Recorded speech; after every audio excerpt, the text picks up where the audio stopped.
Check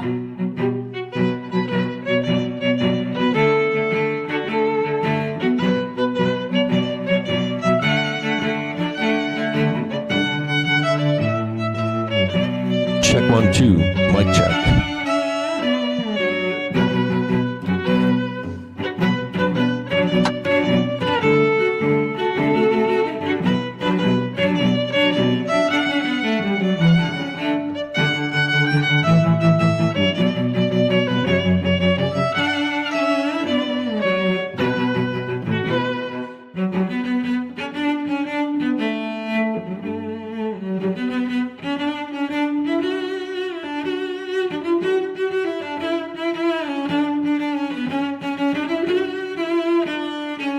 Check 1, 2, mic check. Here we go, here we go. What's crack-a-lacking out there? How y'all doing? Happy Monday, by the way. Hope you're all were able to get away from the crazy town over the weekend.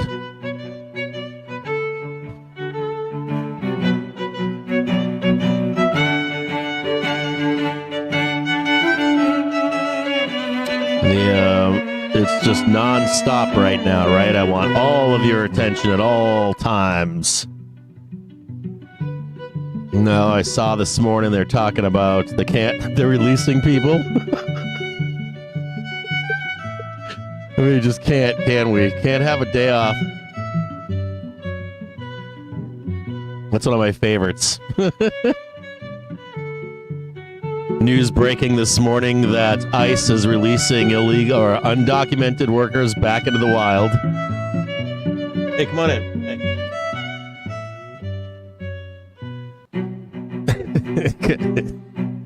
Everything is for show. They didn't have the money.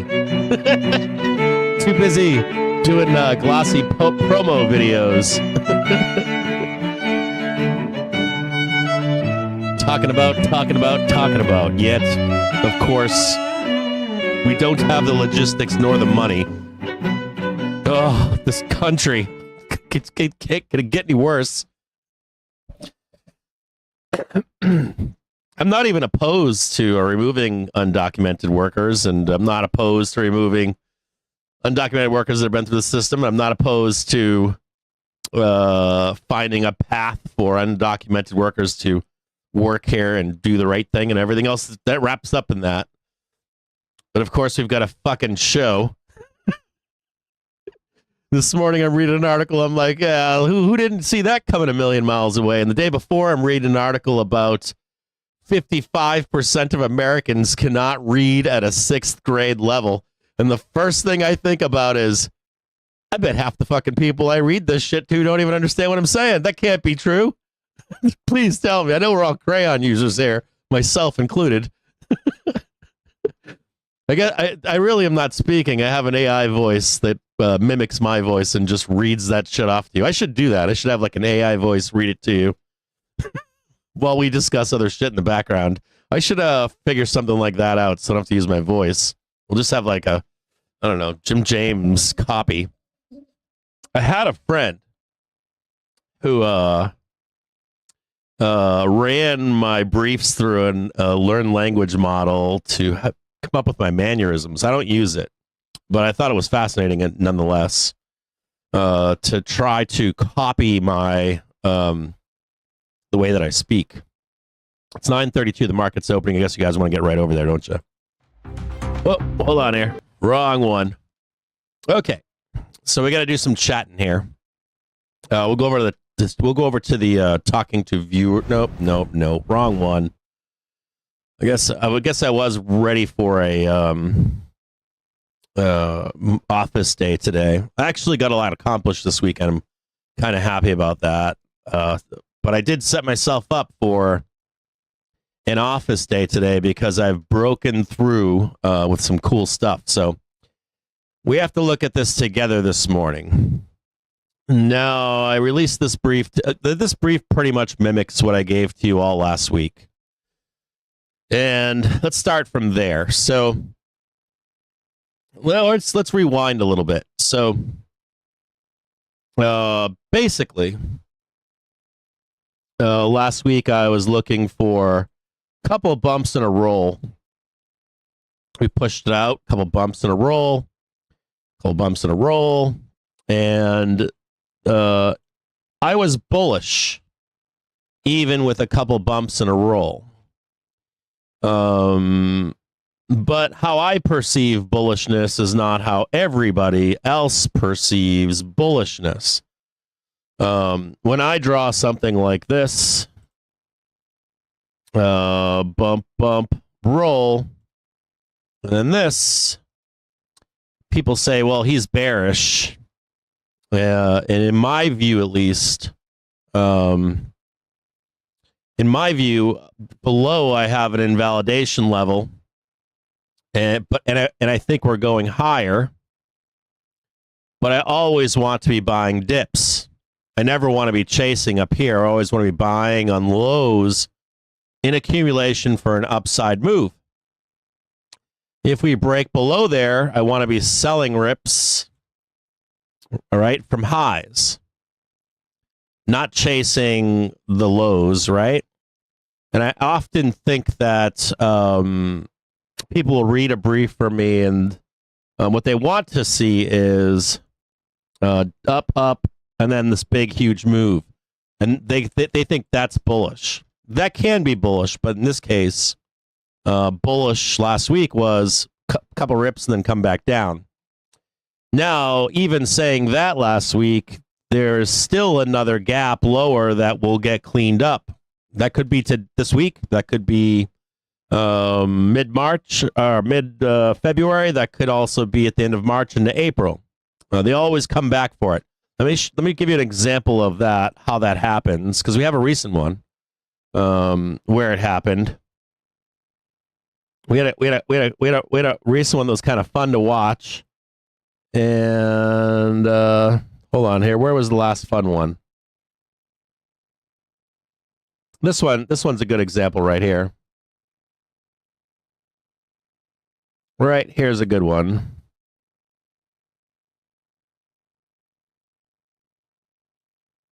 There's a couple of them, but big squeeze higher, all-time high.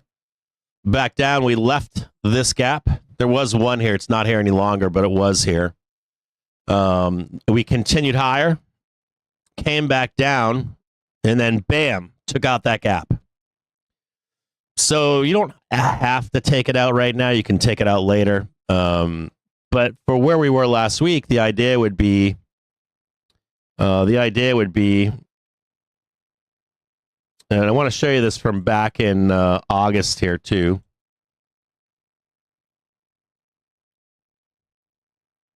We left behind it. We left behind a couple gaps. We left behind two gaps. I'll be just show you them both. There's a gap over here that was left behind, never taken out. And there was another one, a little sneaky Peter down here. There's a little tiny one. Can't see it on this chart, but it's there. And there's this one right here, and there's this one right here. So look at how far back that started. That whole move started way back in August. And what's important is that, let me get rid of all this stuff because none of this matters right now. Neither does that matter right now. Neither does that matter right now. None of that matters. But the point being is this.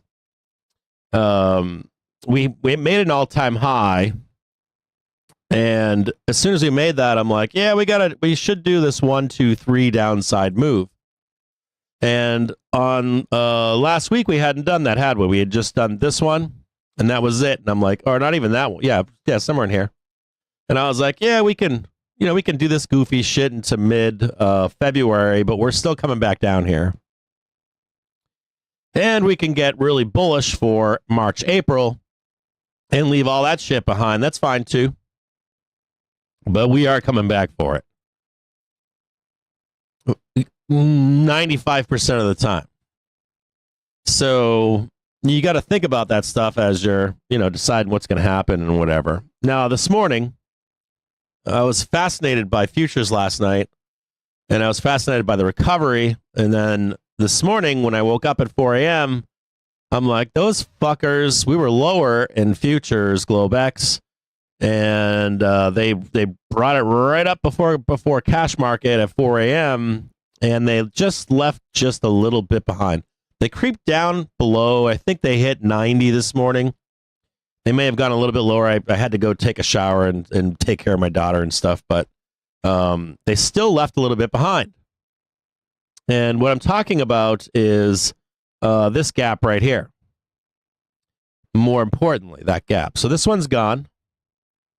Take that one away. This one's gone. Take that one away. And I want to show you where this gap is right now. I'm going to show it to you here. I think it's on daily, but it's right down here. You can see it. Hold on. Maybe this will give up. There we go. Let me pull this back right here. And you see this little bit right here? This little itty bitty gap right here? That's still left behind. Now, what do I think today in cash market? I think we go higher, but I think we likely come back down and close this out before we move forward. We've cleaned out one gap. We should make a break higher, and then I would still like to see this one taken out. And I'll show it to you in a better frame here. I'll bring it back to an hourly here and kind of show you this. So here's this gap right here. This is 86 basically. And I always like nice clean 1, 2, 3 downside moves and move higher. And it satisfies the gap, and it's still a higher low. It still gives you your inverse head and shoulders. Still gets your inverse head and shoulders down here. And this is the real concern. This is where the gremlins come out and they reprice options. They'll pin you in here for time as well if you don't put your calls out far enough. There's a lot of hanky-panky that goes on down here. And I'm willing to entertain that we are at the bottom for the next foreseeable 2 weeks or next 2 months as well. And I'm also willing to entertain a second double correction even lower, believe it or not. Now we can do an actual double correction. Not this gap, but this bad boy down here at 530. That's right now, this is about a 15%. It was about 5%. Now it's about a 15% chance. This one right here is about a 30% chance. This one right here is about a 45 to, I want to say 65, but 45 to 65% chance we'll hit that one. The chance that we don't hit that one is about a 35% chance. So there's a chance, but it's not a big chance. And there's some other mechanics that matter here. We have, of course, policy uncertainty. We have other stuff that's not really being talked about. We have geopolitical uncertainty. Mostly right now, it has to do with Russia and Ukraine. The U.S. military is rotating out in and out of Europe right now. It's not being talked about, but it's happening right now. I'm assuming it has something to do with a ceasefire. Wall Street is pricing it in right now, a Ukraine-Russia ceasefire deal. Trump's talking like it's already a done deal. The newspapers are talking like it's already a done deal. And I can assure you, from what I know publicly, is that the U.S. military is ramping. I'm assuming that it's to occupy as a peacekeeping force. And that's on top of the tariffs. Like, none of the European countries are talking about this, but it's happening in the background. So that's a big thing right now. So at any rate, there's a lot of shit going on, right? You guys are seeing the stuff that I'm seeing every day. It's like, I'm sure you're seeing it. Some of you are happy. Some of you are, I don't know what's going on. Some of you are panicking. And there's a lot of information out there, and Trump is like that too. Trump has says so much shit. You don't know what's real, what's not, what's taken effect, what hasn't, what's been worked out, what hasn't. A lot of that happened in Trump 1.0 too. If you followed Trump and were in the market the first time around, it was a shit show then too. It started in 1 month, and next month it's something different. Next week, next day, same day. And some of that's being amplified, it seems, in my mind. Some of it's being amplified. And then, of course, you've got the rubes. Let's be honest. The rubes are all over the place. They're the worst part of it, right? You've got the astroturfers, and you've got everyone wanting to sell newspapers and stories and this and that. It's really hard to make sense of what's going on here. So I do think we go higher here, but I want to discuss higher, but I think we head lower still. So if you are like, hey, what are we going to do here? We're going to talk about that right now. So some of you are new watching this show. When we're in a bull market, we practice. We're in bull markets, we practice. We get new tools, right? On how to trade and what to use, on styles of trading, indicators and fundamentals, and also the crap, right? How to actually find out what data is real, what's fake, what the events mean, all that kind of stuff. And we can make mistakes with that stuff in bull markets and still win. You know, oh, I use all my stuff.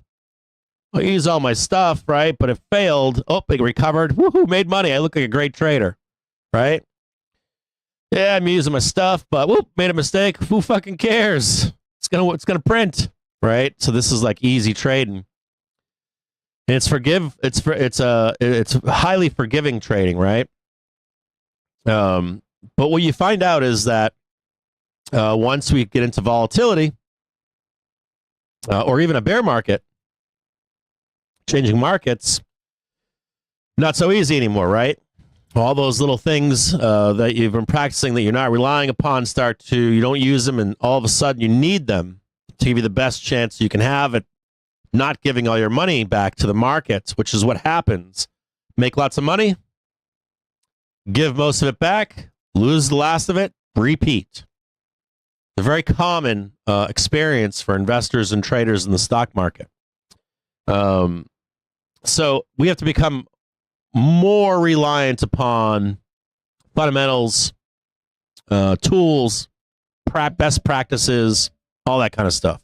And I did 2 private streams for members last week that are very poignant, Friday and this morning, and are proving that example. And a lot of other things I talked about heading into this year are proving important, right? Some of the rules we've talked about, being more patient, not lower expectations on all-time highs, right? Starting to pull back expectations, keeping our gains and our risk tighter. And I think that's important. And it's proving itself so far, at least in the beginning of this year. So for right now, this morning, if you're new, I have videos on our website that you can watch that discuss this stuff. But we're going to look through this stuff together this morning so that you can do this on your own. You don't need me here to do this stuff, all the time. You should build this stuff into your trade plan, right? I watch my favorite bear on YouTube every night. And then I watch my favorite technical or my favorite Elliott Wave guy, and then I read my report from Spot Gamma. Then I get on FinTwit. Then I get on Wall Street. I go on FinTwit, and my favorite guys there, gals there. Then I go on Wall Street Bets and Shitpost, and then I smoke a doobie, get laid.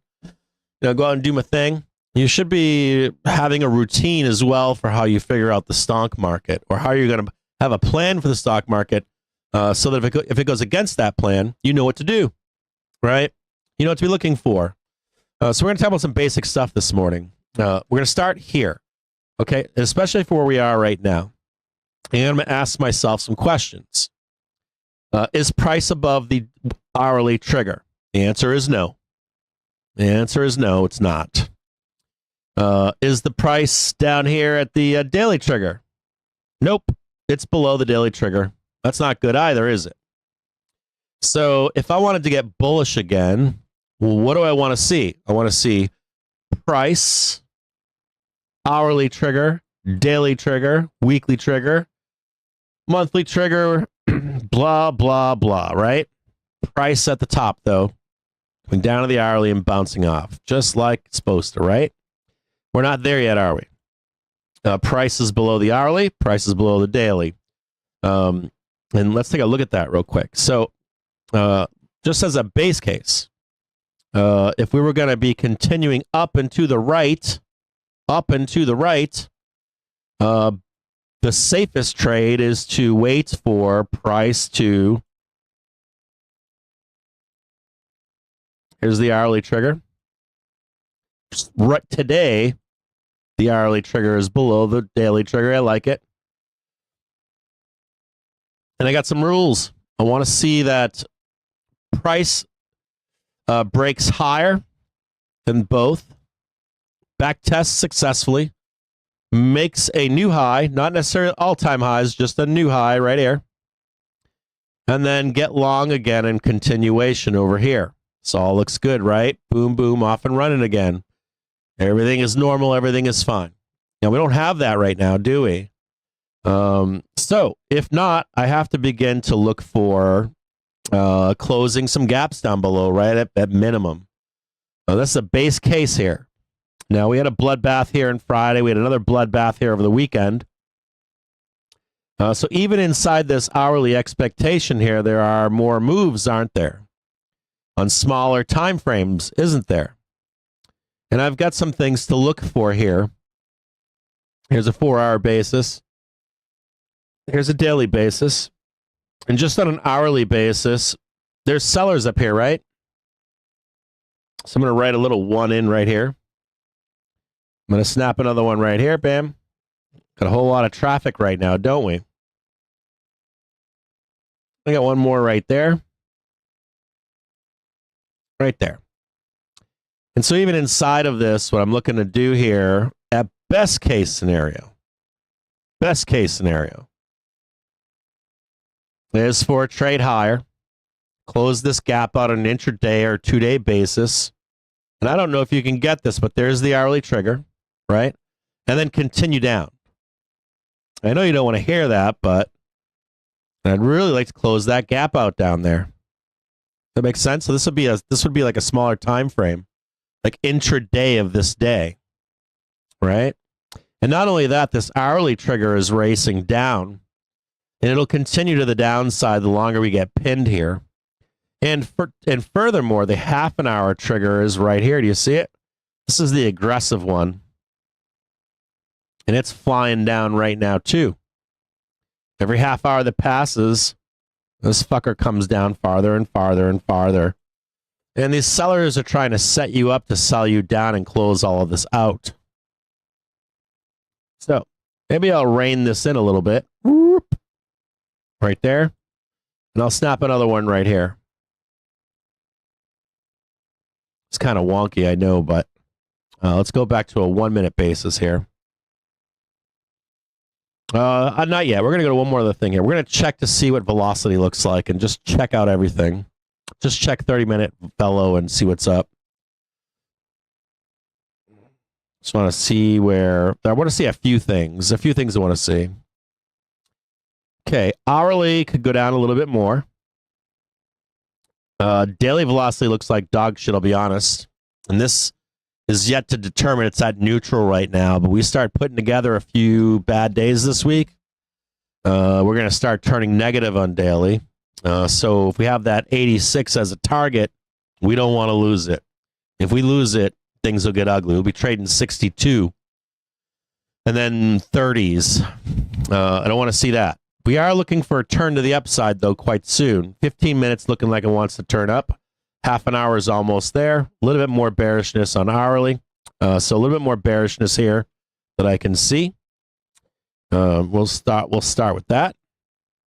So let's go down on a 1-minute basis here and see what we got going on. We'll get rid of these because they look kind of wonky. Get rid of that because it looks a little wonky. We'll make that a little bit less pertinent for right now. Hey, there's the half an hour trigger. There's the daily trigger. This looks pretty vicious, doesn't it? Look at this. They want to fuck down. They want to come party, don't they? They want to get down. And I want to see this gap get cleared down here, don't I? Let's close that out, right? And let's fix some stuff. Let's get fancy here for a minute. So we're going to look at our pivots. And let's see what we got down below here. We got S3 right here. That's S3. That's S4. And S5 for the bloodbath. Woo, woohoo. And we've got another gap down here. Right there. Look at that bad boy. That's sexy, huh? That's 74 down there. Ooh. You wick that and we move. That won't be fun, will it? Now, when we have these crosses up here, I want to let you know something else. We have an hourly trigger coming down to the daily, a half an hour trigger coming down to the daily. If this was on the inverse, I would say to you that this is bullish, especially if we were on a low in velocity, but we're not. We're on the opposite of it right now. So because we're on the opposite, the lower velocity, I think we go back up and test it. We at least go up here, test this, go down, slap it, and then we're done. So that would be good, right? Because that negative, where we are in negative velocity right now, says that the market is going to snap back very soon. That these are weak, that the half an hour and the hourly are weak. So they want to get one more move down, and then we'll likely break right through it, believe it or not. At least on the intraday, next day or two, today, tomorrow, should be something like this. So let's do this. We've got S3 right here. We have the half an hour crossing right now. That's super bearish. I'm going to look for a tag down below. I'm going to look for maybe one more up here. Then look for that tag right down there. Something just like that. And that could be end of the day. That's like 1600 right there. They might even save this one for tomorrow. Let's start with this one. They might save it for Tuesday. They ain't letting you out that easy, so we'll break below. Let's try that one right there to start. Main screen. And we're going to look at a bunch of other stuff right now, too. We got a lot of crap to be looking at. We got to be looking at gamma. We're going to look at something very important for if we go down even deeper. The market accumulates. I want to talk to you guys about this, too. Some of you guys know, some of you guys don't. Let's start. That looks like shit.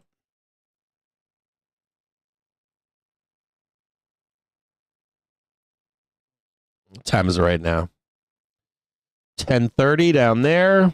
Snap some lines. I love time frame too. Just like when we have sellers at 10:30, I'm looking for buyers at 10:30.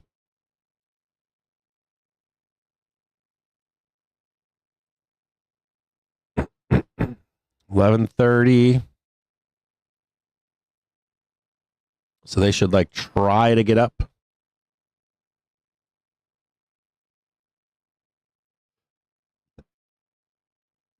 Excuse me.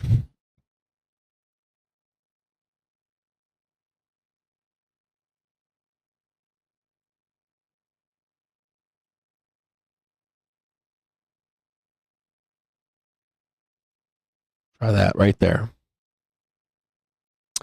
So we're going to look at some other stuff here that's important too. The market is like a symphony. Dr. CS inside of our Discord sometimes will show you a spinning GIF, and the market goes round and round and round and round and round and round.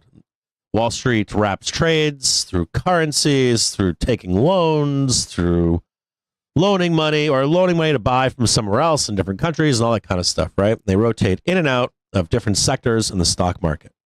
You'll see if I show the market, I looked at the market breadth indicator with you the other day on the private stream, and just like sectors in the U.S. market, we'll simplify it.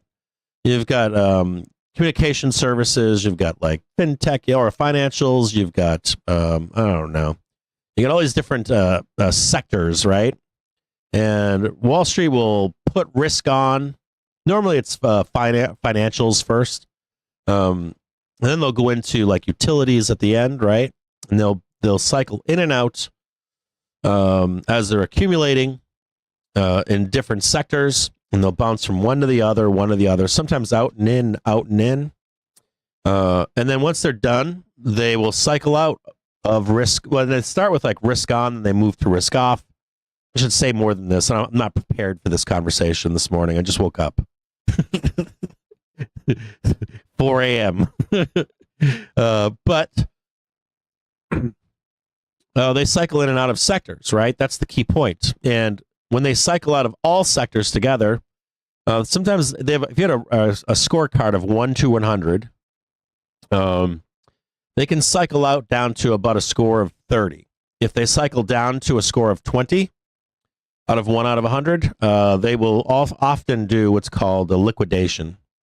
And they will liquidate all of their holdings in every sector before going long again. Sometimes they do, sometimes they don't. If they hover around like 30, oftentimes we'll recover and make our way higher. So if you have a market breadth indicator, you want to be looking for that rotation. Are we down where we've cycled out of all sectors? Are we ready to get long yet? Are we not ready to get long yet? Are there still some sectors that they're long in before they need to cycle again? And you want to be looking specifically at risk on stuff, right? Have they cycled completely out of risk on? High risk stuff like financials, like tech, or not, right? Have they liquidated all those stocks so they can get long again in those stocks? So we're going to take a look at market breadth indicator and see where it is quickly here. A second here. Sorry, I'm kind of like I'm not 100% prepared for all of this morning. And I've been awake all fucking night. Well, not all night, but 4 goddamn a.m. And let's just take a peek here and look at this. Now we're on a daily basis here, and check this out. Look at this. They haven't cycled out of shit, have they? Just look at this here. They haven't cycled out of nothing. So they're still long.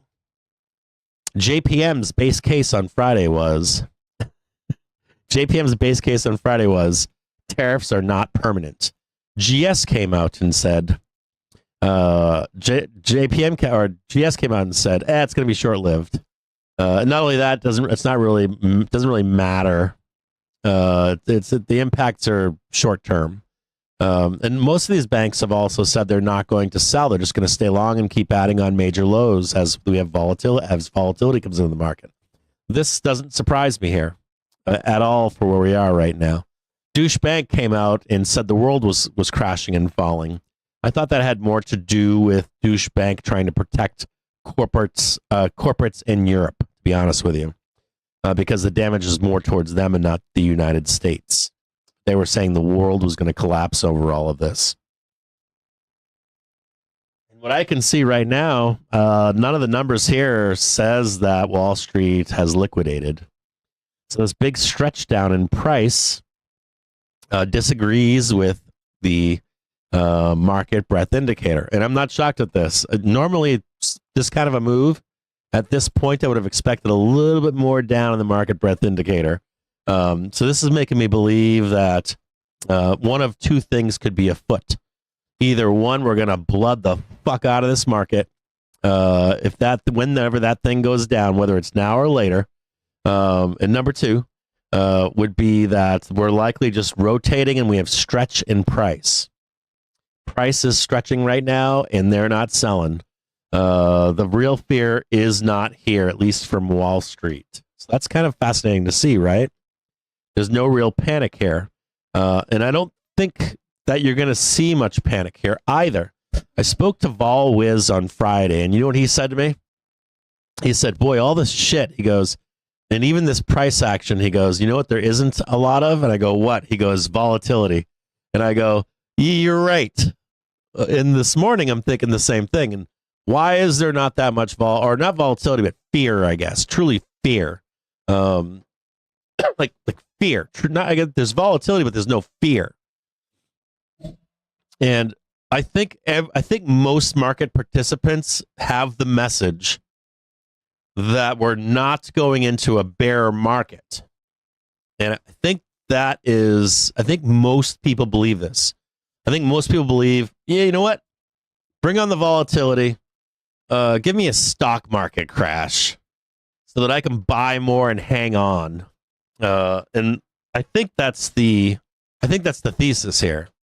It would probably take a lot more than even a 20% down move to truly make market participants fearful. Isn't that crazy? I think it's kind of cool, but it's kind of crazy.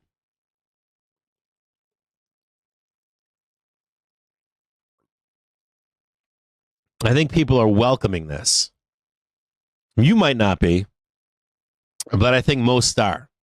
I think people want a bloodbath, and they're not necessarily bearish. All that they want is, like come into the market one day and it's 10% down, 15, 20% down, so they can throw the kitchen sink at it. And these are people that are probably telling you that we're going into a bear market. They just want something cheap. Bring it on. And this tells me this too, at least for right now it does, that no one's selling. Everyone's still long. Market breadth indicator doesn't lie. It's not like an opinion. They're just looking for more add. Like add more, add more, add more. So we'll see if they can get it. I have a target below of 5. I got a couple targets here. Let me see if I can find these. Depending upon how you look at this, see what we got here.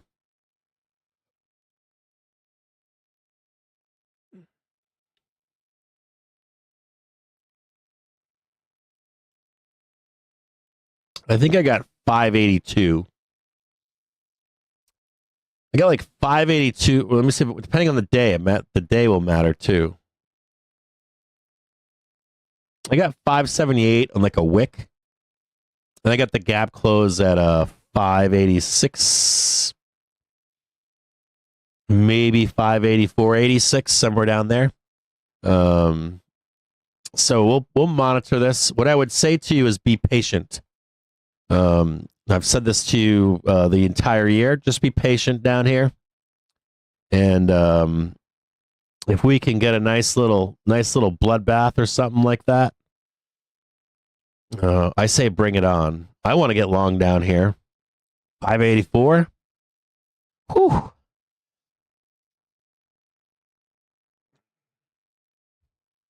I wrote a brief about tariffs. I've been talking about tariffs for so long now that I don't know that I want to discuss it anymore. I would direct you towards Wolf Richter. He has a primer on tariffs, but more so than even tariffs, like the U.S. consumer is in a great space right now.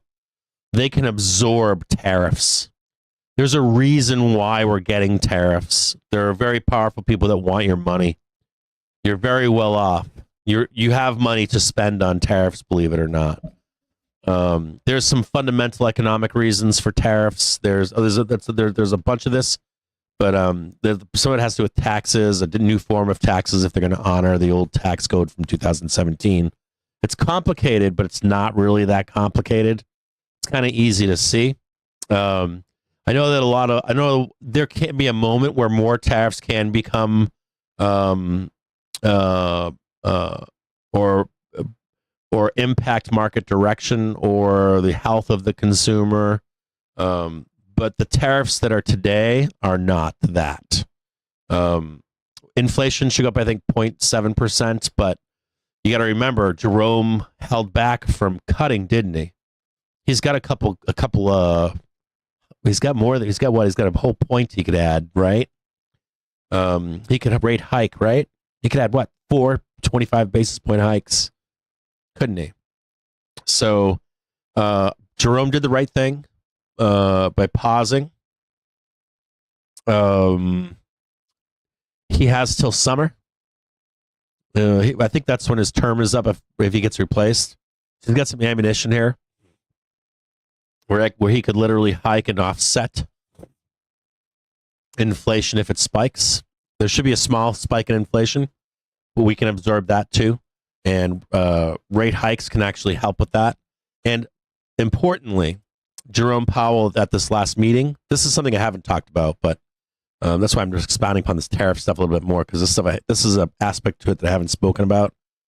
But Jerome Powell still has some tools to fight inflation. And one of the key narratives from Jerome is that where they were at this last meeting, it was working. So even with these tariffs, you would expect right now that we're about flat in terms of whatever the Fed and the Treasury is doing.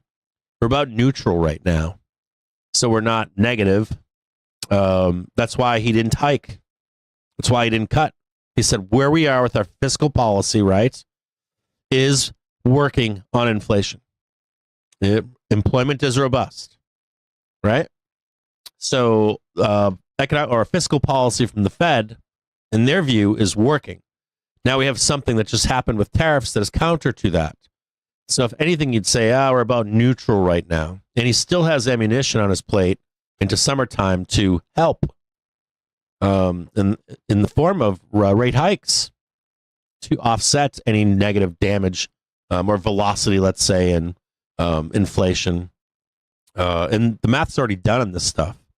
You can easily do the math. You can do the math on the effect on GDP, PCE, inflation, and they're going to all be a little bit worse or even just neutral, maybe no improvement. And he still has that tool to raise rates to help combat some of those numbers that will become hot or cold, depending on what they are. But the drama that's out there right now, it blows my mind. It really does. The bullshit that's expounded upon from, I mean, everybody's an armchair economist at this point. And then who's being cited in their information, what their gain is for what they spew is crazy too. I mean, it's absolutely crazy. Like, and we go over this in this show constantly, right? I read all of this data to you in depth. We crawl around the data. We discuss it, or we even talk about the discussion about that data constantly so that you can see through the bullshit. And the bullshit is so thick right now. And then how people parrot that bullshit, regurgitate that bullshit, and then they mix politics with it is mind-blowing to me. I'm literally blown away. I really am. I'm shocked at how thick the bullshit is from everybody. I don't know what to say at this point, because most of it isn't real. Most of it's not material to the market and where it's going at all. I can't tell if it's people don't understand it. I don't care. I don't know if it's people don't care. I don't know. It's a mixture of politics and mixed in, or geopolitics, or corporates. I don't know. I'm sure it's this like a bowl full of shit that's just being stirred up, and it's getting worse over the years. Years and years of that. Today's world is I don't know how we're gonna get by all this stuff. I really don't. It's everywhere. I was talking last week like peanut butter and jelly sandwiches. You could, if you say you like peanut butter and jelly sandwiches, you're just gonna be astroturfed with make your head spin on peanut butter and jelly sandwiches by the time they're done with you, right? And it really doesn't matter what it is either, does it? Seems like today's world is built and predicated upon, it's like built and predicated upon. You have to choose this and then everything else alongside it. You can't just say this is right, that's wrong, this is right, that's wrong. Nobody reads, nobody investigates, nobody digs into the data, nobody puts it all together. There's very few people that do that anymore. There's always like an agenda, or sell sheets, or sell a show, or sell TV, or sell fucking this and that for views and likes and emotions, and it's very sad. It breaks my heart. I'll be honest with you. It deep down inside, it breaks my heart. I have to speak to my daughter every day about this stuff. My older daughter, because she comes home and talks to me about it, and I'm like, you have to read this book, and I need you to read that book, and she reads them, and I have these conversations with her. She's like, I don't know what to think anymore. She actually turned TikTok off. She turned TikTok off. Like they turned it off, and she hasn't gone back on it because she doesn't know what the fuck is going on, and she's reading books.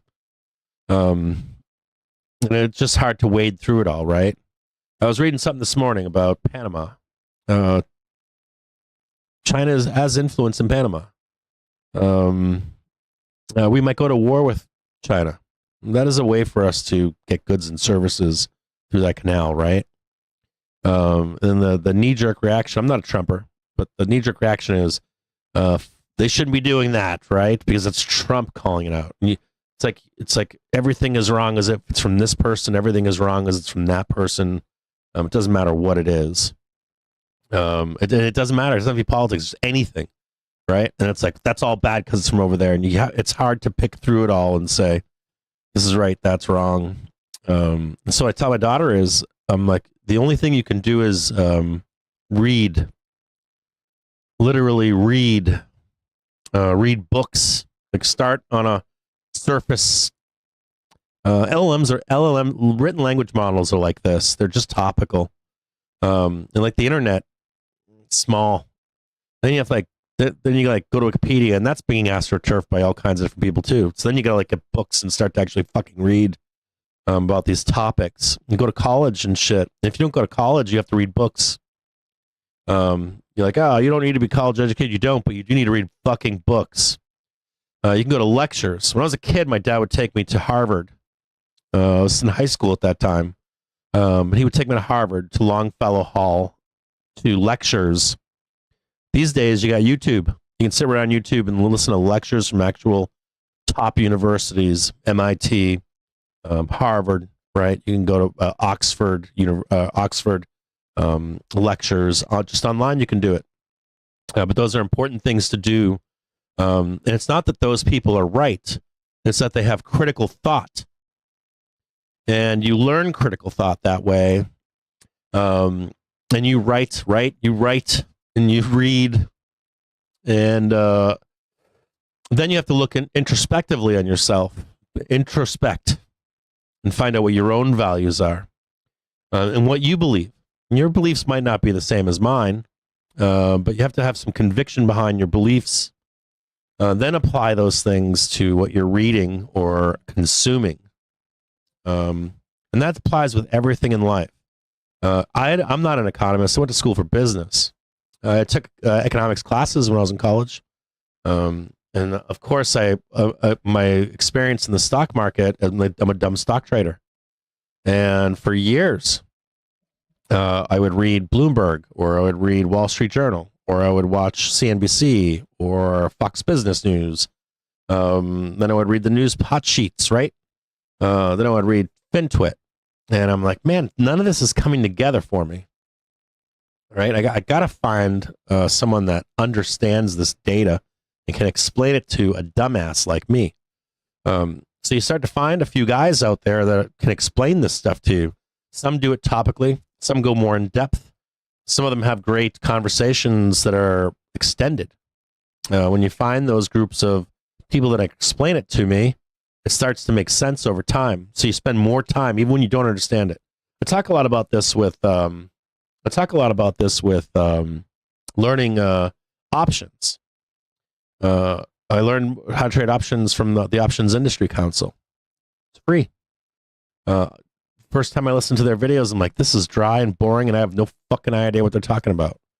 But you listen to it long enough, you get the idea of what they're talking about. You have to keep listening to it and reading it, have it play in the background, and become familiar with it, right? Imagine anything else you've done in your life where the first time you've seen it, you're like, I have no idea what they're doing. I have no idea what they're talking about. I feel lost. I got 2 left feet, 2 left hands. You put time into it. And you begin to understand how it works, rather than, just going off the handles and saying, this is how we're doing it, and that's how it's going on. This, I'm regurgitating this from this place and that place. And it's all sound bites today. It's like 140 characters. And that's like the tech bro and the serial bro entrepreneur. They love that shit. They champion that stuff. You can't get it done in fucking 20 words or less. I don't want to talk to you. That's not how the world works. That's not how the fucking world works. Some of you know that. World doesn't work in 140 characters. It's fun to get an idea or concept out into the public like that, but that's not how the fucking world works. It's not how things function. You want to know how they got to that 140 characters. And our society is just like, yeah, if you can't tell me within like 2 sentences, bro, it's not a fact. And then of course you get some smarter bros out there, and they're like, these people are all trained to be able to get a concept in fucking 3 sentences. If you just manipulate it a little bit so it sounds right, we can sell something with that. You know what I'm saying? So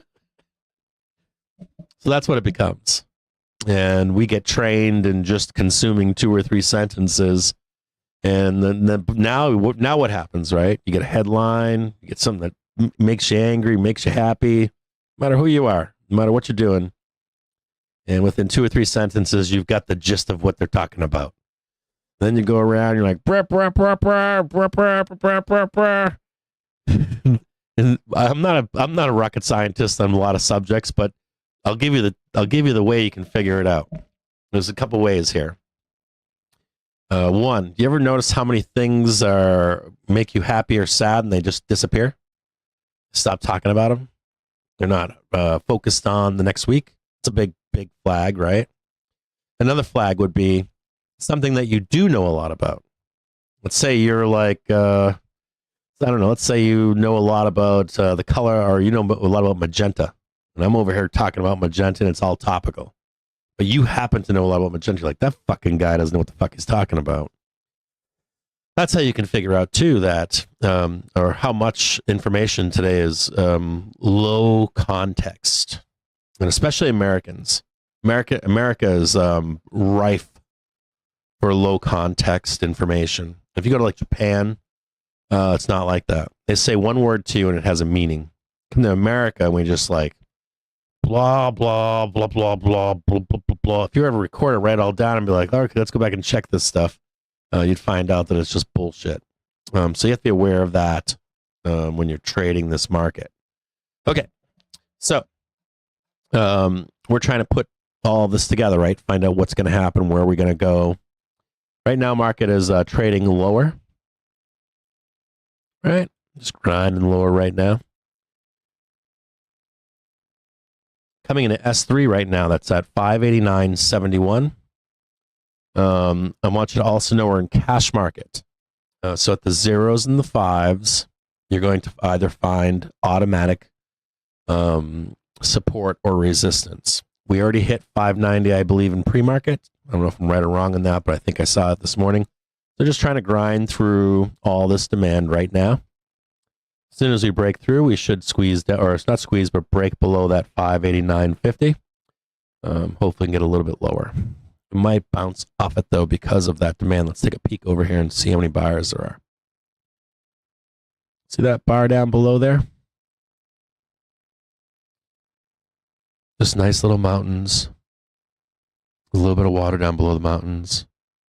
Some trees down there. I'm going to put some trees over here. Put little tufts of ferns.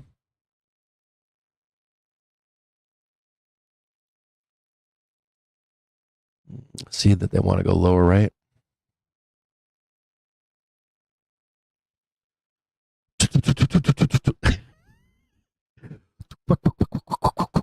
I'm gonna take my my fan brush out here. Oh, a little bit of squeeze in there. No touchy. They didn't like it down there, did they? Oh, some demand down there. Remember, 1030 in the inverse. They're going to try to buy it. When we're going up, they like to sell 1030, don't they?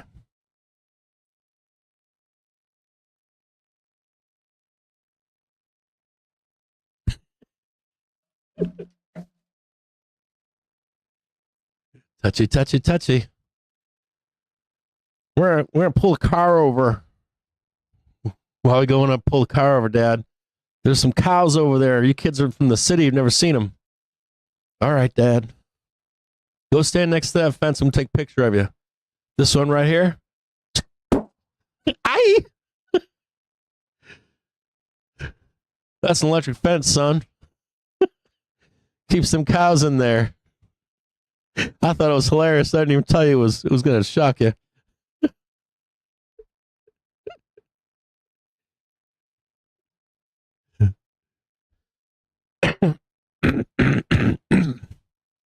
Well, Winky, guess what I was looking at this morning? I own USO, and I've got long call spreads on TLT, and I woke up this morning, I'm like, fuck yeah.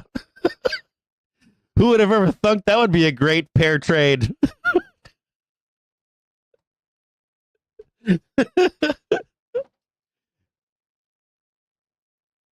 USO and TLT pair trade. I'm kind of scared of the USO trade because they only started firebombing with Ukraine started attacking Russian oil plants this morning. Thank you, Ukraine. I'm really afraid of my USO position because that the moment they announce that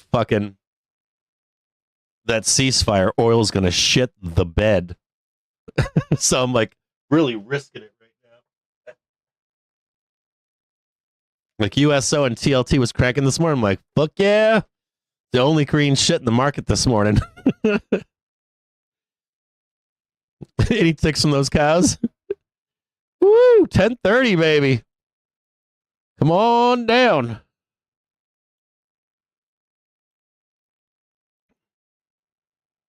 HYG with a little bump.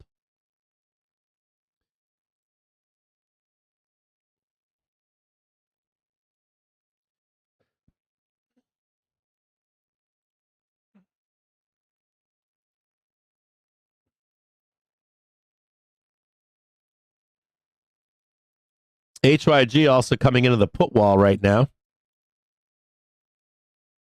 Not quite the put wall. I'll tell you what. As far as SPX is concerned, that was bottom. Maybe not SPY, but SPX saying that's the tick to bottom. They're SPX claiming that was it. That might have been bottom right there. We're racing higher right now into 1030. They did it fast. SPX saying that's bottom. Like that was the bottom tick right there. SPY isn't, but SPX is. Maybe I got to do some gambling here.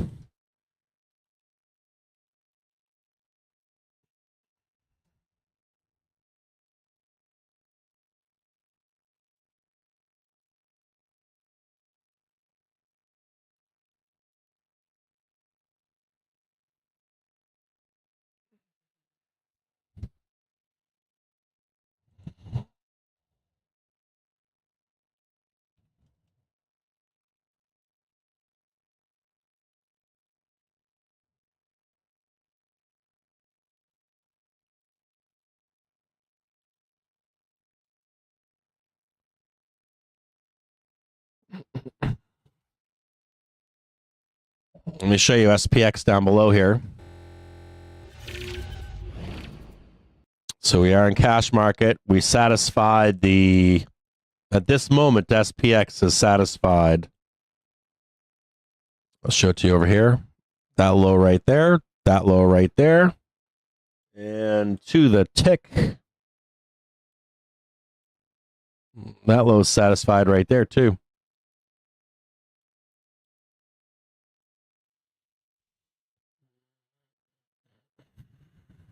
This could be it.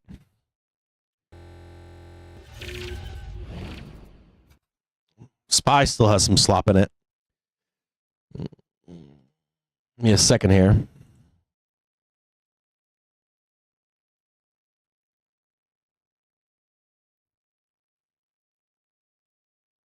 White House officials say negotiations are ongoing with Canada and Mexico on tariffs. President Trump will speak from the Oval Office later this afternoon. Mexico's president said she had a good call with President Trump and he agreed to pause tariffs for 1 month. What, bro? Right at the bottom tick.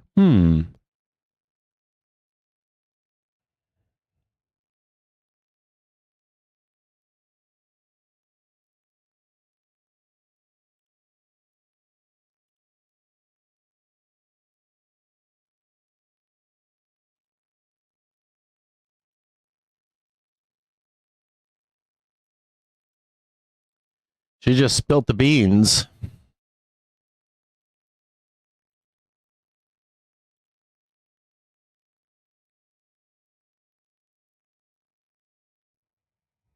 Just a a note here. SPX completed.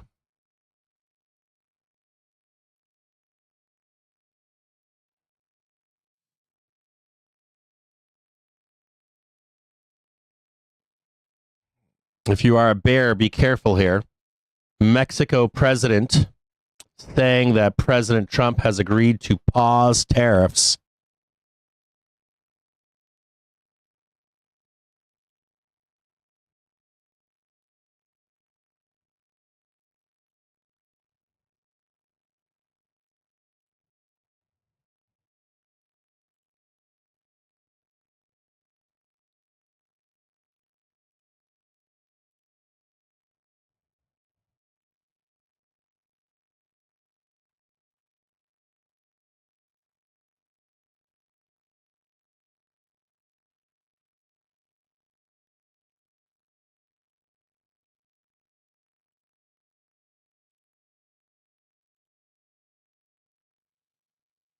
Be very careful if you're short here.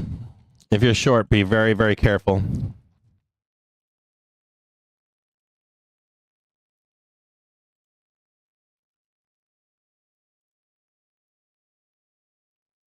We could have an explosive upside move here. Be very, very careful.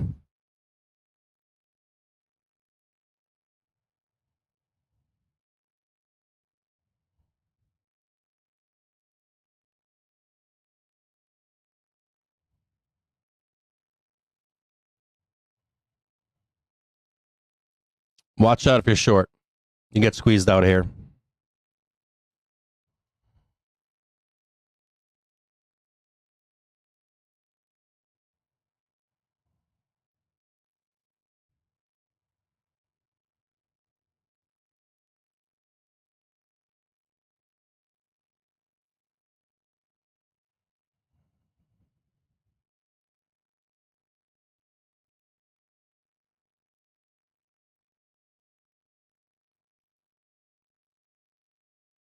SPY attempting to squeeze higher.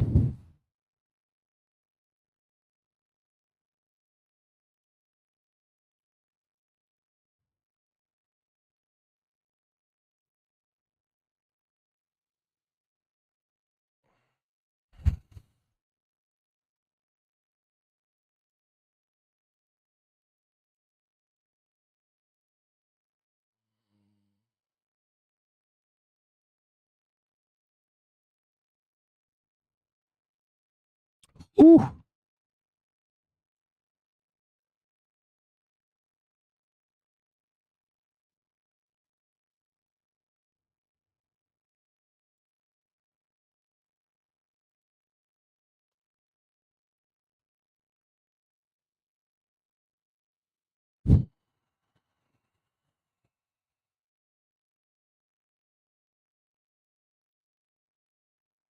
Options are fucking flying all over the place right now.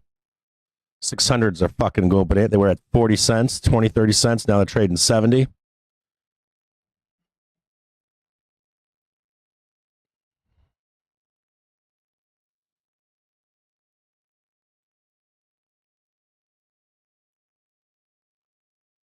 Watch out for 600. Target should be 600 on the way up here. Here's first target right here. 596.70. Target 2 is 601.31. 604.24.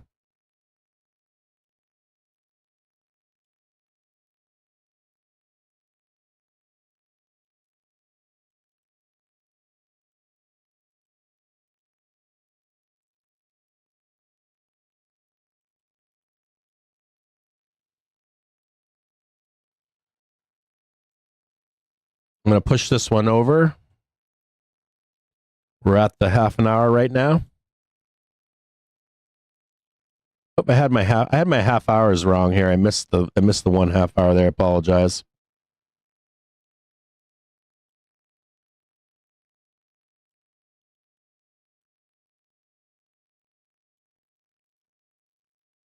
Mexico leaking that news right as we pulled back to the tick on SPX.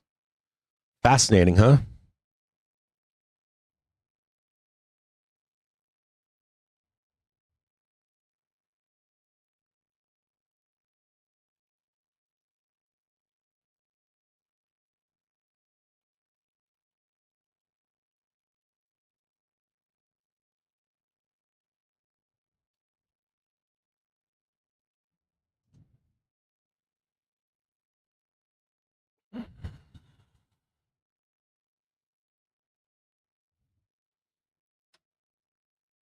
You tell me the price and I'll tell you the fucking news.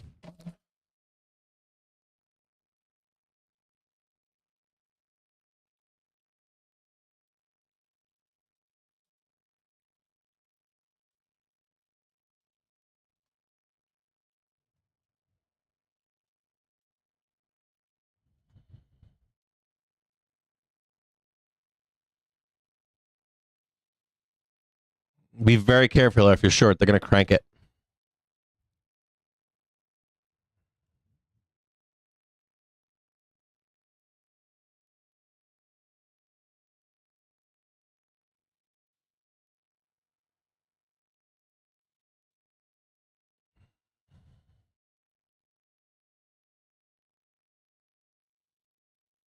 SPX says we satisfied our downside move.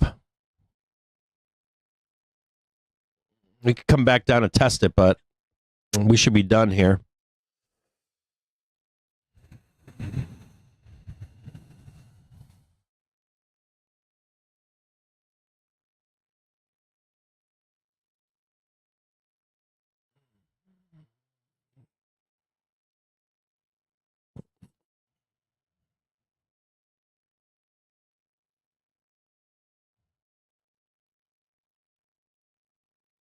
Fuck, I want to get long as fuck right now.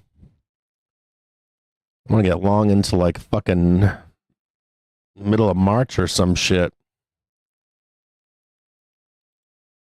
What do we got for options in March?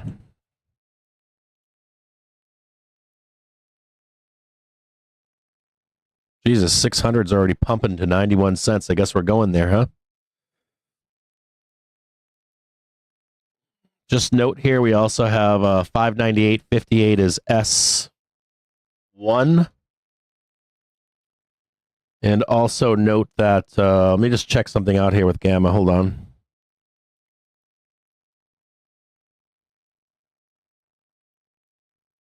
That might have been it. I think that was it.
Watch out for a quick reversal. This has already been satisfied. Did I get the... Make sure I got this right here.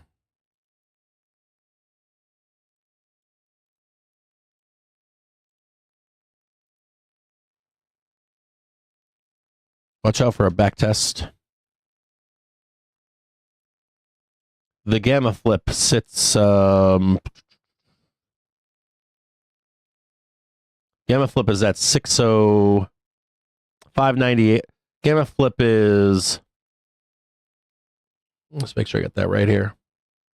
Friday at 15:30.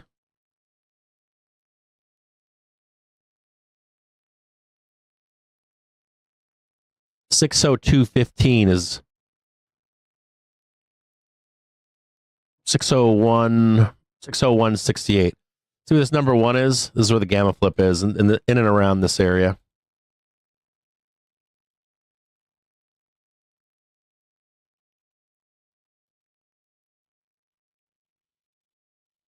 Any of you that read last night's brief, I posted some of the news stories from 2018, from January to March. And Trump Tariff War Part 1. It was very similar to this conversation you're seeing this morning.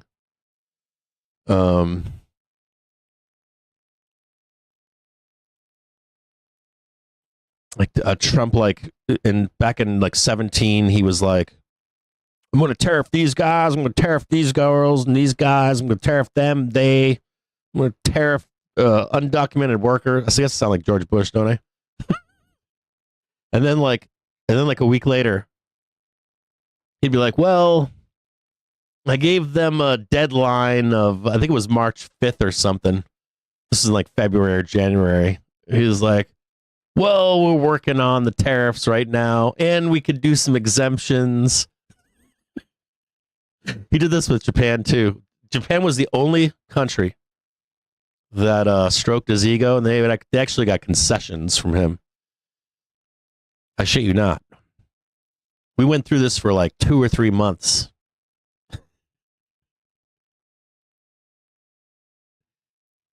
If you read the article and all the links, the saucier and sauciest or whatever, just like go through them and read the stories. It is fucking crazy. And then you get like institute of this and institute of that. And they're like, if he does all this, doom and gloom. And it's just like, oh God. It's like everybody, we're on 2017 was pretty much where everything changed. 2016 and 17 is when like everything went to shit. Like good or bad, whether you like Trump or not, that was like really when things started to ramp. Like news cycles went to like the internet, and like Twitter became huge, and like Reddit was like, I don't want to call it golden age, probably peak internet before the enshittification of it.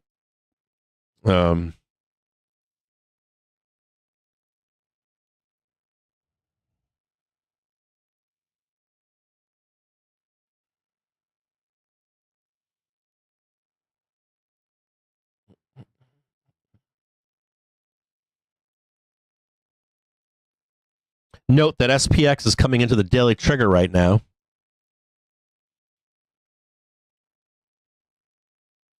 Oh yeah, get on up there, baby.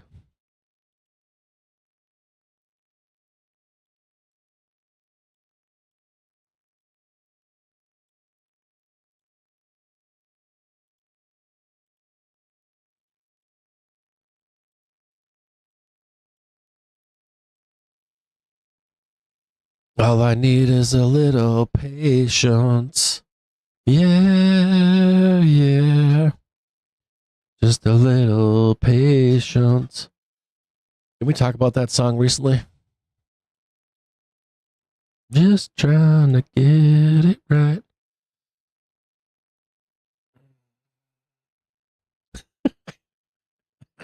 I'm telling you guys. I'm telling you guys.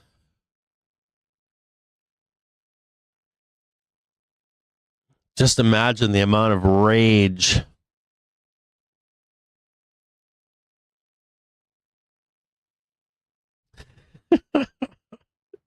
Emotional roller coasters.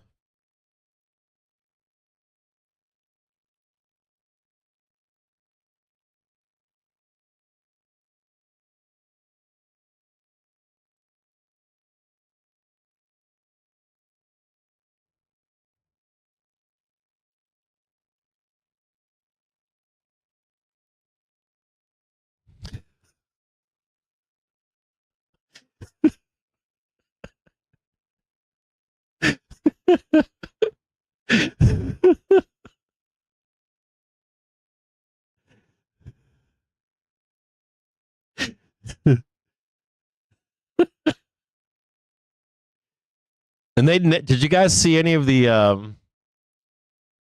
like they only hit China with the minimums on the TMU shit, 10% tariff. No, was it 10 or I think it was 25. 10 for China, but 25 on the $800 less imports. Or no, they did 10. I think they just did 10%. No, was it 25? I got to look that up. It was 25 or 10, but I was like, they could have done way more than whatever they did. I'm going to look it up right now. It was 10% for China, right? But I think they hit the Temu stuff with like 25. I'll look at it, but I think they hit like a small. I read through the whole fucking thing. I read through the executive orders, and I think he fucking gut punched like Temu and Alibaba and AliExpress.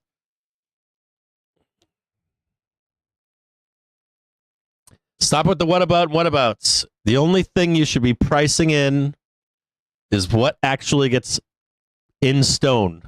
That's it. No whatabouts. We don't trade whatabouts. Nobody trades whatabouts.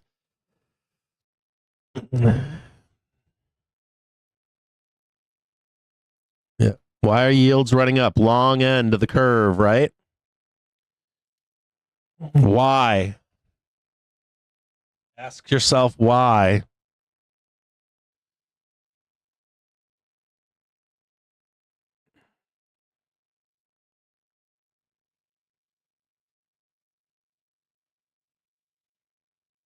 Ask yourself why.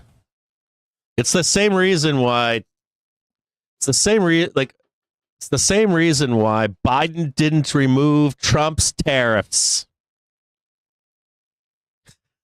I made a post on Friday about that, and I said Biden collected more tariffs. Whoa, Biden collected more tariffs.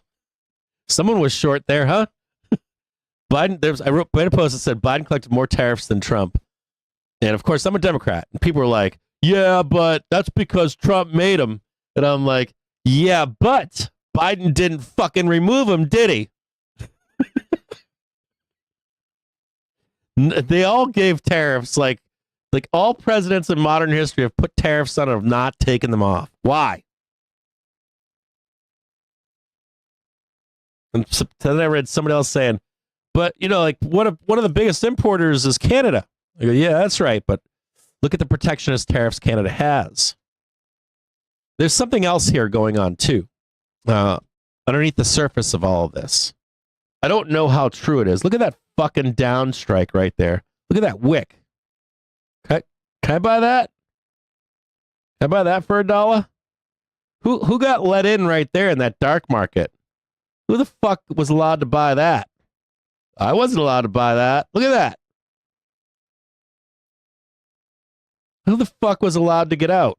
Well, we had a predetermined price that they could buy it at, cap. 50% of all the trading now. Like, we're not allowed to do that. You see that wick? Right fucking there. Look at that. Who's that?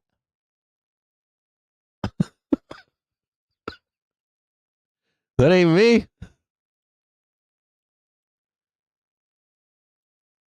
Somebody give Rubner a fucking an out? Don't worry, bro. We saved you a bunch of block shares.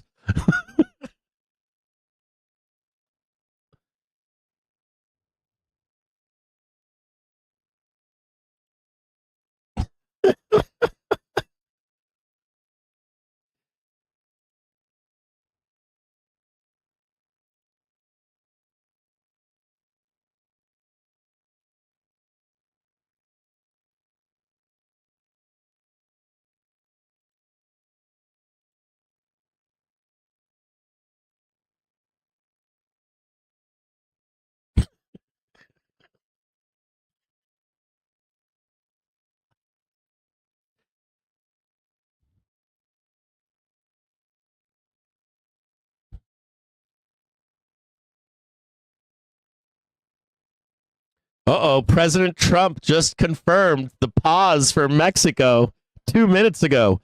I just spoke to the president. I got to see if I can get my Trump voice down. I just spoke to the president. I just spoke with President Claudia Sheinbaum of Mexico. It was a very friendly conversation wherein she agreed to immediately supply 10,000 Mexican soldiers on the border separating Mexico and the United States. These soldiers will be specifically designated to stop the flow of fentanyl illegal immigrants into our country. They're all going to hold hands across 3,000 miles. They have very long arms, like super long arms, super long.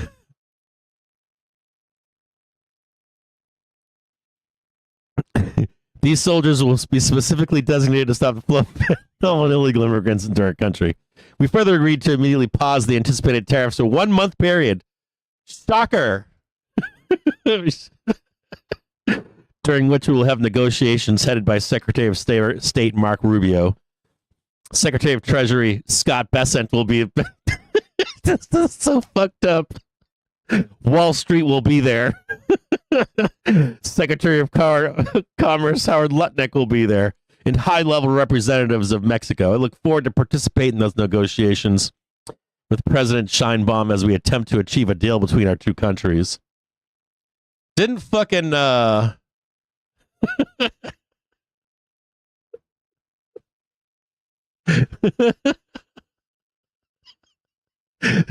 waving gravy arm, wild and wacky arms.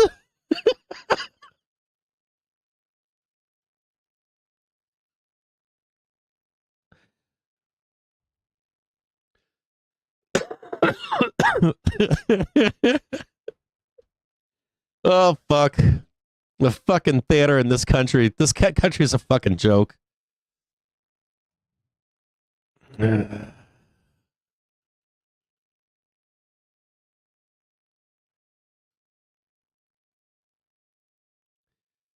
I find is there a song called Hands Across America?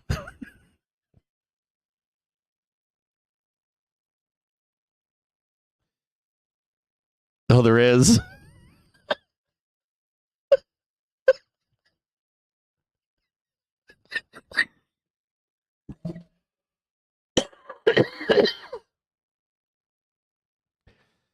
Oh, should I do it? I don't know if I should do it or not.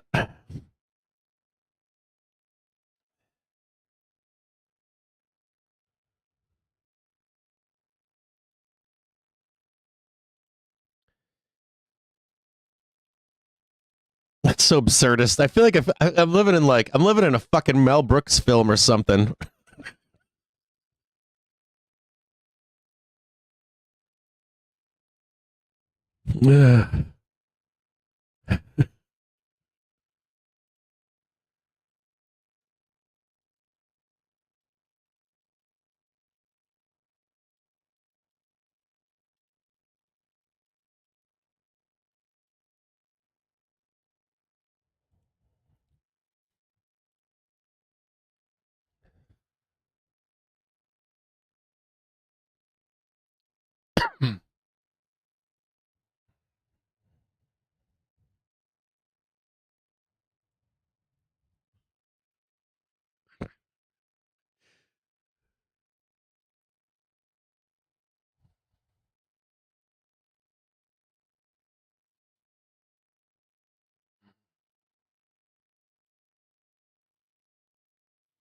Just a note in the bottom right-hand side of your screen. Just waiting for the 1 and 5 minute trigger to come up to the daily trigger. There'll be a three trigger cluster here for an upside move here in just a few moments. Just waiting for that 1 and 5 to come up. We do have a gap down here. Could possibly see just some kind of funkiness down here to murder all your options, but way is higher.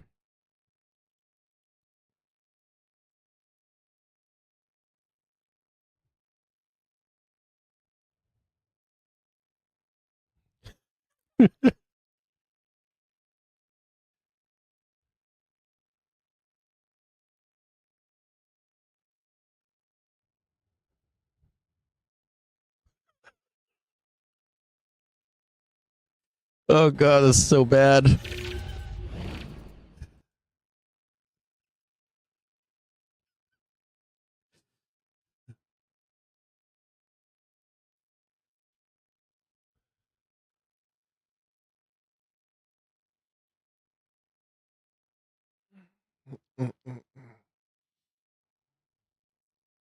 Yeah, 2 weeks.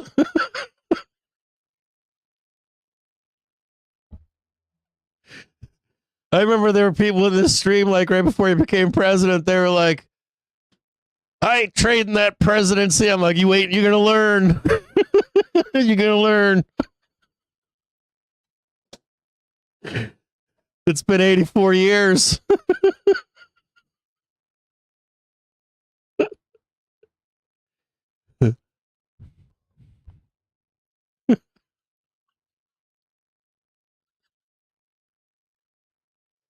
Yep. Yep. Ooh, dude, I love that. That is fucking fire, Bork.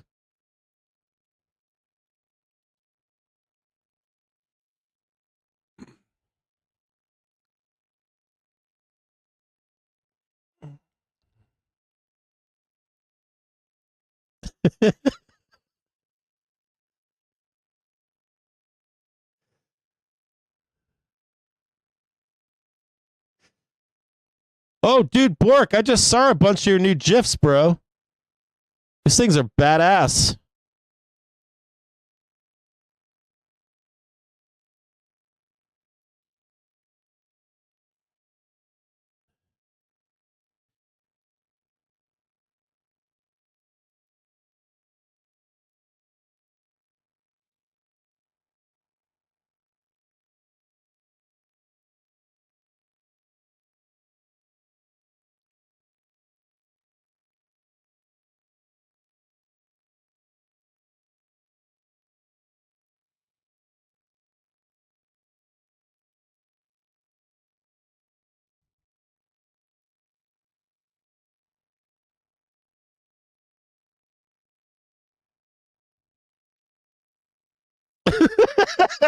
Vol Wiz.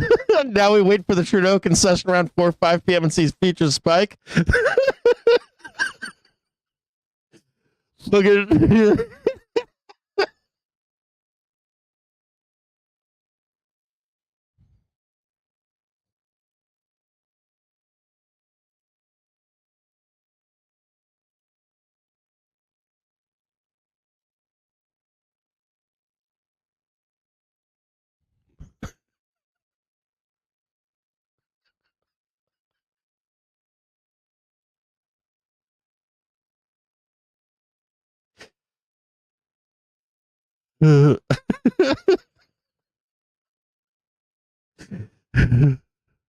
Oh my god, it's so terrible right now. I'm looking around socials right now.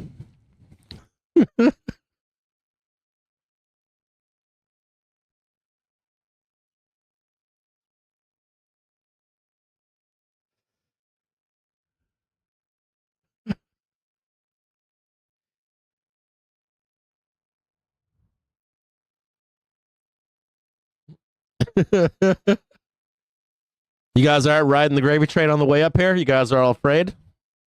You guys are waiting for that one big bloodbath down?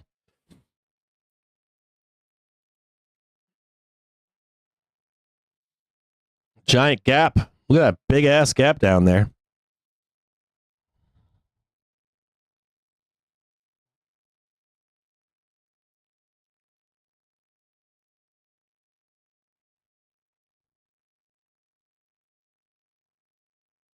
Woo.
Oh my god, it's such a fuck show.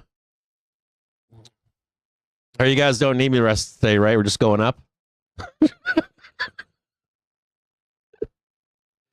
Someone's caught in this, you know it, right? There we go, right up there. Okay, so we got the buyers at 10:30, right? We're coming into 11 now. Look for a pullback to go higher. They did get the new high at 10:30. Watch out for a quick squeeze and then pullback. Watch out for like a squeeze, pump and dump. Watch out for like a green. Watch it closely here. We didn't get the high here, so if they don't get the high, they're going to run it back down again.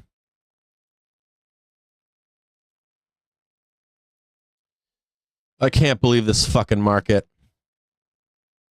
I'm going to be fucking...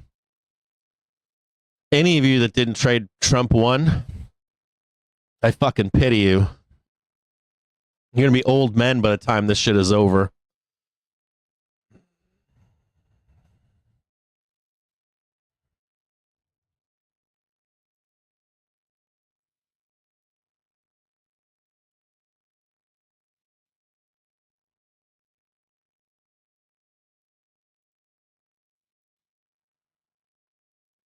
No high right there. Watch out for a quick pullback. We're either going to squeeze it and rip. We're either going to do like a quick rip reversal. Because of the time frame here, it's 11 o'clock right now. We can make this bigger. If we don't get the rip, it's going to come down. So just be waiting down here for a catch.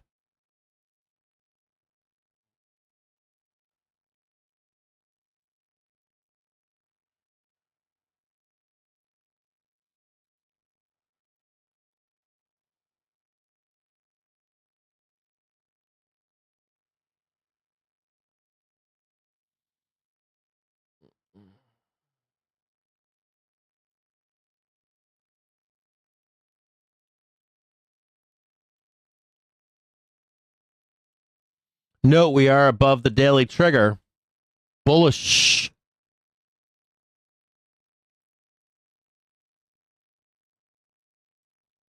Watch this 599.92 up here. We are also rejecting S1. Sometimes I get an extra minute or two here too.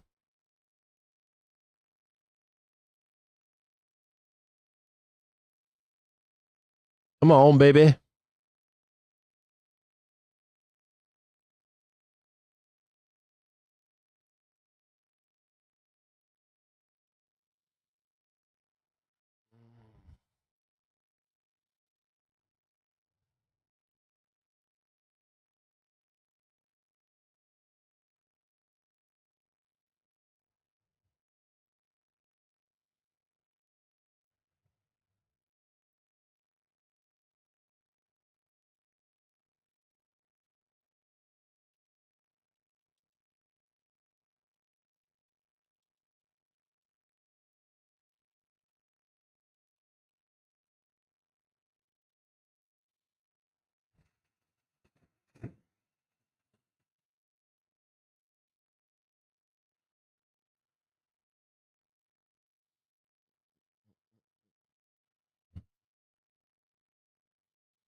Fucking Reddit's fucking imploding right now. They're gonna rope a dope Reddit for like the next like Reddit's like all 15-year-olds. They have no fucking idea what's coming their way. They're probably junkies for it anyways. Trudeau sends troops to Mexico.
So you got a new tick at 11:31. That does count.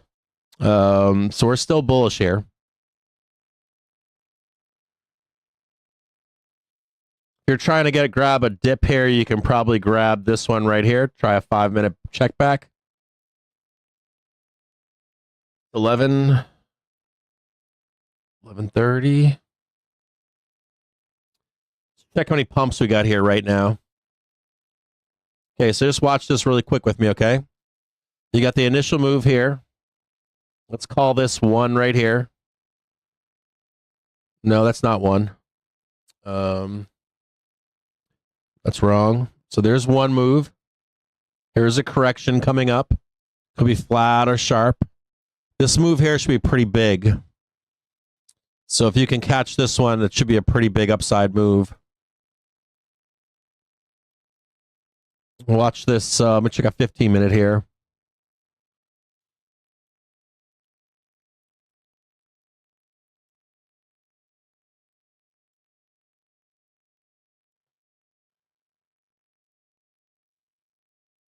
Try to buy this right here.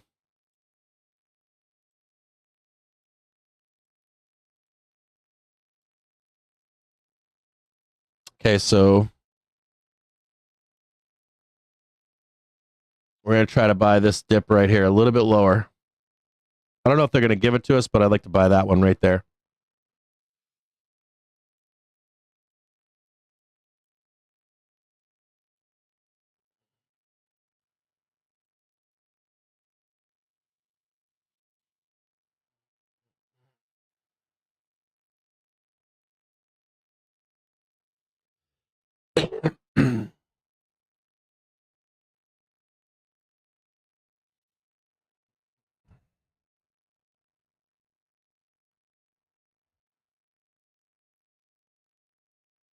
I ain't giving nobody time. Just like, fuck you. This is a big ass reversal candle right here. This is a tweezer.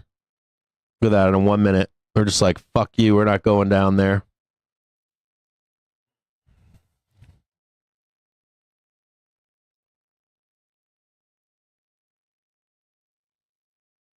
I mean, that's what.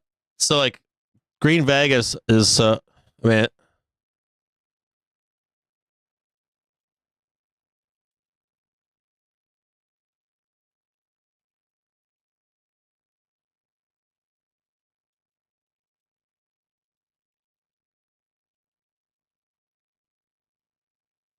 like Green Vegas was saying, I mean, like, this was a true story. Like, so this is a true story. So I made so much fucking money and Trump won. And of course, I don't like, I'm not a Republican. I'm more like an old school Democrat. My family is not, my immediate family is all Democrats. Most of my friends and family, close family, but like the rest of my family are all Republicans, and they're all MAGA too. The older ones in particular, and they get a kick out of making fun of me. Well, the family members get a kick out of making fun of me. My direct family hates me because they'll ask me like, "Do you like Trump?" And I'm like, "Fuck no." But I love him. Stock market because he manipulates it. And so it's like I catch the shit from the wife, and then I catch the shit from the MAGA people. They're like, he only likes it because of the stock market, and so I can't get any love from the wife. My sister-in-law, she in particular hates me for it for even saying that.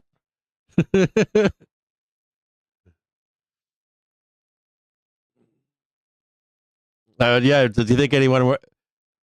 Do you think there'll be like crazy returns at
Hold on here.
Are you gonna roll this fucker down or what?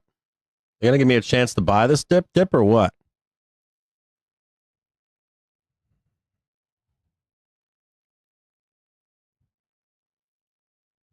Yeah, I should probably put financial juice on, huh?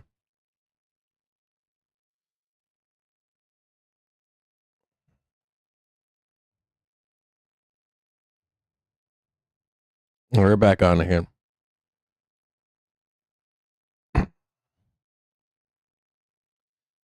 Collins was just talking a bunch of shit while we just found out the tariffs are off the table. Mexico's President Scheinbaum. I spoke with Trudeau.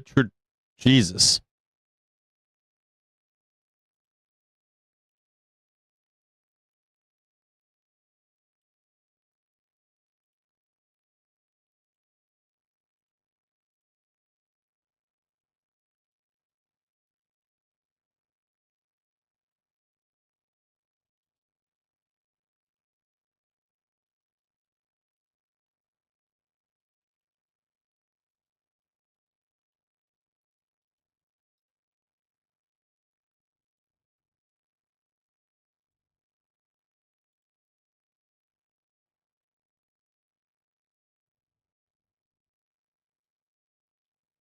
Mexico President Scheinbaum, I spoke with Trudeau and will continue talking to Canada.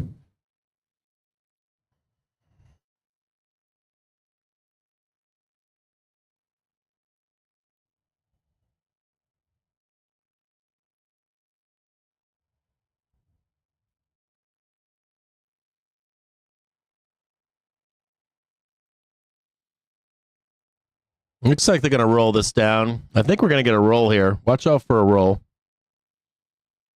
They got some reports coming out right now that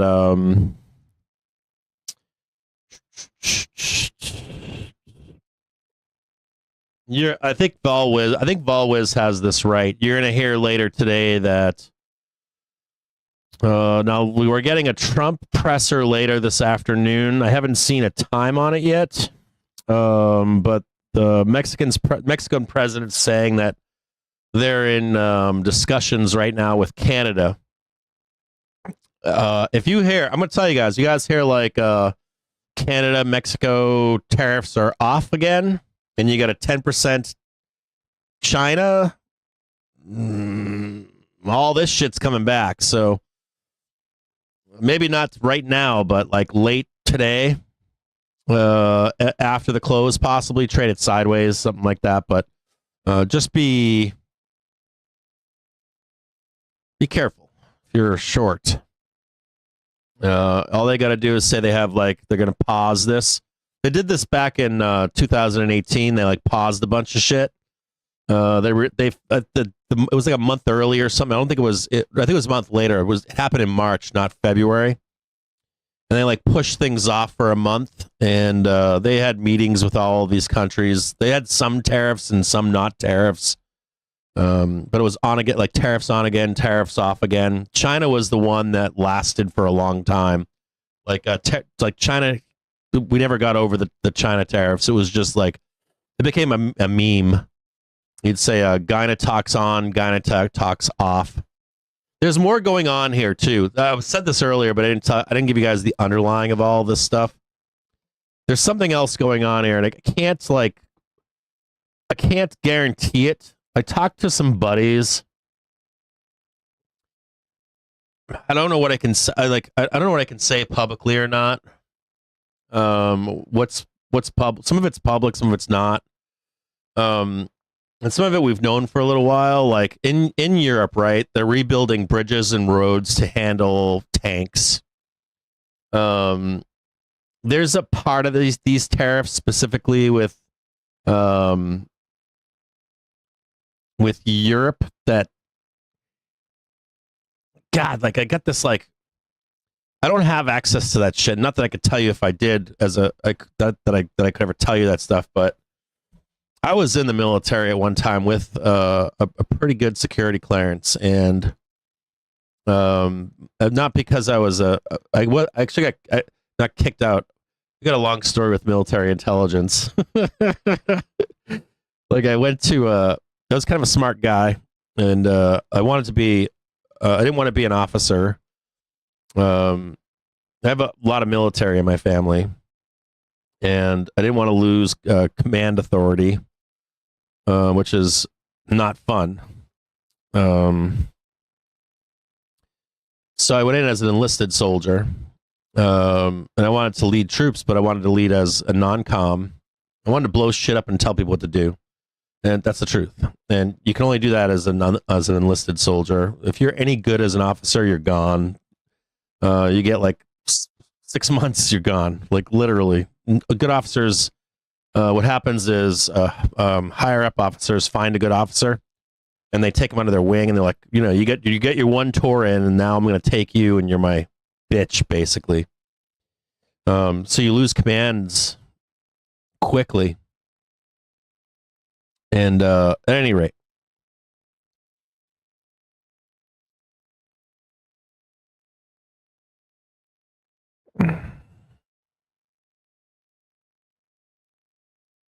what happens is you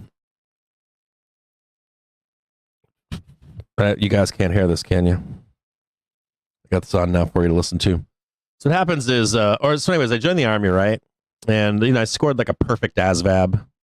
And I go to basic training, And they gave me a D lab or something it was called. I forget now. And it's like this thing where they give you a language test, and it's a made up language. I think I was like one of, I think it was like 100 and maybe like 165 of us or something like that. I think maybe 15 of us passed that test. Then they gave us a second test, and so I took that test, and the G something, I forget what it was called, but it was a second test, and it was like progressive. Like you take one test. First they called me up. That was like just training, and got a bunch of shots or something, and we were going to be down for a day or two because of it. So they called us off by name because of our ASVAB tests and probably our backgrounds. So I take the test. Then the group gets smaller. The next test, there was only a few of us. And so I took a second test. And I get back. And my drill sergeant was like, they smoked us. Truly. They smoked us. The last group, I don't know about the group before, but my group, they smoked. And they made fun of us because they were like, oh, you all think you're smart or something. And I didn't understand what they were talking about. And I was like, what do you mean? And drill sergeant, he's like, you guys are the smartest people in our battalion or whatever. And you're going to be going to Monterey. And I was like, what? I was like, what's Monterey? Sounds fun. Like, I just took 2 tests. This must be fun. And he's like, it's where they take all the smart people. You know? And, whoa, spiking right now. Squeezing right now. Big old squeezing here. There's a giant gap to fill above here to 60-30. So I'm all pumped, right? I'm like, yeah, fuck yeah, I'm going to fucking Monterey. They told me all about it. They're like, it's this place in the sky, you know, nobody ever gets to go to these places. And hold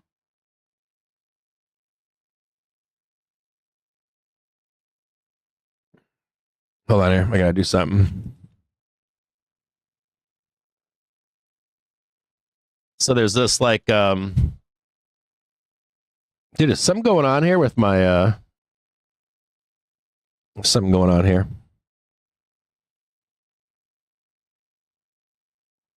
So like the options chain is all over the fucking place. The bars are all over the place on TradingView. The bars are different on the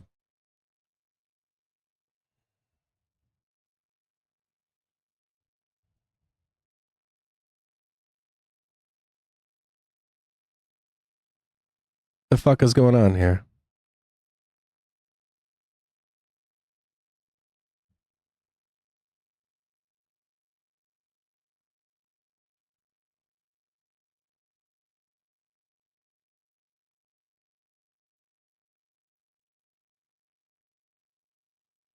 Got some wonky ass shit going on. Trying to like exit calls here, and the fuck is going on here? Okay. I don't know what the fuck just happened here. I got some really wonky shit going on my end. I got like my options are all fucking wonky. The bars on up here are all wonky. So anyways, go back to the story. So I take the fucking tests, right? I take 2 tests. I pass them both flying colors. They fucking smoke me, and they're like, you go to Monterey, it's this place up in California. It's like condominiums, and they're going to teach you a couple languages, and you got to go through the gauntlet, and you got to learn these languages fast and all this stuff. And it was pretty awesome. I thought I was like the coolest guy there. And of course, you get a little bit of a bump in basic because people know that, like, if you're a good runner or you're good at, I don't fucking know, pull-ups or whatever the fuck it is you're good at, it usually helps, you know. You'd be like, I'm like a platoon, I thought it was PG or something, platoon guard or something like that. The platoon guide, that's what it's called. I'm getting old. So they take me to an office, and they fucking go to interview me for my security clearance, and it's just like old fucking guy. It's like 50, or I don't know how old this guy was, but I was young. He looked like he was fucking 50 or 60 years old. You could tell he was like a master sergeant, had a bunch of fucking bars, and then he had a fucking, you know, all this on one side.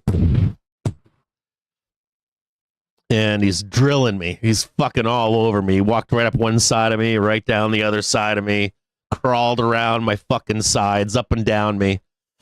And they give you a bunch of questions, and they take you in a room, and they start fucking drilling you on all kinds of stupid shit. And, you know, they're like, did you ever jerk off when you were 12 years old, Private? Just like, huh? In your bedroom on October 13th at 8 a.m. when you're supposed to be getting ready for school? You're like, I didn't write that. I'm out, by the way. I just got out.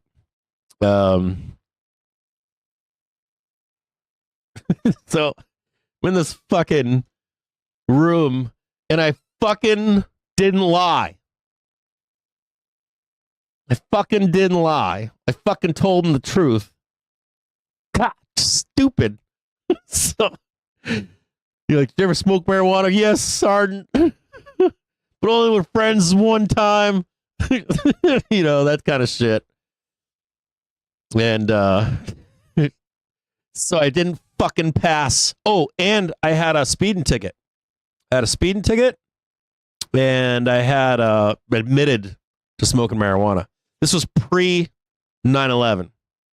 At that time, they weren't taking anybody. You had to be like the best, the best, the best, the best. So I fucking failed my fucking background check. Back to basic, bitch. So I go back to basic. Kuwait's oil ministry says the country is committed to close cooperation with partners in OPEC+. Yeah, DJ. So fucking... So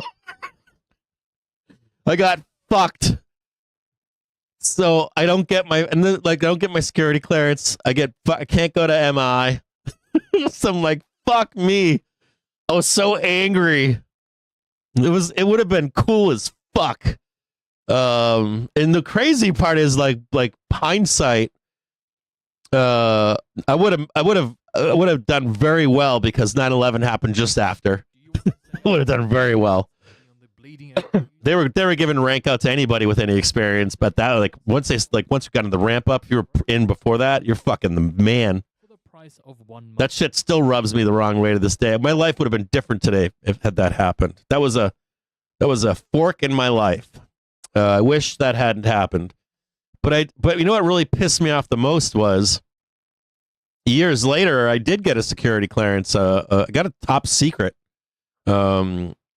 security clearance later on. I had to fill out and that packet was like that fucking thick. That's when they go and check all your neighbors and shit and the kids you grew up with. They check everything. They send people to your fucking family, your neighbors, everybody. Now the next one I got, I didn't realize, but once I was in the fucking army for like a year, all that shit didn't matter. I could get a security clearance, which was even crazier. So I was eligible.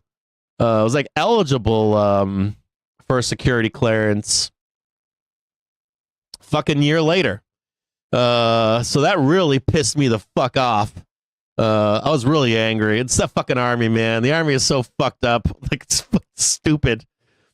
So I ended up becoming I had prior service experience in combat arms, and then I became a driver for the money. And this is funny too. People don't realize this. So people do not realize this. Like civilians don't realize this. So inside of the Iraqi freedom, right, and Afghanistan war, if you ever want to be deployed, this is true. I don't know if this is true today, but so when I was in the army, if you went to there was this old thing where if you went in the army and you got out, you go to the reserves or a guard, and you wouldn't get deployed. Everything was easy peasy. And so I went back in the army to not get deployed. I went back in the army because I had fun.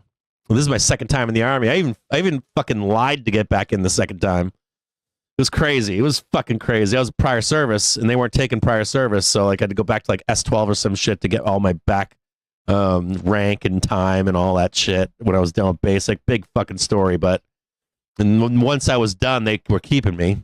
But after that, like you'll hear like people join the military and like, I want to go into a theater. I want to go to combat, and they'll like show up to some fucking, like high speed unit. And they'll never get deployed. They're guys that get stuck in a base and never fucking leave.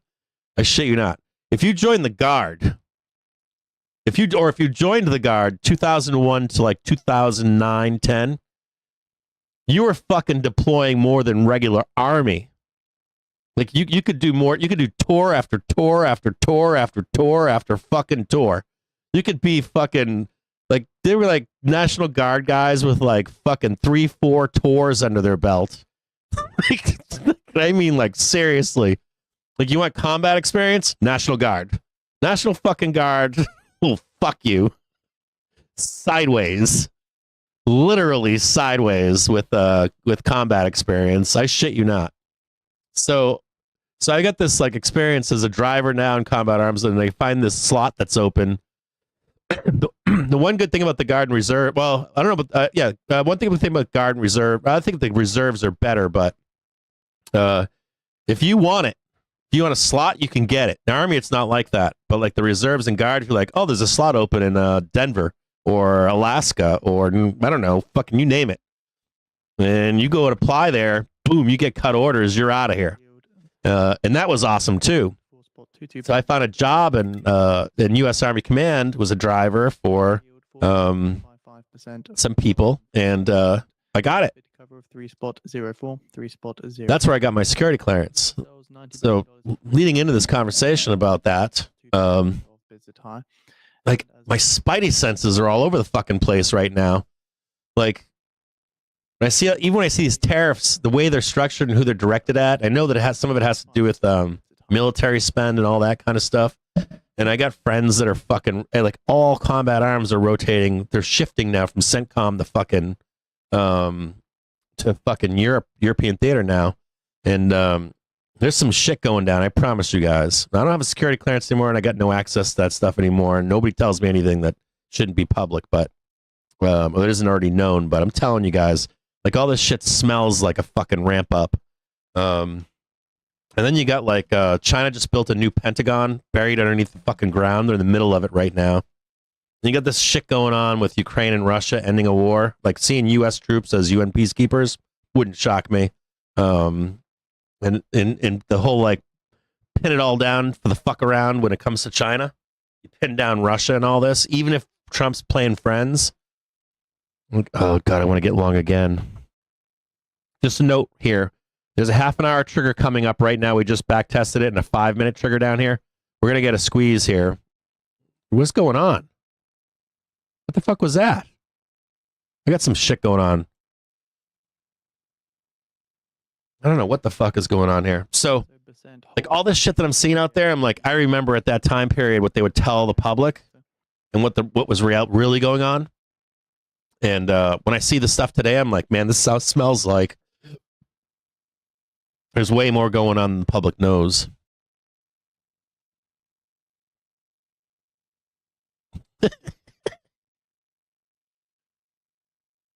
You like that on SGLY, Kevin?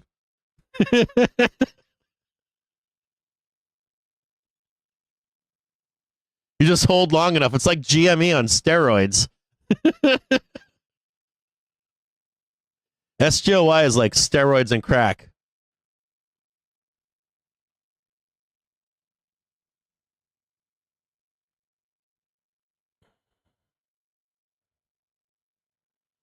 You just hold long enough, it'll print $5.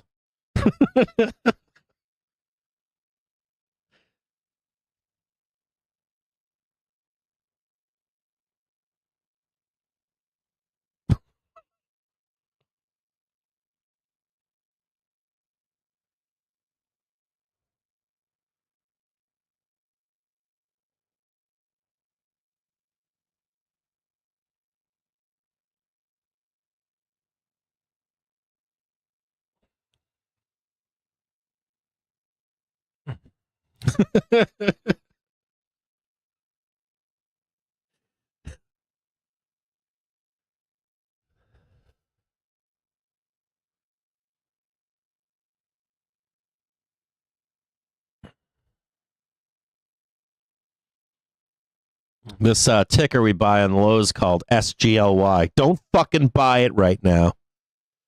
I'm serious. Don't touch it. It's a pump. It's a Chinese scam company. It's a pump and dump. It's like a fucking NFT coin. Pump and dump scam. Hindenburg did a big thing on it one time. It used to be worth like $300 fucking dollars or something. Stupid. SGLY. And this fucking thing like rips down to zero. Then they like dilute shares. Then they like dump a bunch of money into it. Probably the government of China.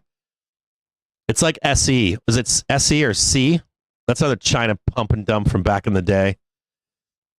Like one day it's down like fucking bleeding to depths of hell. And then like 3 months later, it's like up fucking 500%. You know, it's like the government of China just pumped $1 billion into this fucking shit stock.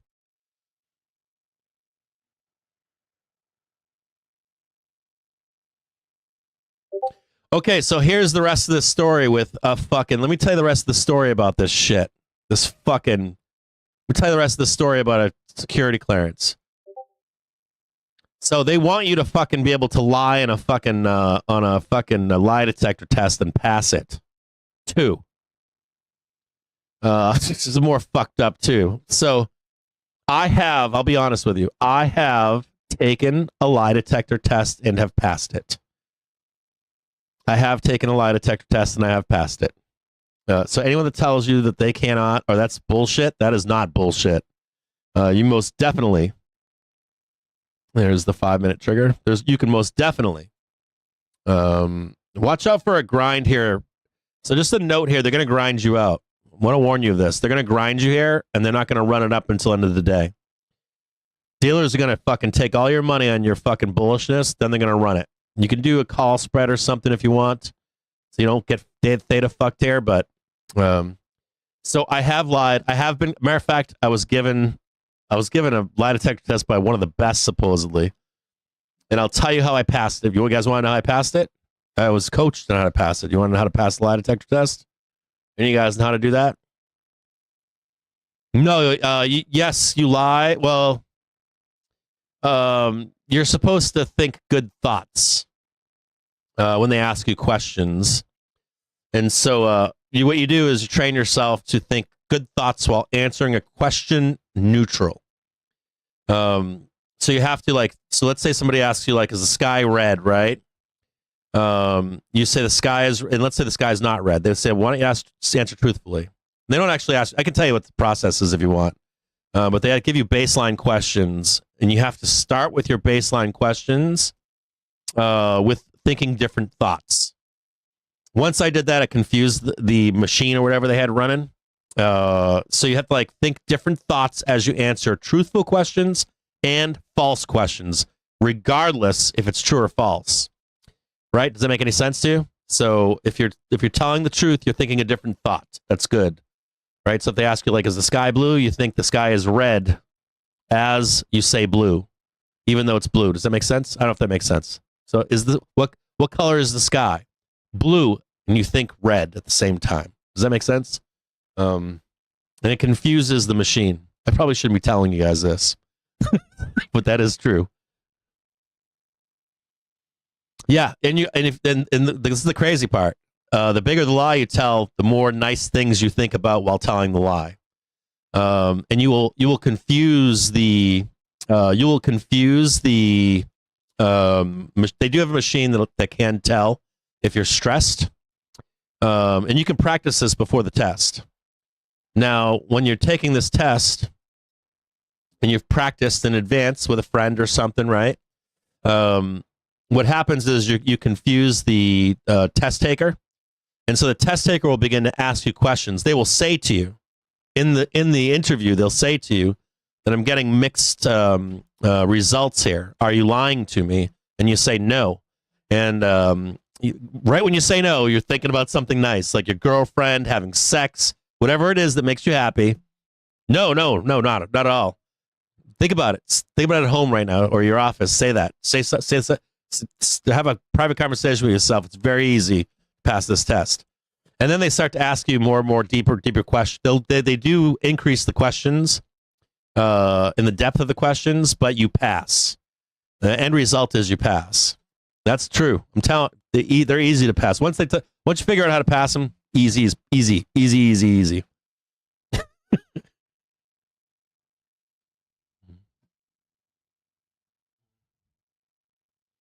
The way that you do it is you answer every question, true or false, doesn't matter.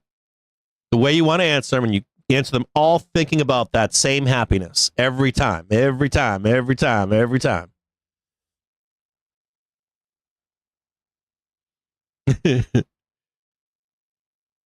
could think about it in your head. If you think about it over in your head a little bit, and you start answering questions that are false, thinking about something completely fucking different, then oh my god, they're gonna catch me.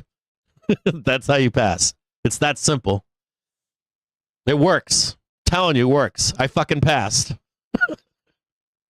But of course, I was young, right? The first time, I'm like young.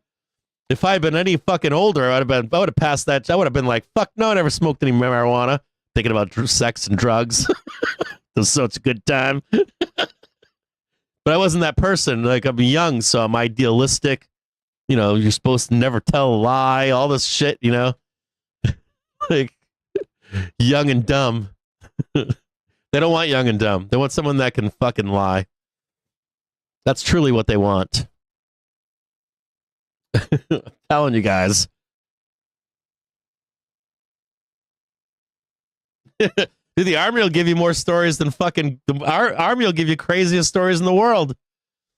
Crazy stories. I got so many crazy fucking military stories. It wasn't even fucking funny. It was pure insanity. And I'm old. How old do you think that I am? How old do you think? I'm old as fuck. You'd be shocked that I just told you when I was in the army. Like a long fucking time ago. Oh, God. All right, let's see what we got going on here. I'm an old fucking guy. When you're old as fuck like me, you got a million stories. That is one of the benefits of becoming old. That is one of the benefits of becoming old. You got a billion fucking stories. You just got to trigger the memory. And then I'm like, blah, blah, blah, blah, blah, blah, blah, blah. Like a fucking teenage girl. Note here, there's a high, a lower high. It's kind of a garbage high back here, too. This looks like fucking sideways. How about we do this? I think we're just going to range. Watch the zone here. Watch this garbage here, okay?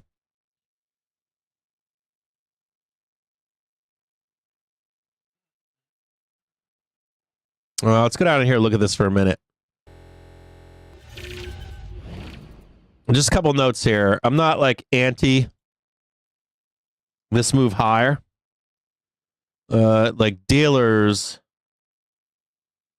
love like, you know, this nice little range here telling you we're going to go higher. You're buying calls, they're unloading them into you, right? Or not, they're unloading shares into you, of course. They're selling you calls, and then like down here we swoop quickly down, whoop, and then we go to our target up here. You know what I'm saying? Not guaranteed that it happens, but you know, or another option would be squeeze up to the gamma trigger, swoop back down, then come up here and hit it. So it's not that we can't go up here, it's that just be waiting down here for calls. There's not a lot left up here. There's a lot of like range garbage. OPEC crude output fell 70,000 barrels per day to 27.03 million barrels per day. Output dipped last month following... And it's grinding higher right now on SPY. I wouldn't trust this, though. Not me. I got out some calls over here. I don't know if I would... I don't know. This is a tough one. From macro headline risk with Financial Juice Pro. Now only $99 a year for our real-time service.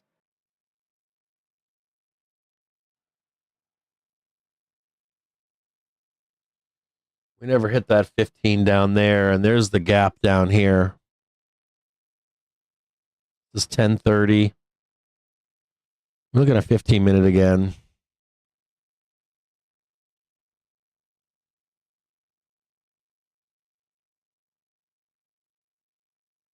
That gap is closed right there. You see that?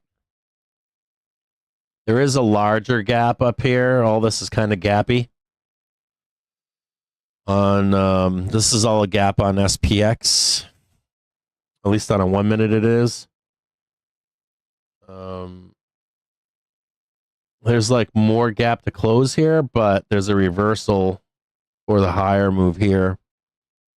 That's a tough call right here.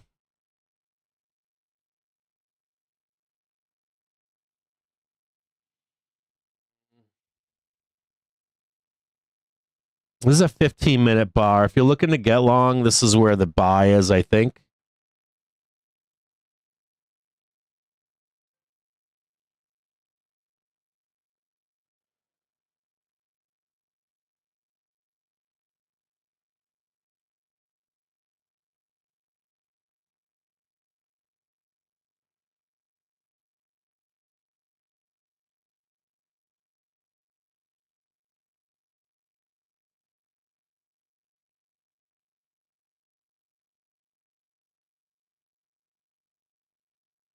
You guys see that right there?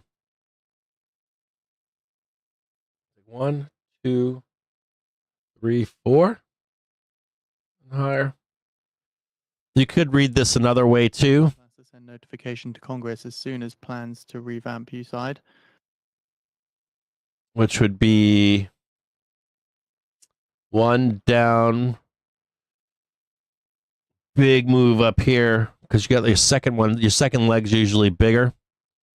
Then you'd get your pull down, and then you get one more So that's up. the Trump administration planning to send notification to Congress soon, planning to revamp the United States Agency for International Development.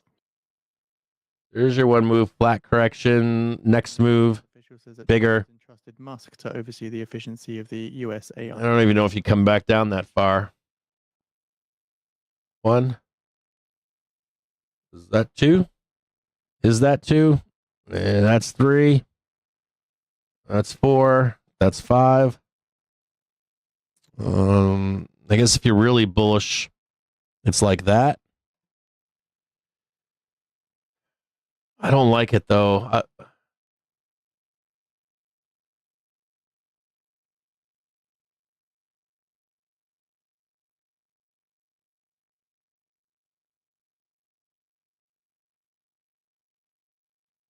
1, 2, 3. It's a tough call here.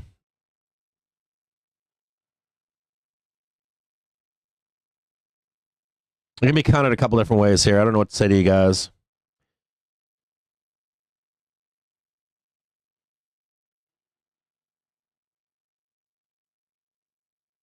I'll be down here waiting.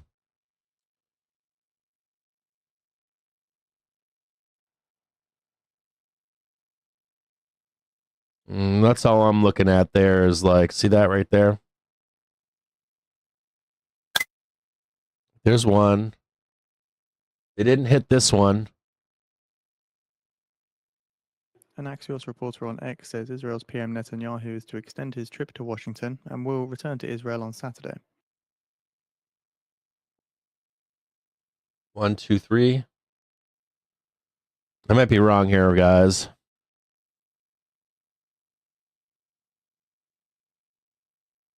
One, 2, 3. 1, 2, 3, 4, 5. I don't know. I might be wrong here.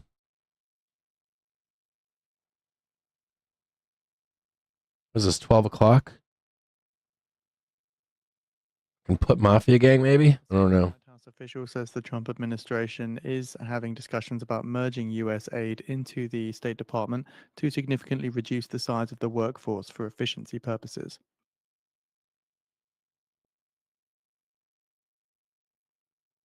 That's not true, by the way.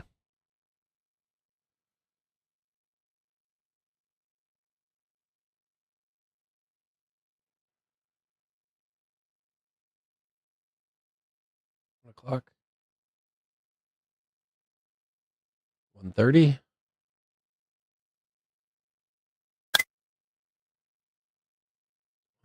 2, 3, 4, 5. That's what I got.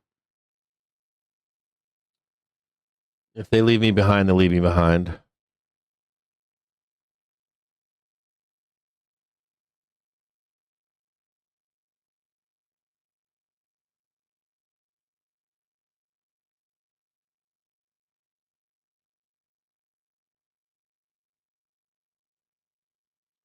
One, 2, 3, 4, 5.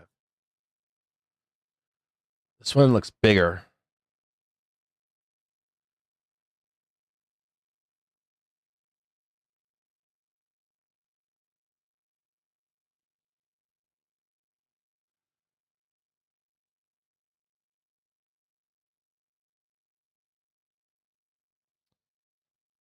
I mean, this one should fucking move. I'm just too bearish.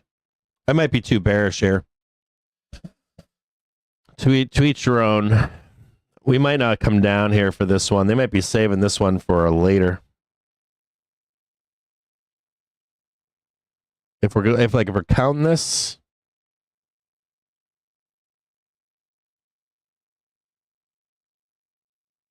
this fucker should go like, if we're counting this the right way, this should be like way up here. Like this shit should moon.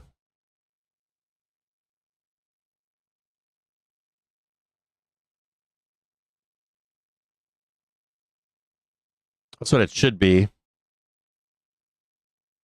Like bam. And then even 606.94. But I'm having a bad read on this.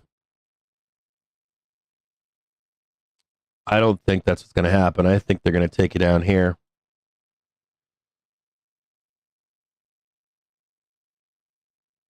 I think you're going to reverse off this hourly trigger, or maybe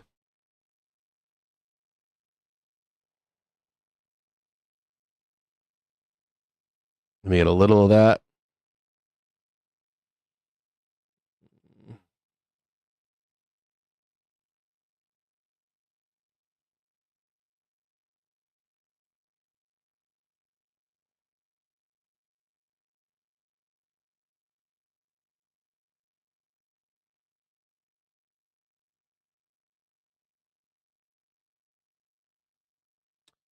Where time is that? That's 2 o'clock.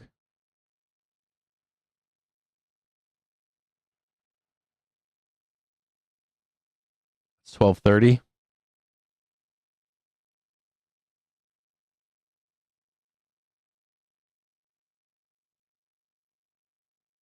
I would really like to see that that tag right there. I have that right? It's what, 12? 12:30. And then 1 o'clock. A little bit closer. Look at this. Okay, so we get the high. There's 11:30. We get the high, right? 12 o'clock, new high.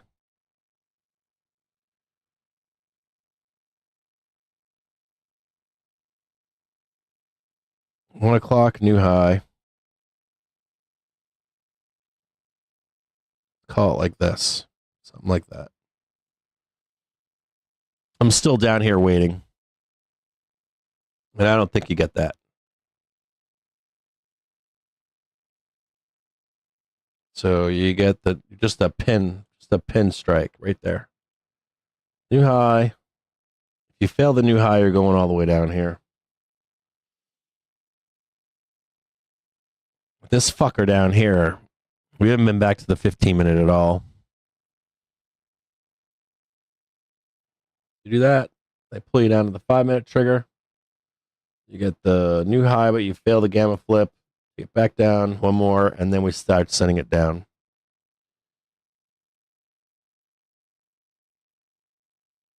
Down that way to 230.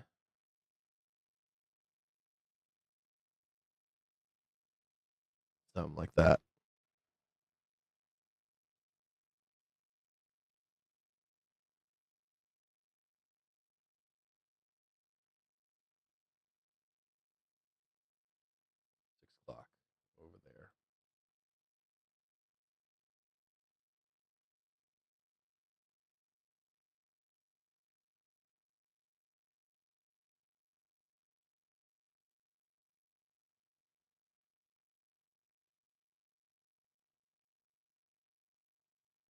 That's the best I think you can hope for. Be careful of a sweep lower. I think that's the best you're going to hope for, but there's like, stay down here. Because that fucking sweep, man, like this bullshit down here, like cleaning all that up, that's where you want to be. You want to be a buyer down here.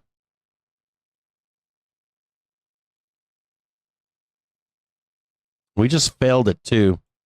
There's the prior high. We're failing it right now. See that shit?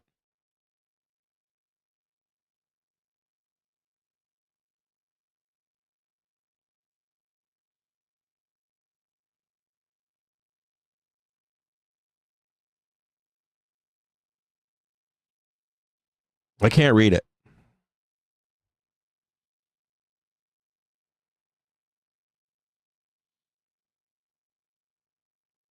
Six minutes power hour. Well, they're getting a new low right now on the hour. That's not good. I think I should delete all that. I don't like it.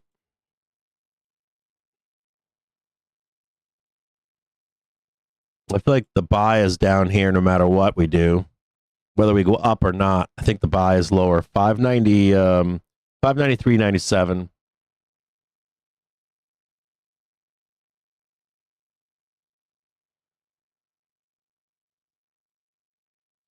Maybe I'm just being too fucking bearish. I don't know.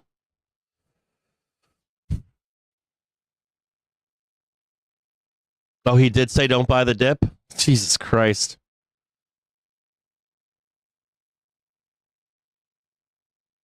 Yeah, I'm not seeing the like I'm not seeing like I'm trying to count this right now and I can't get a count off of it. I can't get a firm count, so. And then like I don't like this down here. I don't like this shit. Like the initial squeeze up, they always bring that shit back. Just a matter of when.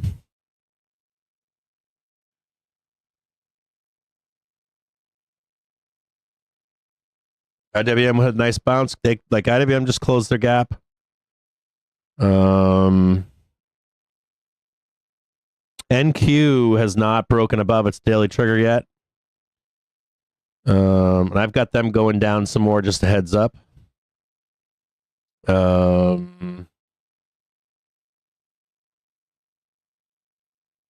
and I've got DIA recovering right where we are. Close the gap and then another down move on DIA. If you're a bull here, be very careful. VIX 9-day is still elevated. Trade 1921. Like VIX 9-day is saying squeeze here. I'm getting mixed reads here. Dixie is coming up but wants to reverse. Let me show you guys some of this stuff. I'm getting some mixed reads here. Okay, so let's start. Let's be basic here. So here's Dixie, right? It's got a day or an hourly and a half an hour trigger coming down. We're gonna go to a 30-minute and look at this.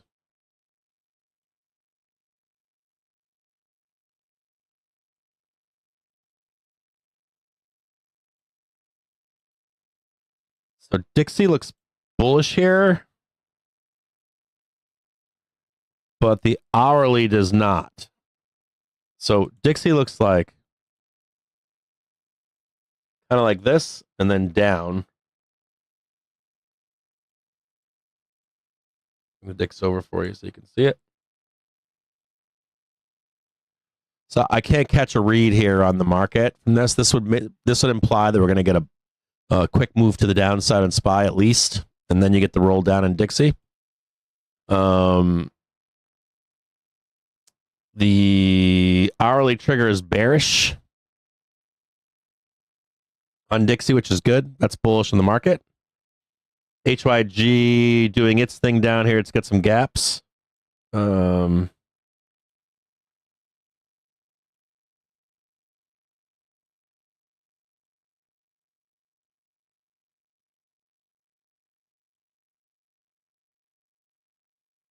Same thing here in the inverse, right? So HYG wants to come down and then go higher.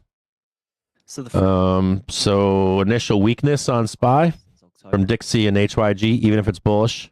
We got some weirdness going on in Qs and Dow Jones, where they have more down. They have not finished their downside moves just yet. Here's SPX. Be careful of a like just close the gap. See, there's a gap right there, and then move higher.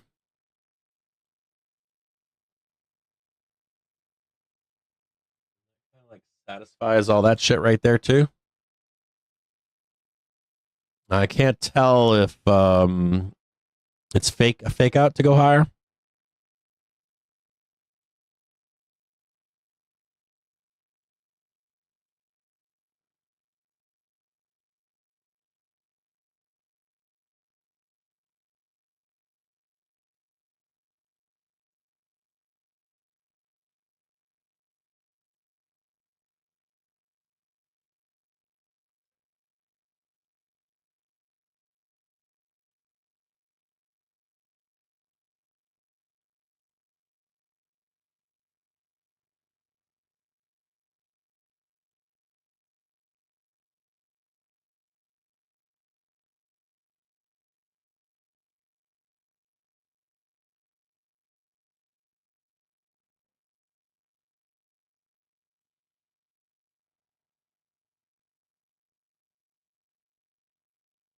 This stuff here I can't tell because these can be flat corrections, or these can be sharp or flat. This could be flat, or this could be sharp, and this could be flat.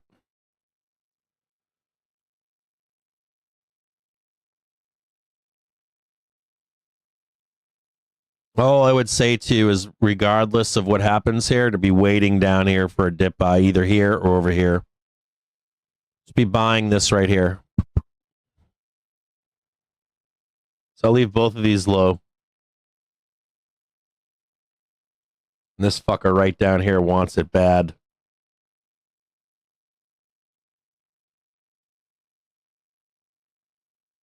$1:00, 1:30.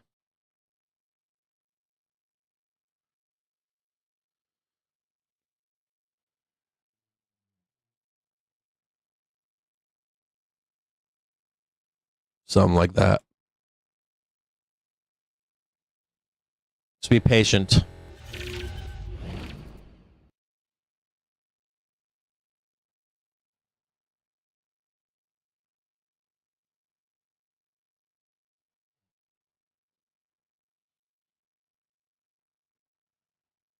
Well, I think it has to do with the initial squeeze. I think when that news dropped, the dealers they're not offsides, but they have to get delta neutral, so they're going to pull all it back quickly and then reset the chain. This happens a lot when you get like news-driven market action. I'm going to take a quick break because I don't want you guys like going long when you shouldn't be. Like that happens. You know, like we have like on a Friday we go all the way down, they bring it all the way back up. Same thing. Just hitting on the inverse. So we could squeeze here. Try your luck with it. I would say the only thing that I would say here would be from now into later today there is a dip buy lower. You don't want to get fucked up even if we're going higher.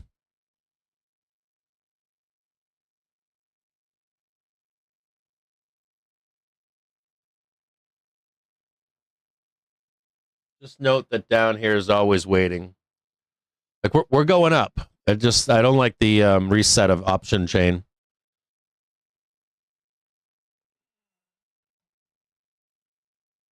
Oh, here we go. David's here. All right, David, I'm with you.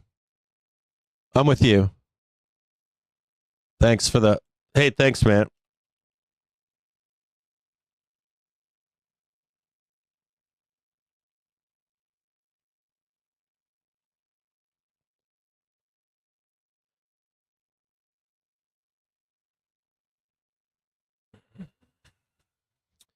Just take a look here at I want you to, if you're in our Discord, I want you to note. So there's a guy in our Discord right now. Okay. This is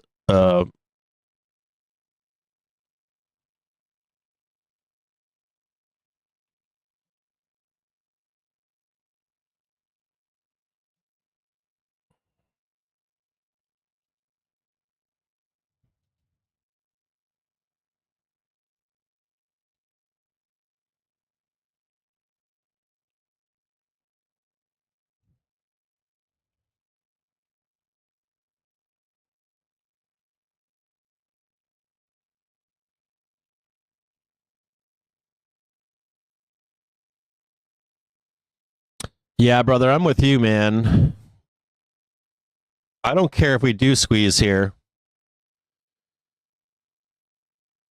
I think there's a drop, or it's not worth the squeeze.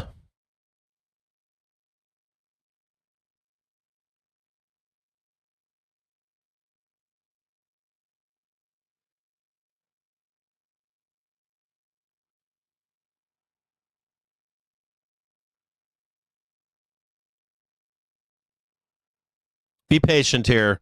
If you're a bull here, just be patient. I'll be back in just 15 minutes. I'm going to take a quick break. Yeah, go inside the market chat in the Discord. It's not that we can't squeeze here. It's that the better trade is lower. So if you're bullish and you're already long right now, I get it. If you're watching on the show or whatever, this happens a lot. Okay, well, let me describe this to you guys. So this can be an up or a downside move. Okay, this is important for the Trump trading, day trading. David knows about this. He traded Trump before, so it serves you well to be a reactionary trader in this market particularly. Now, this won't last forever. Let me tell you guys something else that's cool. If you don't like if you feel like I don't want to fucking do the Trump trade, I get it. I understand 100%. So, but I'll tell you this. There will become a time when nobody cares what Trump says. It's likely going to take 2 years. It's going to take about 2 years. It'll matter what the Senate and the House says or becomes, and he'll become a lame duck even if they win. Or they maintain or increase their seats, there will still become a time when whatever he says is considered lame duck. Until then, if you have a reaction from something that revolves around White House policy, Trump, his surrogates, whatever they are, if they say something that moves the market, just note that you can usually reaction trade it. Doesn't matter if it's positive or negative. So if let's say you come to the market and Trump says something negative, you'll see the market blast down, and then it'll recover. You'll see Trump say something positive. Market will go, the initiation will be higher, and then it'll roll all the way back down and retrace most of that move a lot of times. And you'll see traders take both sides of this trade. Or maybe they're either, like, we took it because we heard it, right? To the upside, we were able to jump on that trade to catch the upside, but there's always a group of traders on the opposite side of that trade waiting for the reaction to wear off. And not only that, I want you to remember this. The dealers have to chase these actions. So let's say there's a bullish announcement like this morning. So everybody's buying calls all at once. Shorts are closing short, right? Oh shit, I'm short right now. Just got a Trump thing, whatever the fuck it is, right? So close short, right? And then you get the reaction of traders, call, or buy the market, whatever the fuck it is. Dealers initially, until that demand wanes, has to chase that trade. Does that make sense? So they jump on with you. So they're like, okay, we're going to get long with everybody, right? And then as soon as that demand dies, they sell into you. So you see the pullback. And this pullback could be weak. It could take a while. It could be sideways until more demand comes in on positive news, or until they're neutral again, right? Whenever they're neutral. And we already know that they need the market to go higher anyways. So we could have a sideways trade. It's not all the way down. We already know that they want people to buy the market to get it back to where it was. So the one thing I would leave you with is here on this is if we know that the reaction trade is going to be get short, you might want to go a little bit lower to buy the dip. This happens even not Trump. Like if we're in like regular before Trump was president and Biden fucking never moved markets. You just get an announcement or something. The initial move goes higher, then they trade it down and to the right, right? And you can get long again. So just be patient in these action and reaction trades.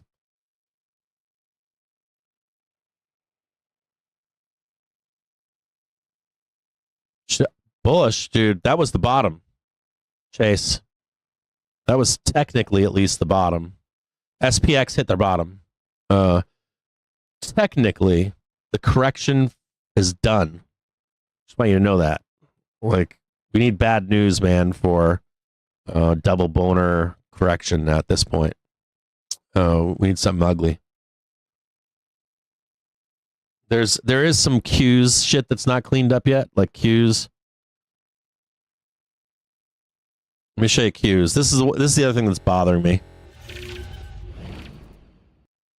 So here's Qs, right? See that move right there? The rest of that move? So far, they're leaving it behind. So right there. And then you get the low, higher low, and one more down here.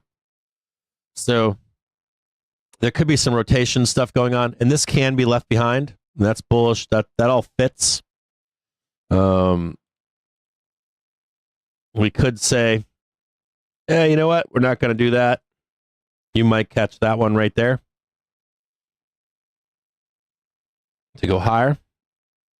But I still don't like that Qs hasn't done this one here. S&P, though, has done what they needed to do. DIA, they did their downside move. Right there. So now they're fixing to finish their move up here. But I've got DIA coming down too. While Qs goes higher and SPY goes higher. Normally Dow Jones Industrial Average will be front run to the upside before SPY and then roll before SPY. It's on its own track that has nothing to do. This doesn't really impact the market as much as SPY and Qs does. IWM, they're ready to retrace. They got one more down. Oh, they did that. So they've finished what they needed to finish.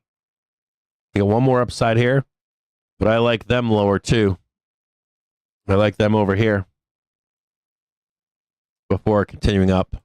So they're kind of on their own track too. I would like to see them hit this bottom right here, and that completes them for me too. They're not complete yet in my view. I don't think IWM's done going down. You guys don't want to hear that, but 1, 2, 3. You're saying that's done? Maybe. I guess you could probably count that done. I've got this one here, this one, that one, and then up. I'll show you that one there. This one, this one, this one. We still haven't hit it. So just a little bit more down. You see right there? Like a little bit more down. Sweep these dailies down here. Get rid of all that garbage. Get rid of all that garbage. So one more down leg maybe in IWM. And VIX is rising right now too.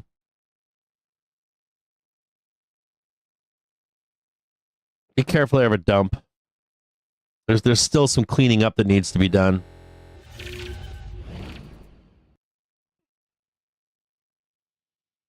Yeah, I don't know. Maybe that's there's like still like SPY looks great. SPY looks like it's done, or SPX looks like it's done. But some of the other indexes are kind of looking like, I'd like to see just a little bit more down in those.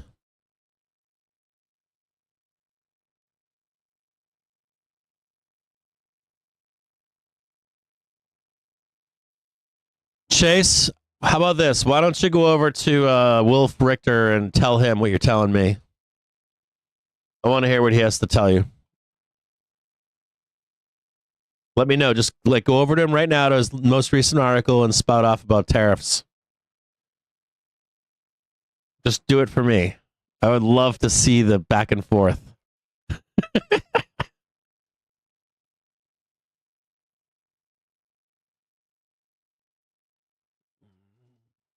Yeah, that's nice. Probably watching the chain, huh? I'm out of the chain right now. Poke, I'm not on it. I need to get in it. So I was tracking 600s. They're close to where they need to be. So 600s are, I think, trading 40 on the. There's a lot of IV now in calls. They were like 40 cents down here. They're now worth 49 cents right here.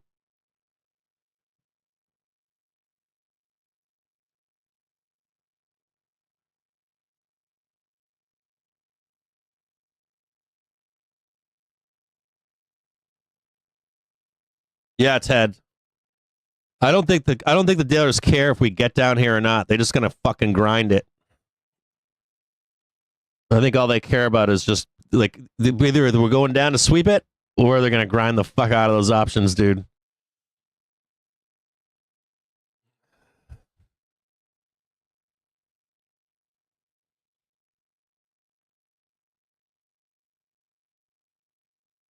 Yeah, I'm with you, David.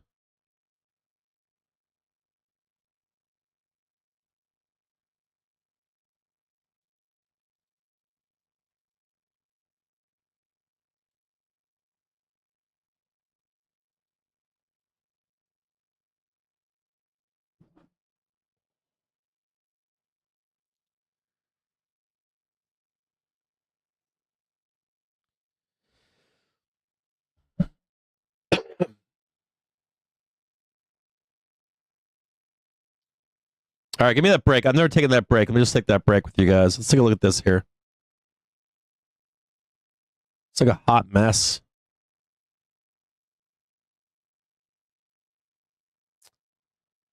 That shit right there. That fucker right down there. That fucking thing right there. That mess right there.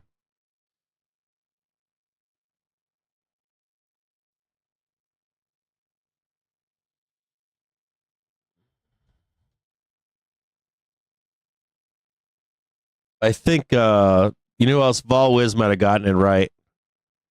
Grind it all day and then wait for the announcement. Whatever that announcement is. All right, I'll be right back with you guys. By the Telegraph that Trump is considering hitting the EU with a 10% tariff on imported goods.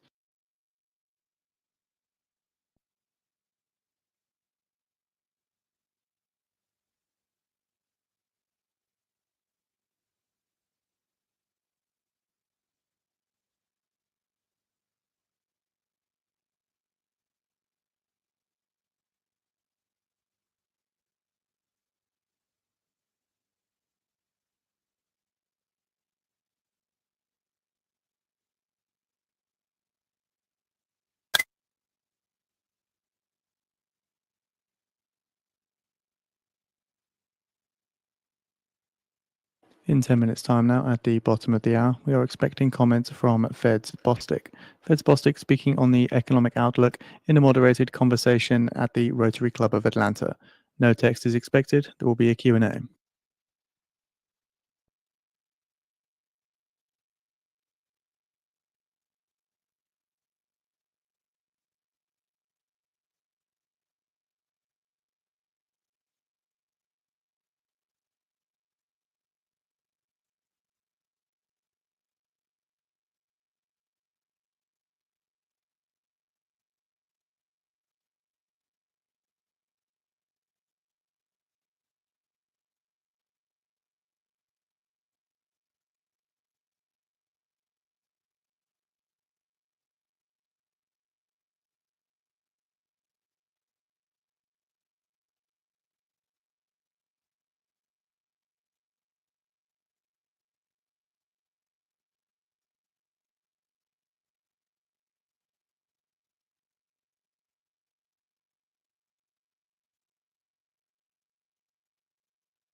So in 5 minutes time now at the bottom of the hour, we expect possible comments from Fed's Bostic, who speaks in a moderated conversation about the economic outlook at the Rotary Club of Atlanta.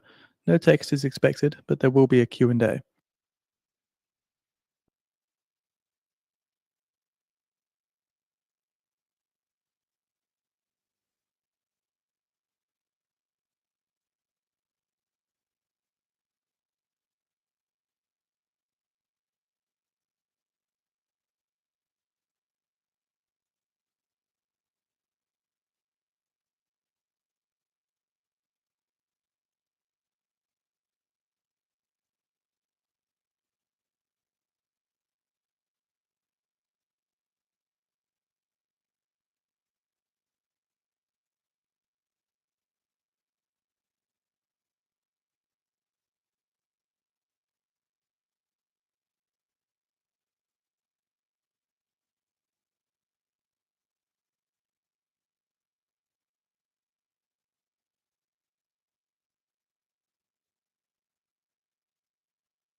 So we're shortly expecting possible comments from Fed's Bostic.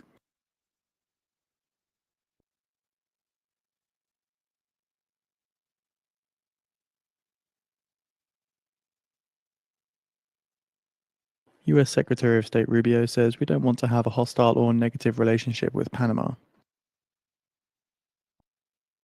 Fed's Bostic says the current degree of uncertainty has broadened considerably.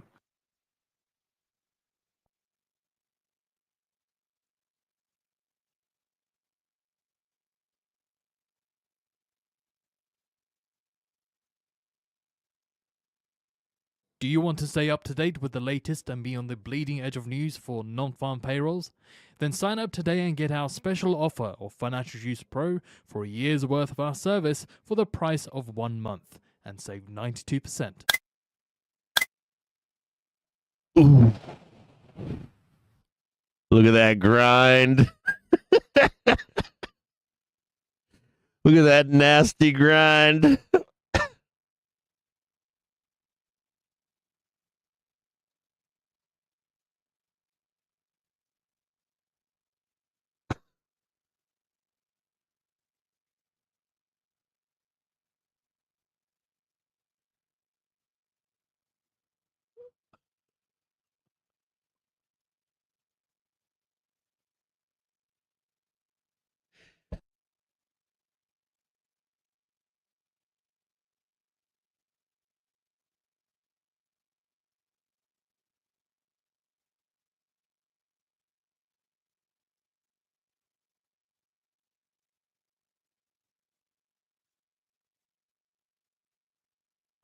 Fed's Bostic says tariffs are an aspect of uncertainty and challenging to figure out how to incorporate it.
Fed's Bostic says because things are changing so rapidly, the most important thing to do is ask questions of business contacts and look at possible other outcomes.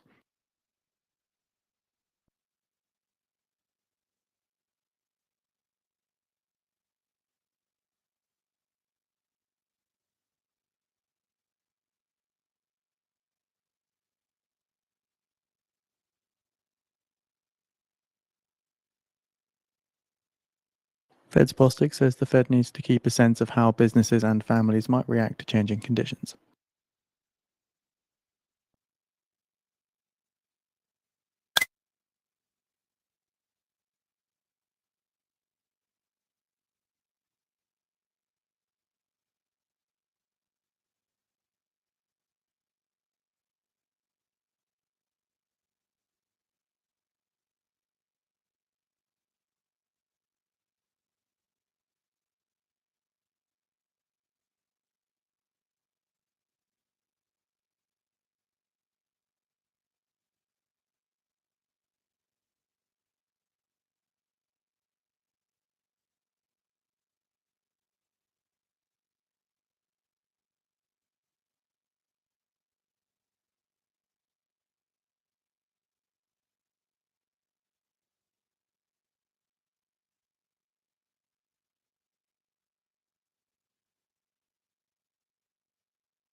Bostic says maintaining the end of 2024 solid outlook and monitoring the economy.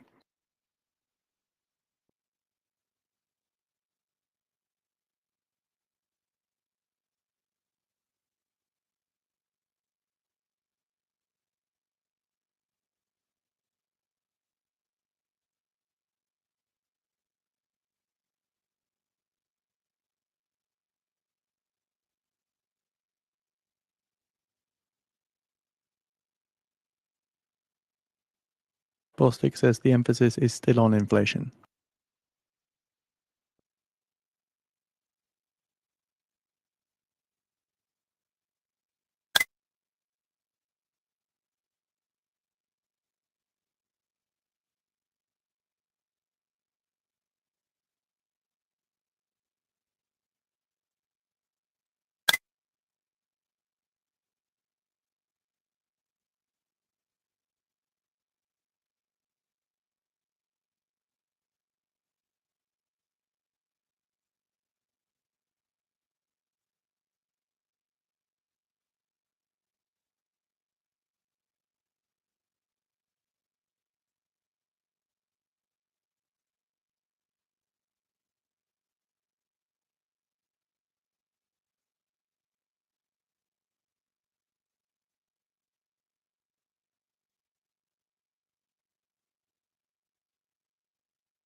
Bostic says the US can support a much tighter labour market than was previously understood.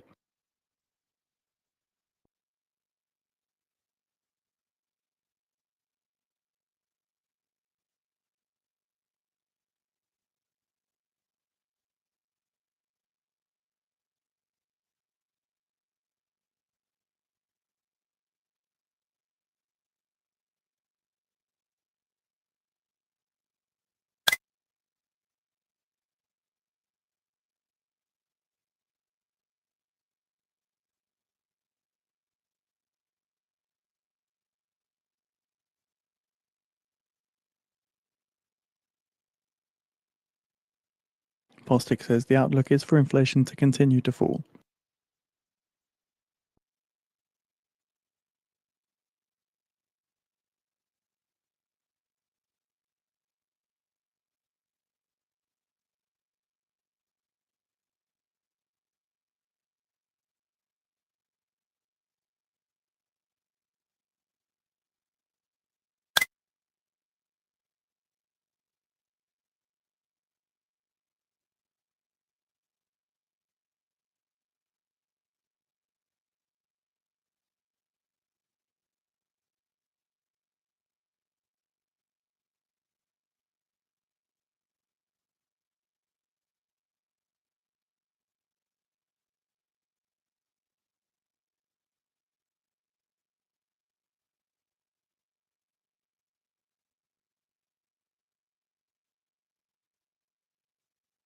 Bostic says I'm not expecting the path of 2% inflation to be a straight line.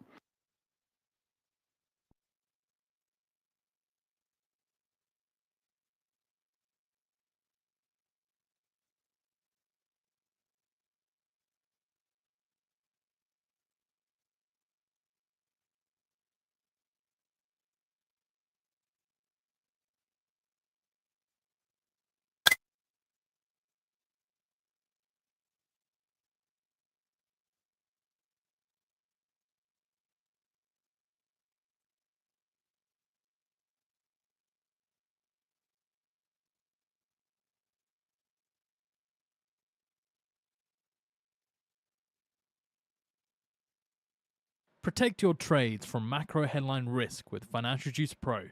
Now only $99 a year for our real-time service.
Fed's Bostic says there's compelling reason to expect housing inflation to fall.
Trump says we've made a lot of progress on Russia and Ukraine. Currently, Trump speaking to reporters at the White House.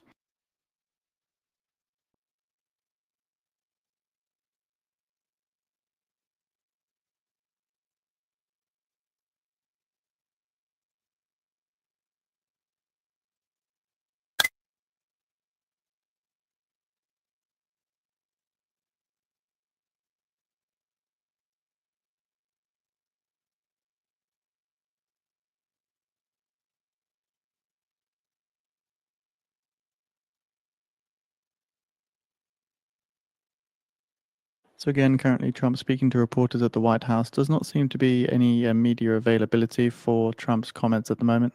Just keeping our eyes peeled. Back to Fed's Bostic, it says the outlook is for job markets to remain solid.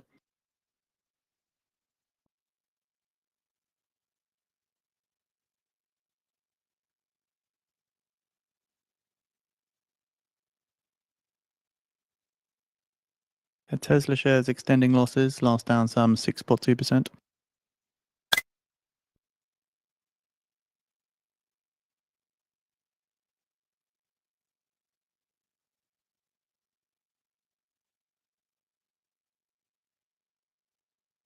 Bostic says I expect the jobs market to remain solid. Labour market right now is not a constraint on business.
Trump signs an executive order to create a sovereign wealth fund. So again, Trump signs executive order to create a sovereign wealth fund.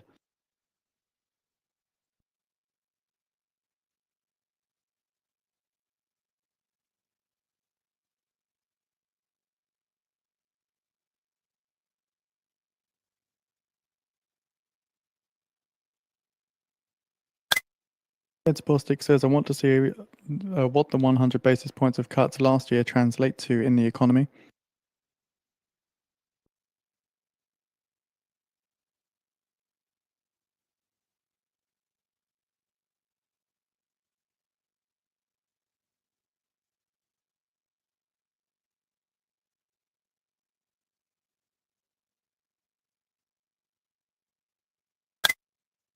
Fed's Bostic says uncertainty has been increasing. Want to be cautious and not have policy lean in a direction and have to switch.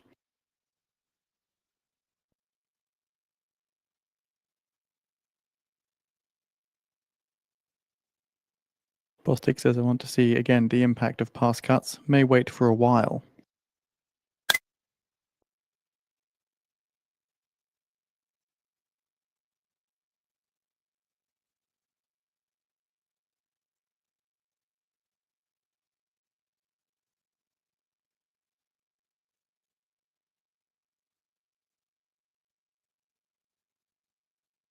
Bostic says how long it takes to get to neutral depends on how the economy evolves.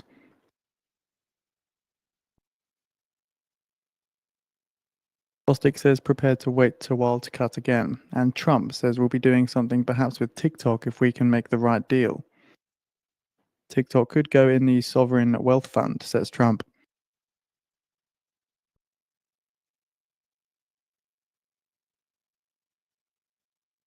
Fed's Bostic says I see the nominal neutral rates at 3 to 3.5%.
Politico reports that the US is to withdraw from the UN Human Rights Council.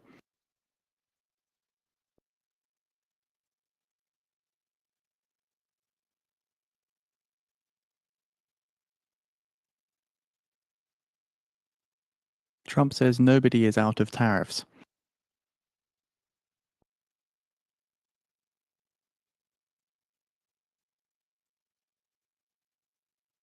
Fed's Bostic says risk and uncertainty may be one reason long rates. Do you want to stay up to date with the latest and be on the bleeding edge of news for non-farm payrolls? Then sign up today and get our special offer of Financial Use Pro for a year's worth of our service for the price of 1 month and save 92%.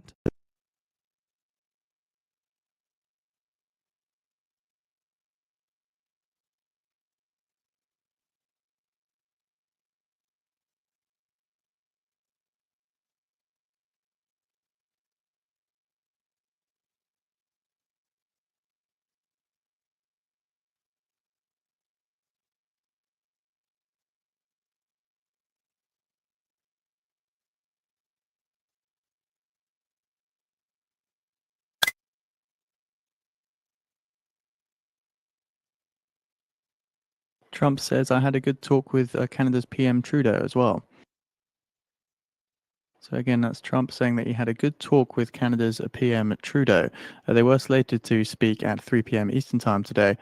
But again, he does say he just had a good talk with Canada's PM Trudeau. Trump as well says we haven't agreed on tariffs yet with Mexico.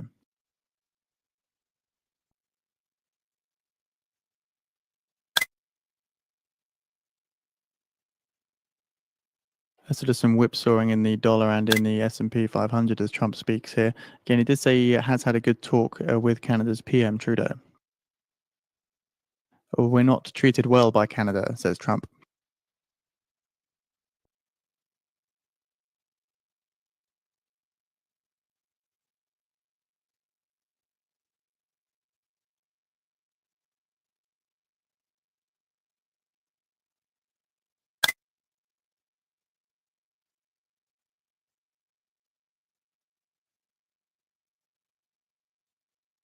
Trump says we don't need Canadian cars, lumber, or agriculture.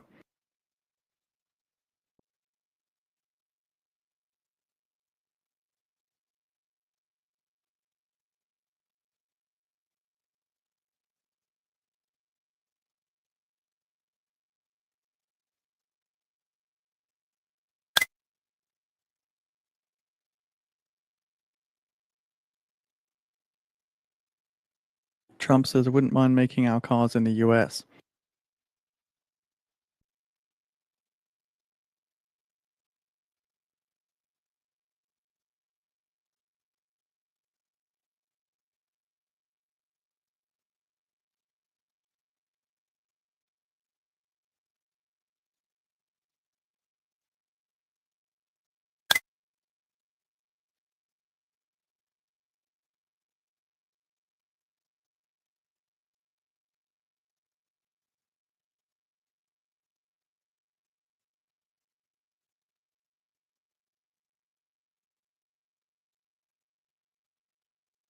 Trump says we will have a big negotiation with Mexico.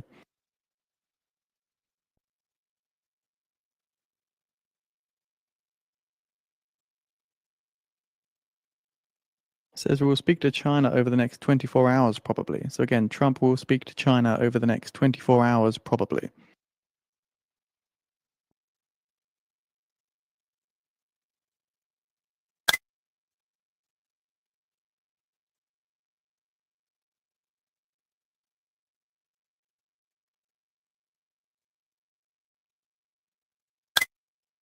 Trump says China won't be involved with the Panama Canal for long.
Trump says China will be dealt with on the Panama Canal.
Trump says China tariffs were an opening salvo.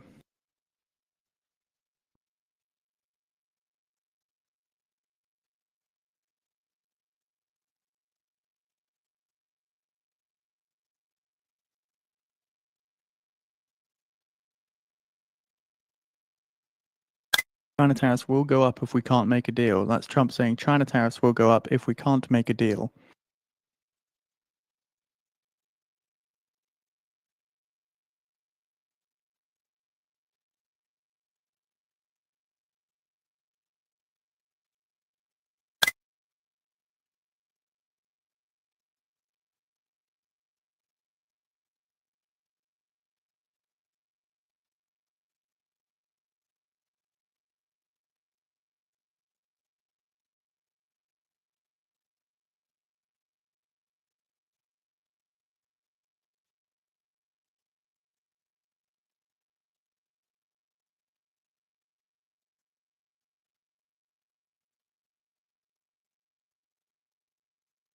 Trump again says if we can't make a deal with China, tariffs will be substantial. China's UN envoy says that China firmly opposes the unwarranted increase in tariffs by the Trump administration. And now Fed's Bostic says tariffs are a type of tax and impacts depend on details, application, and retaliation.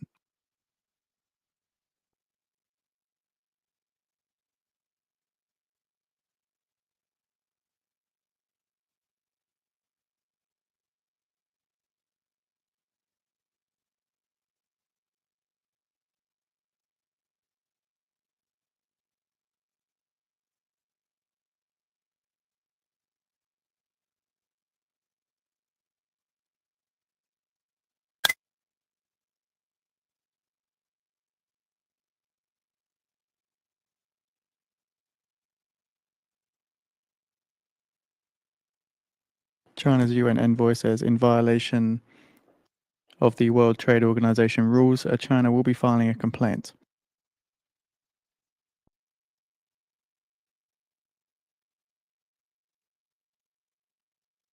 Trump says US aid is a good concept but has radical left lunatics.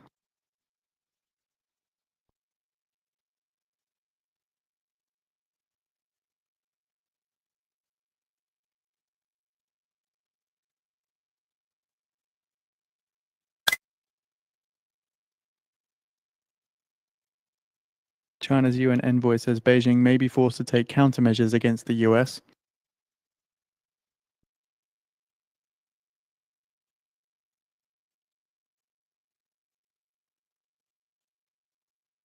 And now back to Fed's Bostic on tariffs, says we're going to have to just watch.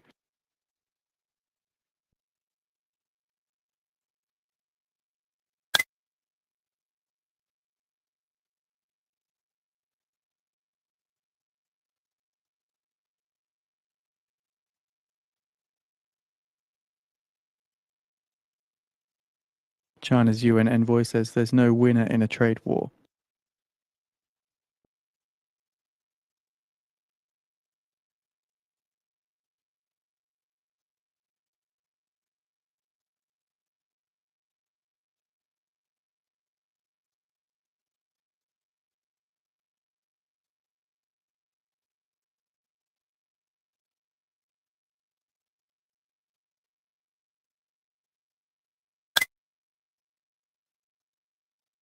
China's UN envoy says that if US Secretary of State Rubio comes on February 18th, Security Council meeting, it will be a good opportunity for him to meet his Chinese counterpart.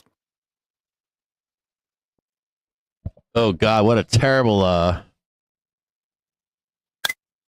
time is it right now, boys and girls.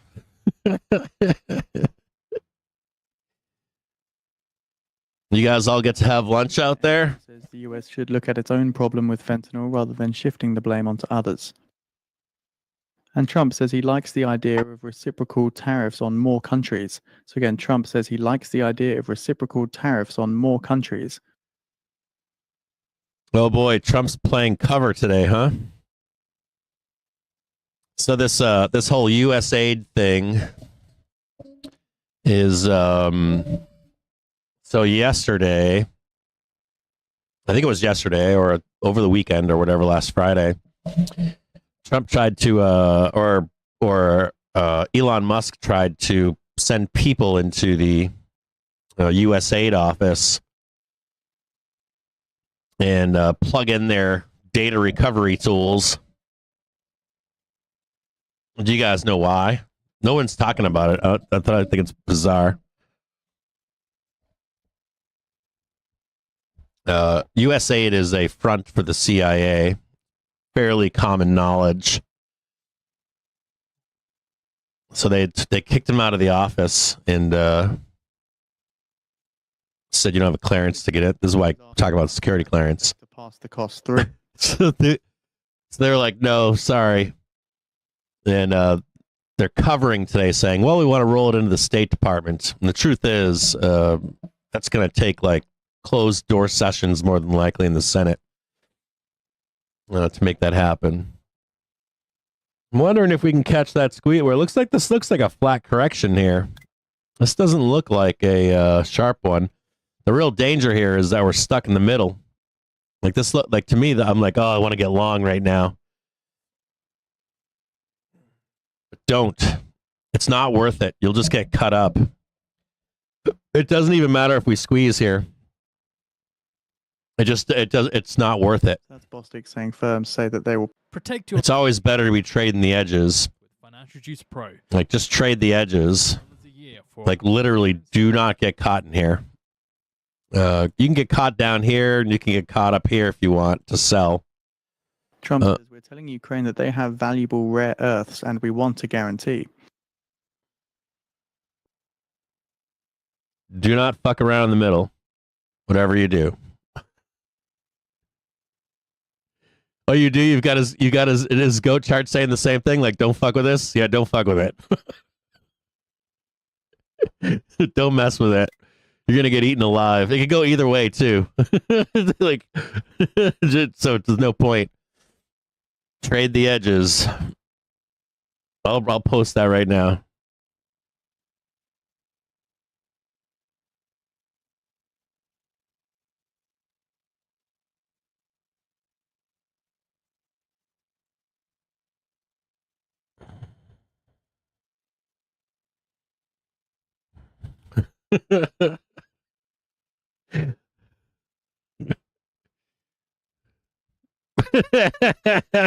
Bostic says it's not clear what Trump actions add up for the US economy.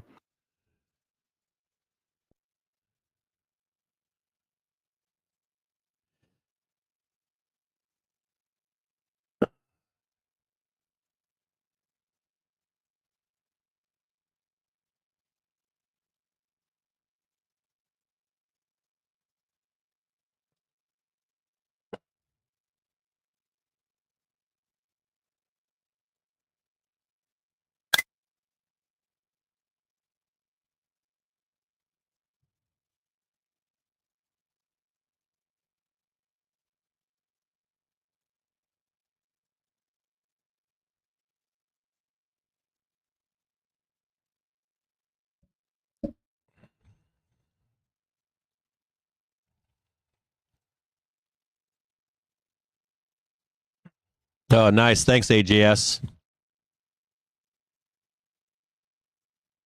Yeah, exactly. Do not fuck with that, huh? God, what a fucking mess that is. Yeah. The Trump appoints Besant as the acting head, according to the Washington Post. There's no reason to be trading this right now. Some asshole right now is probably like, I got my little fly open. 605.90, baby. Guarantees rare earths in any deal with Ukraine. I'm just torching that data all day long. What's up? What's up? That's Juan Donez. What up, brother? How you doing? That's Trump confirming, I want Ukraine to give us rare earths. What's going on, brother? Not a whole lot, right? Well, we got some messy shit too. We've got like after that squeeze this morning, like SPX like SPX did what it needed to do. In my view, Qs need some more work. There's like more. There's indexes. There's other indexes. DIA kind of trades on its own, and IWM does too. But they got more work too. There's some like downside cleanup that needs done in IL7 on those fucking indexes. So I'm assuming we're rotating around the market right now. Meanwhile, of course, SPY just fucking goes on hiatus until that happens.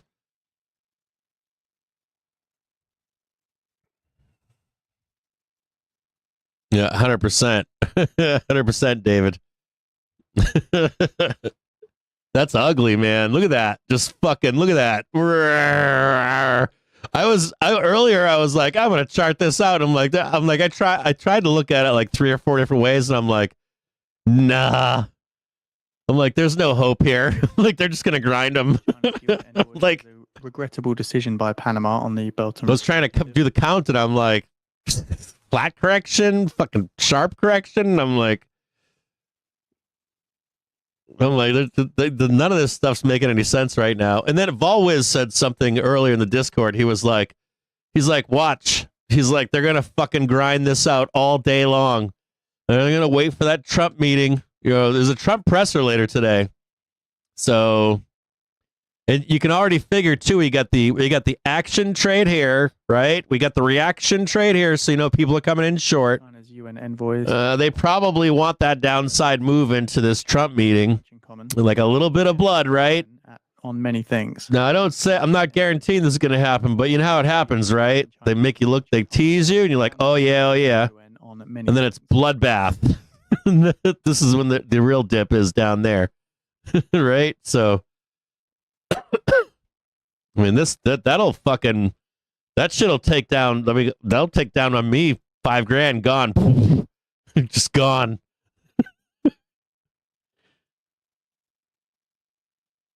Well, I don't want to fuck around with this. Even if we get the squeeze, I'd still rather short this and long this. I hope the US and China can. It's not even a full run, so to the UN. I don't want nothing to do with it. I'll be honest with you guys. I want shit to do with it. It's like that private stream we had last week. We had 2 private streams, and I'm like, whenever you see something like this, you know, you're like, Cap's bearish. I'm like, fuck no, I'm bullish. But I'm bullish here. You guys are bullish like here and here. And I'm just like, down here, down there. Down there. That's where you fucking go, right there. Just wait.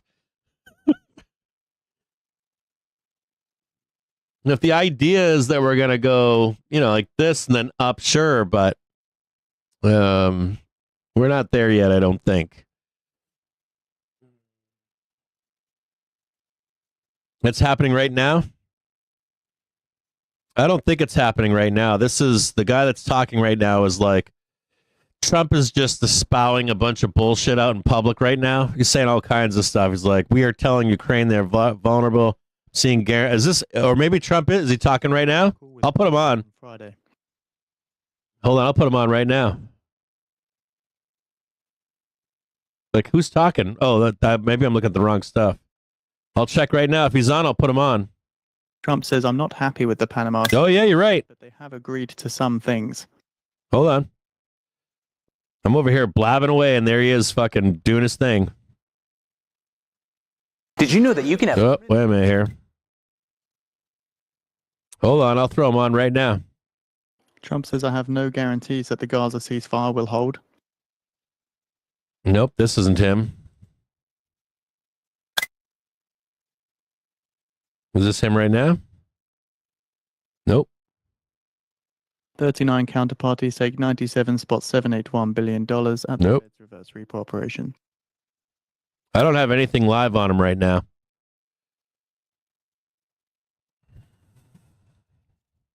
I got a bunch of other people talking. Wait a minute. Faced. After all we have been through together, Is this him? on the verge of the 4 greatest years in American history. With your help, we will restore America. Can anybody proof this is him? The nation that we love, and we love it so much. We are one people, one family, and one glorious nation under God. So to every parent who dreams for their child, and every child who dreams for their future, I am with you, I will fight for you, and I will win for you. We're going to win like never before. This can't be him. There's a bunch of fucking people there. There's no way that's right. Hold on here.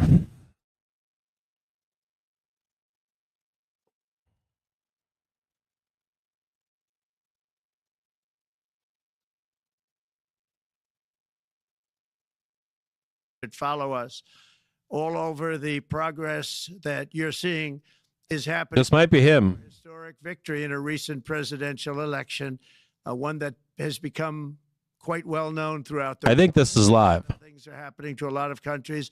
They say that there's light shining all over the world since the election, and even countries that we aren't particularly friendly with are happy because they understand what there is a future and how great the future will be under our leadership. America is back and open for business. And this week, I'm also taking swift action to stop the invasion at our southern border. They allowed people to come in at levels that nobody's ever seen before. It was ridiculous. I decided and declared to do, and very, very importantly, a national emergency on our border, immediately halted all entry of illegal border crossers, of which there were many, and began promptly returning the illegal trespassers back to the place from which they came. That action, as you've probably seen, has already started very strongly. I've deployed active duty. I don't know if this is live right now. I've got it on super. No, it's live. It just caught up just now. In repelling the invasion, it was really an invasion. We will not allow our territory to be violated. After 4 long years, the United States is strong and sovereign and a beautiful nation once again. It's a strong, sovereign nation. In addition, I'm pleased to report that America is also a free nation once again. On day one, I signed an executive order to stop all government censorship. No longer will our government label the speech of our own citizens as misinformation or disinformation, which are the favorite words of censors and those who wish to stop the free exchange of ideas and, frankly, progress. We have saved free speech in America, and we've saved it strongly. With another historic executive order this week, I also ended the weaponization of law enforcement against the American people and, frankly, against politicians, and restored the fair, equal, and impartial rule of law. My administration has taken action to abolish all discriminatory diversity, equity, and inclusion nonsense, and these are policies that were absolute nonsense throughout the government and the private sector. With the recent yet somewhat unexpected great Supreme Court decision just made, America will once again become a merit-based country.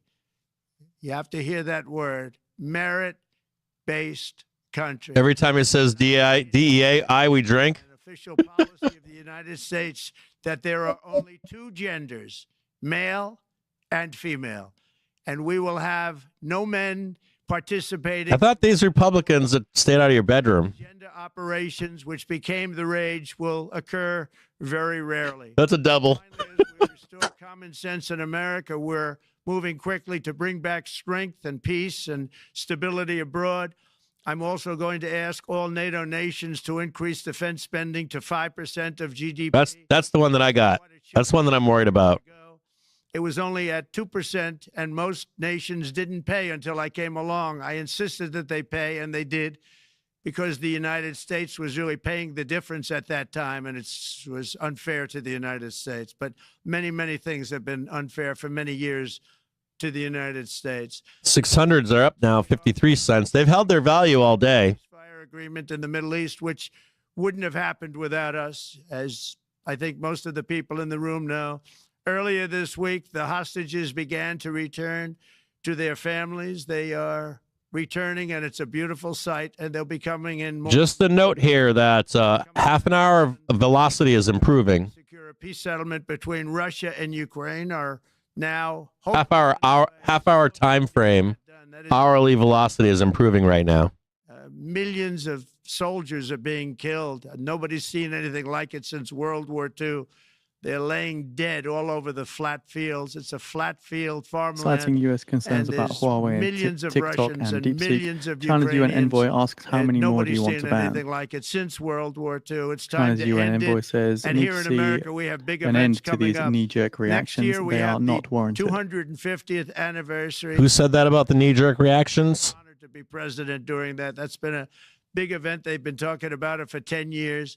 We also have the World Cup, and I understand Gianni's in the room. Infantino, he was very instrumental in helping us get it. He's there with you someplace, I think, and I want to thank him for that. And then we have the Olympics coming up, which I was instrumental in getting also in my first term. And who would have known that? I thought he told Elon Musk not to accept the nomination for the Nobel Peace Prize because he wants that, I think. Through a stroke of luck, or whatever you might call it, that I'm going to be president during the World Cup and the Olympics and the 250th anniversary. So that's going to be three big Trump events. trade advisor And we've Navarro accomplished says more in Canada's less PM than Trudeau 4 needs days. to recognize We that have it's a really drug been war, working not a 4 trade war. days than other administrations have accomplished in 4 years. You know, there's like there's citing U.S. concerns about Huawei, TikTok, and DeepSeek. China's U.S. envoy saying, "How many more do you want to ban?" All of them, all of them. Stronger. Let me ask you a question. Like, let me ask you a serious. Like, this kind of sucks because, like, I was trying to espouse upon this morning. You know, you may not like Trump. You may like Trump. You may not like Biden or whatever. You might be Republican or whatever. But like, a lot of the functions of the White House are not necessarily partisan. They're bipartisan. And when you look at a company like TikTok, you cannot force them. You cannot force the CEO of ByteDance to answer to the U.S. Senate or the U.S. House. You can't. They're not American citizens. You can force who to do that? Mark Zuckerberg, Bill Gates, any of those people. But you can't force those guys. Something goes wrong at any point. This is not a U.S. owned company. And a lot has changed in news, dispensing of news. I know that the U.S. can. It's like the U.S. They're like, well, Facebook is spying on us, but they are U.S. companies. There's a key difference, and we used to only get our news from U.S. owned companies, and it was a federal law. I don't know if you know that, but foreign countries could not own news companies. Well, Mr. President, and now we get our news from other sources outside U.S. sources. So there is a problem with this, and like the UN envoy is talking smack right now, and it's like, I'm sorry, I don't agree with the UN envoy in any way, shape, or form. If you are going to be a purveyor of news in our fucking country, it has to be a U.S. owned country or a company, and that's how it's always been in this country since day one. And there's technology has changed, right? How we get our news has changed.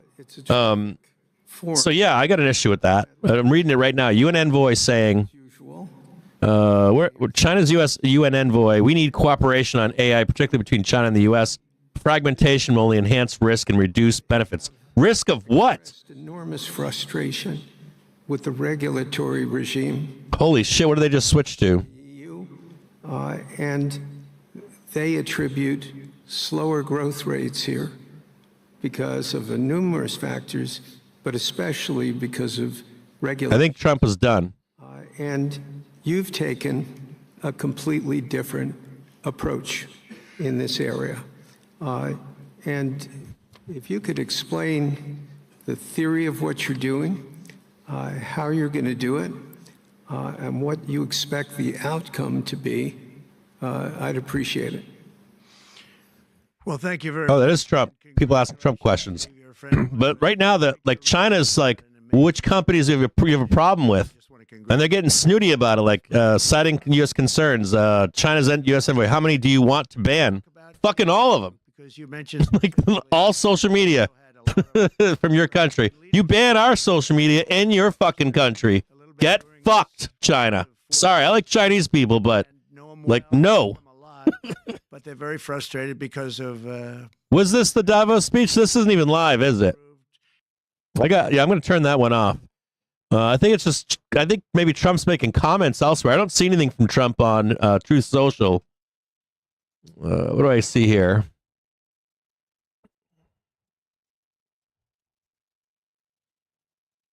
No, I'm getting reports here from the Chinese envoy to the UN right now, and they're like whining about TikTok, and they're whining about TikTok, DeepSeek, Huawei, and like, yeah, there's an issue. There's a total issue in this country with these companies. They should be U.S. owned, hands down, especially where we are right now in the world. And then you got China saying we need cooperation on AI. China signed up for a free trade agreement with the U.S. and the world, and then as soon as they grew their economy, they were like, fuck this. We're going to do whatever the fuck we want now, which is fine. I guess they can do that, but I am not a fan of any of the stuff I'm reading right now in Financial Juice. They're not fucking fair. I'm telling you guys, in any way, shape, or fucking form. Any way, shape, or form. And it's not even the fairness. You can't call them to task if you need to. That is a major issue. Major issues. You can't say to them, or not say, but force them to a hearing. No party here can. Nobody in the U.S. can force them to do anything if things go sideways. So they're a tool. They're a propaganda tool. And we might have U.S. companies that are propaganda tools, but you can fucking call them to the Senate like the dogs that they are if you want to.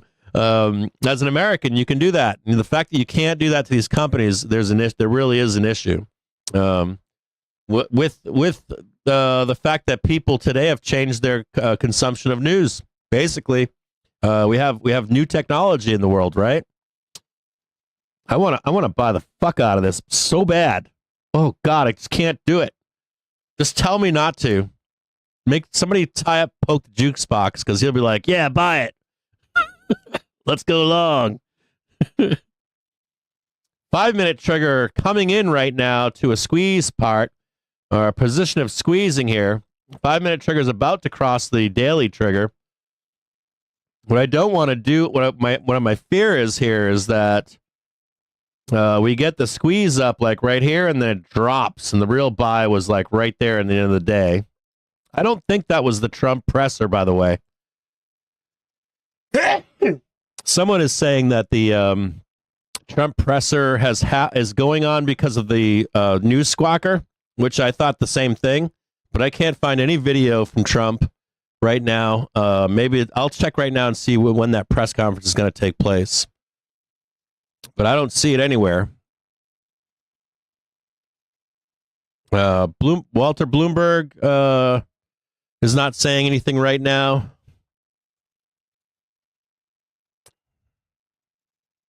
I'm going to give you the midday thing here from, you want a midday update? Yeah, I'm with you, David. He's on Trump News Now.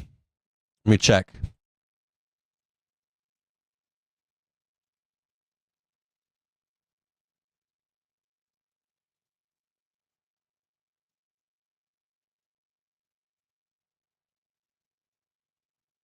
I'll check again. Thanks, Captain Shonsky.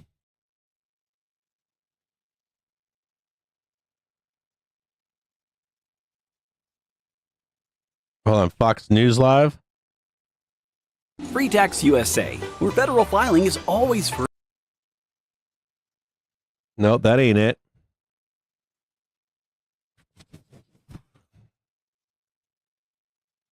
Thank you, sir.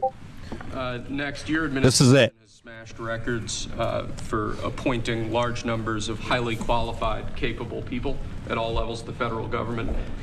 These are 28 sub-cabinet level officials being appointed to a number of different departments and agencies. This looks real. Important positions like departmental Says Mexican tariffs paused. who have been pre-vetted and have received your approval previously. Very good. This is legit. I finally got it. Okay. Thank you, sir.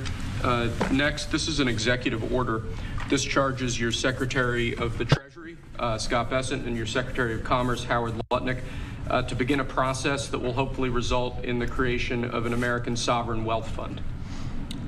It's a very exciting event. We're going to have a sovereign wealth fund, which we've never had. We have a lot of things that create wealth, and you're seeing that over the last 2 He tried to okay. Other people have created Biden de-wealth. viruses. It's going to The take people, some my time to get to where we need to go creating a on lot of Canada. wealth. Scott, maybe you'd like to say something about it, and I'd ask also Howard to say something about it. And Trump trade advisor Navarro says it needs to be determined what they discuss with China. So again, to be determined what they will discuss with China. Months, we're going to Voice news disconnected. Monetize the asset side of the U.S. balance sheet for the American people. We're going to put the assets to work, and I think it's going to be very exciting. We're going to study best practices as done around the world. It'll be a combination of liquid assets that we have in this country as we work to bring them out for the American people. Bessent's like, no vote on this. We're just going to take your money and put it to work for you. And the business it does with companies should create value for American citizens. If we are going to buy 2 billion COVID vaccines, maybe we should have some warrants and some equity in these companies and have that grow for the help of the American people. So I bring all these things together. I think Scott and I will create an amazing sovereign wealth fund for you, sir. So other countries have sovereign wealth funds, and they're much smaller countries, and they're not the United States. We have tremendous potential in this country, tremendous. You're seeing that's what's happened just in a short period of time. And as an example, TikTok, we're going to be doing something perhaps with TikTok, and perhaps not. If we make the right deal, we'll do it, otherwise we won't. But I have the right to do that, and we might put that in the sovereign wealth fund, whatever we make, or if we do a partnership with very wealthy people, a lot of options, but we could put that as an example in the fund, and we have a lot of other things that we could put in the fund. And I think in a short period of time, we'd have one of the biggest funds, and some of them are pretty large, I must tell you. Some of like the Saudi Arabia fund is on the large side. Sweet. But eventually we'll catch it. But we're going to create a lot of wealth for the fund. And I think it's about time that this country had a sovereign wealth fund, and these two gentlemen and some others are going to work with them very closely, and they'll be heading it up, and they're going to do a great job. Two highly respected people that have done unbelievably well in the world, in the real world. So that's a big deal, huh? Yes, sir. I think it's going to create value and be of great strategic importance. Mr. President, why is it important for Elon Musk to have access to the payment systems at Treasury? Well, he's got access only to letting people go that he thinks are no good if we agree with him, and it's only if we agree with him. He's a very talented guy from the standpoint of management and costs, and we put him in charge of seeing what he can do with certain groups and certain numbers. Some of the numbers are horrible, what he's found. Think of it, $100 million on condoms to Hamas, and many other things that are frankly even more ridiculous. And they're finding tremendous waste, really waste more than anything else, I think you could say. Probably fraud and abuse can be added to it, the more standard waste, fraud, and abuse. But they're finding tremendous amounts of really bad things, bad spending. You've been writing about some of it, frankly, and some of the things that they've been doing is just terrible. Elon can't do and won't do anything without our approval, and we'll give him the approval where appropriate. Where not appropriate, we won't. But he reports in, and it's something that he feels very strongly about, and I'm impressed because he's running, obviously, a big company. It has nothing to do, if there's a conflict, that we won't let him get near it. But he does have a good natural instinct. He's got a team of very talented people. We're trying to shrink government, and he can probably shrink it as well as anybody else, if not better. Where we think there's a conflict or there's a problem, we won't let them go near it. But there's some very good ideas, and we have a lot of very other talented people also. We're bringing in the most talented people in the world. By the way, we just unrelated, but we have two of the most talented people in the world, the legendary Rupert Murdoch and Larry Ellison. So, God, they're bringing out all the fucking business, publishing, and probably every other. Rupert is Larry pretty much in a class by himself, right? I mean, although you may have a couple of bucks. We're gonna wheel out Larry Kudlow next. He's an amazing guy, and Larry is Larry. Larry's one of the most serious players anywhere in the world. So it's an honor to have you. This has nothing to do with you people, but they're here, and I thought it would be appropriate. I'm sure you didn't recognize them. They're all going crazy. They're saying, "What are they doing here?" Thank you, sir. Mr. President, on the tariffs, is there any chance that Canada or China could also get out of the tariffs after you struck a deal? This is so bizarre. Can't do it. Had a great talk with Mexico, and Oh, here we go. we had President Sheinbaum is a woman. I like her very much. We've had good relationships, but we have to stop fentanyl from coming in, whether I like somebody or not, and we have to stop the illegal aliens from coming in. I think we've lost 200,000 people on average a year for many years, much higher than the 100,000, could be even closer to 300,000. And they've agreed to put in 10,000 soldiers permanently, like forever, 10,000 soldiers at their side of the border and stop fentanyl and illegal aliens from coming into our country. They have We want our cocaine clean. Other than that, we've agreed to talk and consider. We don't want to die on Wall Street anymore after a long day making money. Maybe we will, maybe we won't. But we have a very good relationship. I also spoke with Prime Minister Trudeau of Canada. I want my heroin, and I want to die of a hot heroin overdose. Like, banks aren't allowed to do business in Canada. Canada is very tough. Canada is very, we're not treated well by Canada, and we have to be treated well. Banks are not, as an example, allowed. Did you know that American banks are not allowed to do business in Canada? Can you believe that?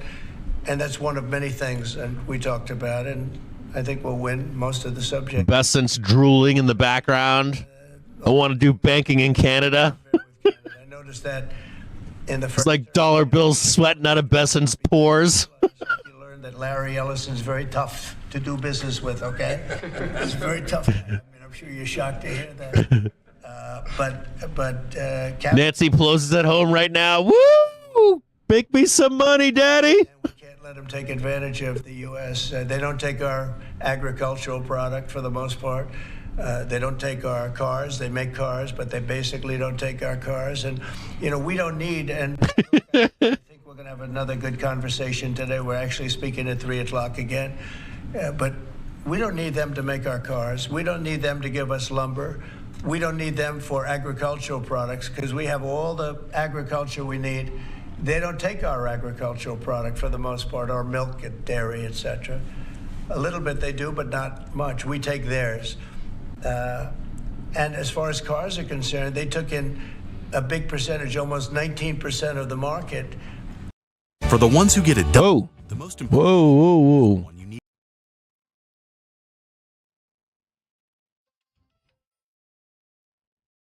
That's a creep. I got a commercial on right now.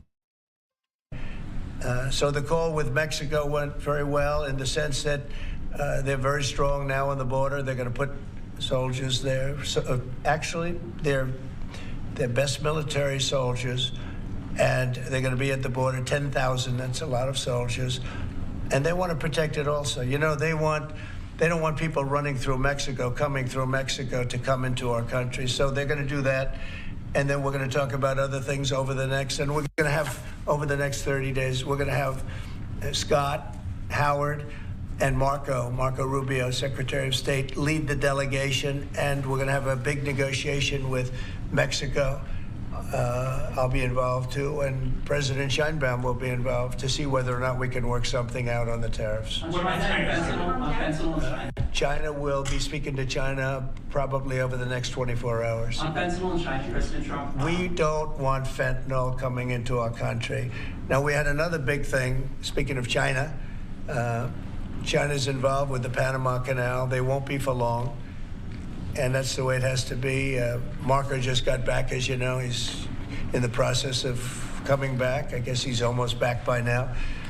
And he had a very long conversation with the leader of Panama, the respected man, and some others, the entire leadership group. And we're trying to work a deal on the Panama Canal. The Panama Canal was given foolishly years ago to, it shouldn't have been happened, years ago to Panama by Jimmy Carter and the group. We lost 38,000 people building the Panama Canal, like one of the great wonders of the world. It's the biggest job we've ever built, the biggest project we've ever built in this country, dollar-wise and every other way. 38,000 people died, Americans, all men, just about, laborers and construction people that went to Panama. The mosquito got them. Between mosquito and snakes, we lost 38,000 people. It was the most expensive project ever built by the United States. The biggest, most expensive project we ever built 110 years ago. If you bring it up to now, it would have been the equivalent of $2 trillion. The most expensive we ever built, and we gave it away for $1, okay? We gave it away essentially for nothing. And we either want it back, or we're going to get something very strong, or we're going to take it back. And China will be dealt with. And we didn't give that to China. We gave it to Panama. We shouldn't have given it to Panama. But Panama, as you know, has violated the agreement, totally violated the agreement. So that's in the process right now. But they did have a very good meeting with the head of Panama. In addition to tariffs on China, can you say your current thinking about whether China should be forced to pay reparations both for fentanyl deaths and the million COVID? No, I haven't talked about that, but they do have tariffs. Honestly, nobody, the amount of money that was lost and most importantly, the lives lost because of COVID is not something that anybody could ever even imagine. It's probably $60 trillion, and all the countries in the world don't have $60 trillion. The amount of death and the amount of destruction and the amount of money lost is probably $60 trillion. I had to figure people about 3 months ago. I just said, figure it out. Nobody knows what the real number is, but it's almost an infinite number, the damage done. No, but I have not discussed that. What I have discussed is we'll have some good meetings with China. We have meetings planned, and we'll see what happens. But that was just an opening salvo. If we can't make a deal with China, then the tariffs will be very, very substantial. Okay, I'm going to sign this one. Sir, this is, you've obviously made making America healthy again a key priority of this administration. A key component of that is obviously heart health. This is a ceremonial proclamation declaring the month of February to be National Heart Month. Okay. I hear we're doing very well with nominations. We'll see, but it looks like we're doing very well with nominations. Mr. President, have you been involved with calling senators who had some concerns about Tulsi Gabbard or yes. RFK? Yeah, I've gotten great response. And they want to do what's right, and we've had a good response. I think we'll do well. We have great people like this. We have great people coming in. I think I'd like to say the best ever recruited for government. I think we have the finest people ever recruited for government. Will it take an active Congress? And you know what? You're starting to see that because we've done more in 2 weeks than Biden's done in 5 years, 6 years. Just to note that the 5-minute trigger is coming up to cross the daily trigger, and the half-an-hour trigger is coming up. Looking pretty bullish here. Done in 12 years. Will it take an active Congress to do away with USAID, or do you believe you have? I don't know. I don't think so. No, if not when it comes to fraud. If there's fraud, these people are lunatics. And if it comes to fraud, you wouldn't have an active Congress. And I'm not sure that A HELOC isn't the only way to God damn it. equity.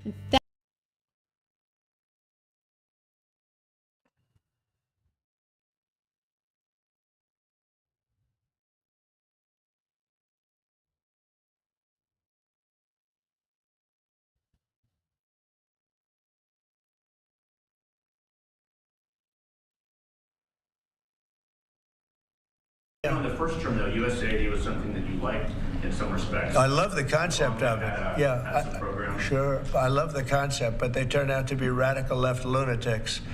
And now, there is a warning for you here. We got a nice squeeze coming up here. You can see it forming right now. This is good for a few-minute trade here. But just be careful of this stuff up here. You could possibly clean out that stuff. $350 billion. Just note that there is a bullish trigger cross going on right now. They don't take almost anything, but we take their cars. We have millions of cars coming in, BMW and Mercedes-Benz and Volkswagen and just so many different cars, and we don't do anything about that. And my only fear is that there's a roll down here. It feels like there's still a roll here.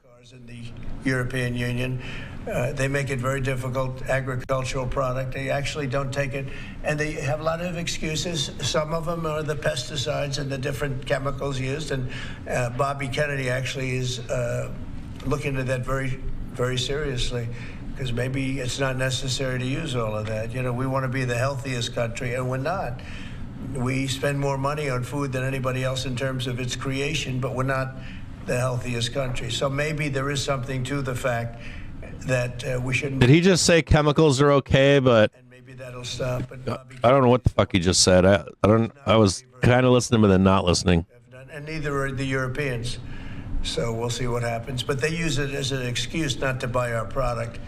And I asked a couple of the leaders, I don't want to use names, but how many Chevrolets or Fords do you see in the middle of Munich? And the answer is none.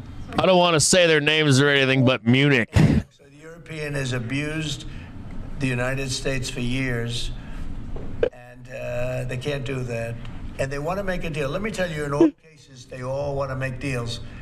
There's nobody that doesn't want to make deals. They've been abusers, and they want to make deals. So we'll see about that. But we'll have, I think, some very fair. All we want is a fair deal. And, you know, there's a word, reciprocal. I'd go right now, reciprocal tariffs on everybody, because many of the countries that you feel so horrible about, the way they're being treated by Trump, you're saying, oh, President Trump is so terrible to them. Well, they charge us tariffs. European Union has a VAT tax, which is through the roof, okay? It's a similar thing, similar to a tariff. It's a VAT. And they have it, and it's numbers like you wouldn't believe. And Canada, I told you about the banks, and I told you they charge us. And people don't say that. They don't like to say it. Just like yeah, that's true. American cars can't fit in European cities. It's a great thing. It's too bad they didn't do it themselves. I had to do it, and it was not easy. We did it a very rough way, and I didn't like to do it a rough way. We shouldn't have to do it a rough way. But a lot of these countries that we're talking about, you know, they're so-called allies, but they don't treat us well. And just like I got $420 billion, and now it's actually over $600 billion, the Secretary General of NATO came in 2 weeks ago, and he said, it was a miracle when Trump came in, when President Trump came into NATO, he said it was $636 billion by saying to them, no, you have to pay. And if you don't pay, we're not going to be there for you. You know, somebody has to say it, and they paid. And it was a large amount of money. And one of the problems we have with the Russia-Ukraine situation is that we wanted to see some equalization, because we're in for close to $300 billion, and they're in for $200 billion less. Why are they in for less? Because Biden never asked them for money. He never said, you got to pay. He never did. All he did is hand out money. So we're talking with them right now, and we're actually working some deals right now. So we have some guarantees and some other things to keep that whole situation. God, I'm watching these fucking calls right now, and they're a mess. Valuable rare earth. 1 penny down, 1 penny up, and they're squeezing it right now and not printing anything in here. They're garbage. We're handing them money hand over fist. We're giving them equipment. European is not keeping up with us. They should equalize. Look, we have an ocean in between. They don't. It's more important for them than it is for us. But they're way below us in terms of money. And they should be paying at least equal. They should really be paying much more than us. But let's say equal to us and they're billions and billions of dollars below. So we're looking to do a deal with Ukraine where they're going to secure what we're giving them with their rare earth and other things.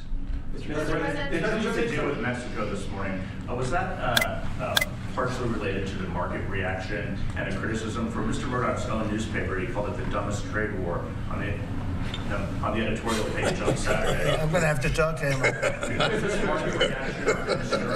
I've been right over the Wall Street Journal many times, I will tell you. I don't agree with him on some things. No, it's not only is it not dumb, you're going to see. Every single one of those. Spy trying to squeeze right now? You know why? Because they're ripping us off really badly. And the United States is tired of just being ripped off. And that's why we have $36 trillion in debt. We have it for a reason, because we make bad deals with everybody. And we don't allow that anymore. So the Wall Street Journal is wrong, because very simply, every single country that you're writing about right now is dying to make a deal, because the deals they have right now are so good and so good for them and so profitable for them. You didn't know that Canada. Note that we're coming into resistance. All of these different things. At 6030. I think in the end you're going to see that On SPX 599. very substantial tariffs. 58, and there is some gaps above to close too. Sorry, or did Mexican President Sheinbaum? Did what? Did you blink this morning? There was no blinking. No, she's a wonderful woman, but she did agree to 10,000 soldiers on the border. I would say that's a lot. Would you say that's pretty good? 10,000 soldiers on the border? Sir, and the 10,000 soldiers are going to keep illegal aliens out, and they're going to keep them out seriously out, and otherwise they're going to have a big penalty. Mexico's going to be penalized. They're not going to come through Mexico anymore, and they're not going to let the fentanyl come in from China. And China hopefully is going to stop sending us fentanyl. And if they're not, the tariffs are going to go substantially higher. Sir, just to clarify what you said about Ukraine earlier, the rare earths, is that something you want them to give the rare earths to the United States? Yeah. Okay. I want to have security of rare earth. We're putting in hundreds of billions of dollars. They have great rare earth, and I want security of the rare earth. And they're willing to do it. Sir, Mr. you mentioned earlier that President, on Canada, when you talk to Justin Trudeau again, is there anything he can give you at 3 p.m. when you talk again to also I don't know. pause, I don't know. like you said, with Mexico? I don't know. We have big deficits with Canada, like we do with all countries. I mean, I look at some of the deals made, I say, who the hell made these deals are so bad? But with Canada, I have a talk with him, and you maybe know or maybe not. We're going to meet again or talk again at 3 o'clock.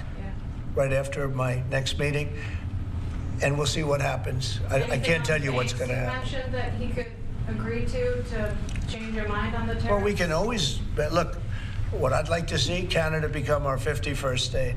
We give them protection, military protection.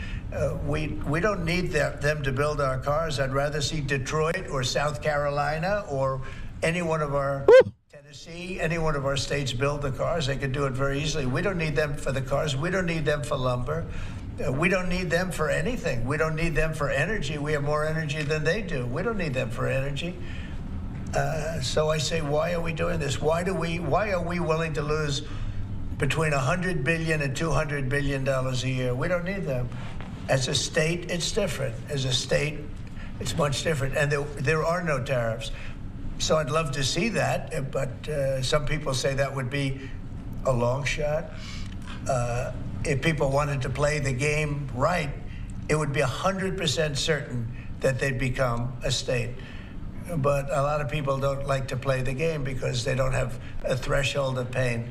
And there would be some pain, but not a lot. The pain would be really there. So we're going to meet again by phone at 3 o'clock, and we'll let you know what on Israel, President Trump, you're prepared to meet with Benjamin Netanyahu. Coming in tomorrow. Yes, you. Spy squeezing right now.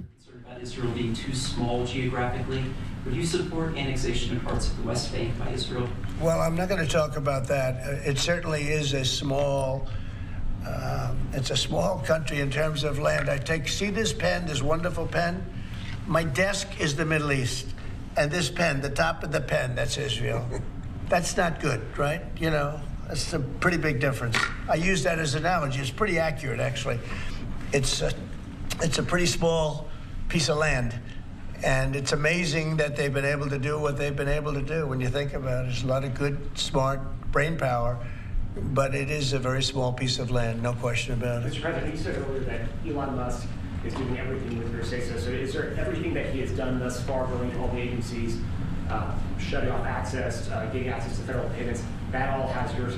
You're okay with all of that? For the most part, yeah. If we, I mean, if there was something that didn't have my okay, I'd let you know about it really fast. And you said there's some areas where you wouldn't let him work because he has conflicts of interest. If there was a no, I haven't seen that. And he would know not to do it. So we haven't had that yet. But if there was a conflict, we would let him work in that area. Earlier you said, with regard to Panama, that they were going to make a deal where the U.S. was going to take it. How long do they have to make that sort of deal? And are you still leaving on the table? We're going to meet with Panama on Friday at about 3:30 in the afternoon by phone, and maybe there'll be some representatives at, here or there. But we're going to be talking to Panama on Friday, essentially. And they've agreed to certain things, but I'm not happy with it. On the Middle East, Mr. President, if I may, do you still have doubts that the ceasefire will hold? On what? On the Middle East, do you think the ceasefire will hold? I have no assurances that it'll hold. I mean, I've seen people brutalized.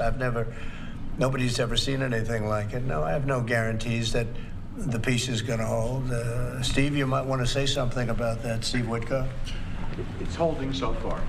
So, and we're certainly hopeful, and that's the president's direction. Get the hostages out, save lives, and come to hopefully a peaceful settlement of it all. So far it's holding.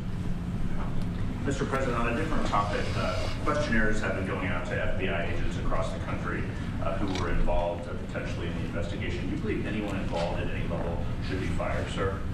Well, I think the FBI was a very corrupt institution, and I'm a victim of it in a true sense. I was able to beat it, but other people have been treated horribly. I think the FBI had a great reputation. I think its reputation was really damaged badly, as is DOJ. Look at what they've done in terms of weaponization. Look at what they've done to a political opponent. Probably got me elected by what they did, or I think I was doing well anyway, but they might have got me elected. But you know what? We have to have pristine, beautiful, perfect law enforcement. And what we want to do, and Cash is the one to do it. He's the one guy that is going to do it. We have to bring the reputation of the FBI. We have to bring the fact of the FBI back to what it could be. Not even to what it was, even better than it ever was. Because who would have thought that the FBI could have been corrupted like they were corrupted? Who would have thought that would have happened? Who would have thought they would have been used to go after, political opponents essentially, but me being the number one, and so many other things beyond that. And they've been hurt very badly, and we'll see what happens. But Cash is the one to do it, and I hear he's doing very well. Cash will straighten it out. We have great confidence that we can make the FBI great again. Okay, one or two more and we'll be done. Gabbard's nomination is... Say it? Tulsi Gabbard. Yeah, I think Tulsi's going to be doing okay. I'm not sure. I can't guarantee anything, but she's liked by so many people, especially people in the military and law enforcement. She has a little bit of trouble with some senators over her thoughts on Edward Snowden. I know Snowden, you've mentioned in the past you're thinking about pardoning him. Are you still? What do you think about that? No, I don't talk about it right now. I just, people feel very differently. Some people think he should be pardoned, and some people think it would be a terrible thing to do, but I don't get involved in that. Mr. President, what are you discussing with Mr. Murdoch and Mr. Ellison? Just respect. I have great respect for Rupert Murdoch. I disagree with him a lot of times with the Wall Street Journal, but that's all right. We've disagreed before, and I'm sure they didn't have any idea what they were talking about, because already you see what's happening. Look at Colombia. Look at what happened with that. Everybody said that with Colombia it was going to be a disaster. In one hour, everything was settled. You know why? Tariffs. Oh my God! Watching this fucking market right now. Fucking trying to get a calls right now. It's like 1 fucking penny, 2 fucking pennies. Scraping the fucking barrel, watching this shit go up. We're not even in positive gamma yet. and in getting everything else you want. I mean, seriously. Nobody can compete with us. We're not even fucking in positive gamma. We don't keep winning and keep doing well. We won't be the pot of gold, and then tariffs won't be. We got a new high. Watch out for a roll to the downside. Trump's wrapping this up. The tariffs are very good. They're very powerful, and they're going to make our country very. Jesus, I got out. Thank you very much, everybody. Thank you. But fucking, what a fucking night. This whole run here is bullshit. The Oval Office. You are watching live now. All right, so Trump's done. Oh, I hate this shit. Oh, God. That was making my fucking eyes bleed.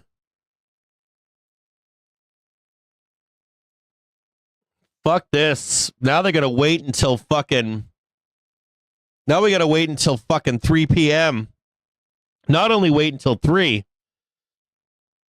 we got to wait for after 3. Like, because they're going to meet with Trudeau at 3. That takes at least an hour. There's no way that decision is made in under an hour. I doubt it, unless maybe they're I would assume they're already pre-negotiating, but Trump talks for fucking ever. There's no way. This guy loves talking.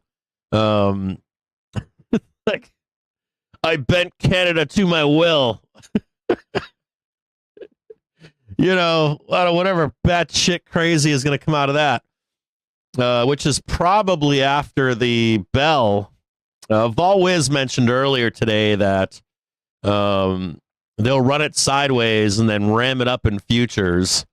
That does make sense, right? Because they got to buy back futures anyways. They still got some more room here. All this kind of shit over here needs all bought back.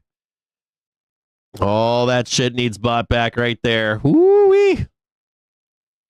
But this is the stuff of nightmare fuel, right? I mean, look at this. This is still middle. This is still trading. I just tried to trade this one up right here, like up, down, up, down. I showed it to you earlier. Like you gotta trade the edges here. And they're not going to do anything until that's done either. You don't want to get caught either. Warning to you here. You do not want to be caught with like Trump coming out and saying negotiations broke down. We're going to do reciprocal tariffs now. Fucking market will blood like this. Woo, elevator down. So trade the edges. That sucks that it's like this. I don't disagree. This is what it is, and we're right in the middle still. Like it or not, we could potentially take this stuff out and come right back down, but man, this is not good trading. I just fucking fought for pennies. I just literally just sat here fighting for fucking pennies. I can't do it. I got like a major, like my account today looks like this. My account looks like this today. Flat for the morning, straight up, literally this. Whoop. Whoop. That's it. Not down, but you know, it's like fighting for pennies.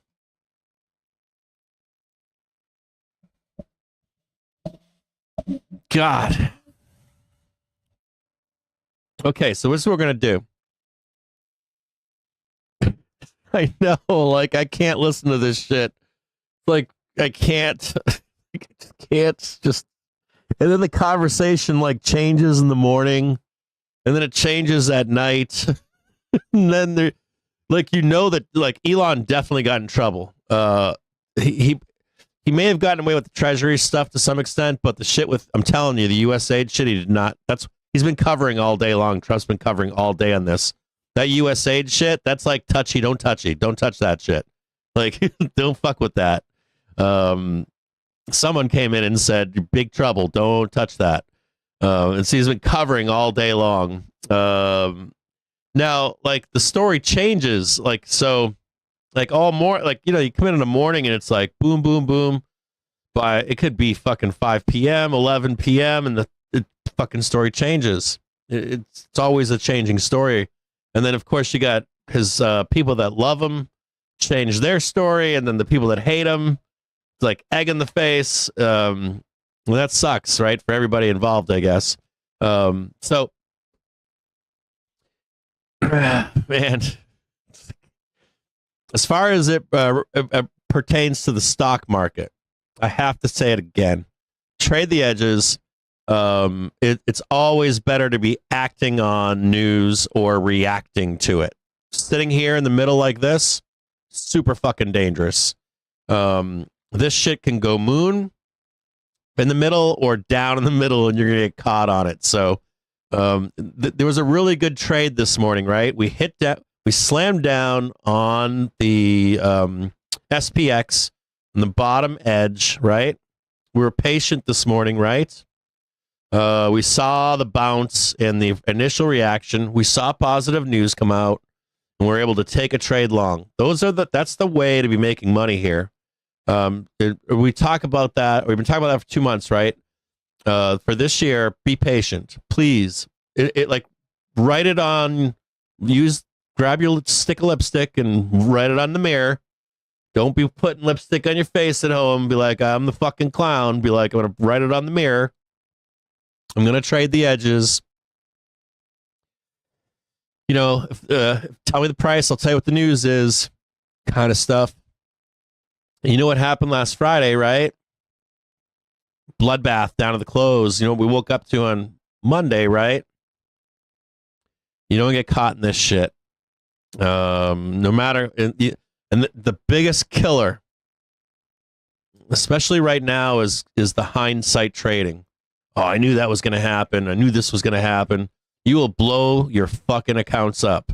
I assure you. I promise you. I've traded it. I've traded. I've been in this market when Trump was president. I fucking been here long calls and watched the market blood down 3, 4, 5% in an overnight. You don't want to be caught in that. It's painful. So try to trade the edges. This is literally still the market or the middle. We're trading a 1 minute chart here right now. We're coming into where we made a drop, right? They're going to want to sell this no matter what. So just watch this right here with me. You know, it's like I'm going to get that right there, and you're coming into this sell point, so you know there's sellers here. Now, I think they're weak sellers, but, you know, you blast down here, then the way higher is over here. We're coming more into a sell zone, in my point of view, than we are in a buy zone. Even if we get this little tiny bit, you know, down there is death and doom. So just be careful in here. You see that winding up that's going on? You still have this tag down below. And this one is the danger one down here, right? Because they're like, you know, we're done. You know, this is the bottom. I see the squeeze too. I still like buying dips. And I don't like getting caught in this gnarliness. This is straight gnarly. I mean, this is gnarly price action. You know, I mean, I don't even know what to say about this. You know, it looks bullish to me, but I just fought for pennies. I was thinking the entire time I was in here, I was like, I'm going to make like 3, 4, 5 pennies if I'm lucky. And they ran it all the way up, and I didn't make shit. I think I made 3 or 4 cents, something like that. So I'm like scraping money. You know, I got a lot of money on the line. Like when I'm making these trades, they're $1,000. You know, $3,000. That's a lot of money to be trading for pennies. Making $200, $300 gains, not worth it. Later in the day, it's just not worth it. So, look. Yeah, you get it. You guys get it. Too much risk for me. I can't be trading this shit.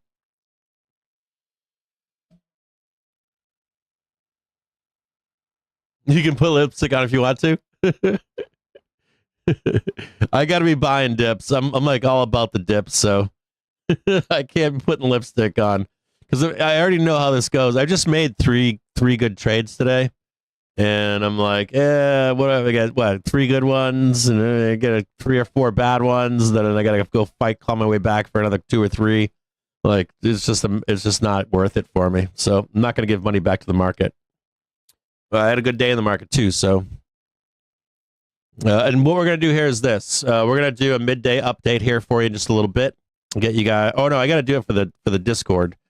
So I'll do a midday update for the Discord here before 4 p.m. I need to preface this that I'm probably need to preface that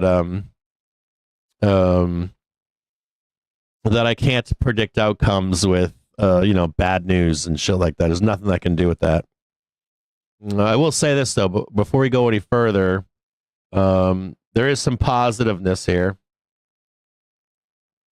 Or a few things to be paying attention to here. Hold on. So I slid that over for you earlier. We got the downside move. At least on SPX we did. We didn't quite close all this on SPY, but we did on SPX. I am looking for a move higher to. Let me bring this down. I am looking for a move higher, and there's some speed bumps here to be paying attention to. So we're on an hourly basis here, right? Just watch this closely with me. I do expect some kind of a sell at the gamma flip here. I would like to see the sweep lower. Take that out. And then I would like to see another attack up here for this 4-hour bar right in here. And then pull this one back right here to the hourly trigger. Right? And try to get back up here. Let me just show you what that looks like on an hourly basis. Pull this out for you. It's all kind of wonky here. It doesn't match up anymore. So you can see this here. Let me get rid of this. Bring this on a smaller basis here. Intraday basis, I guess. Right now I want to see the tick. I want to see the pullback down. I want to see this one right here. That one and that one right there. That's what I'd like to see. Nope. Something just like that. Yeah. And there's sellers here too on this 4.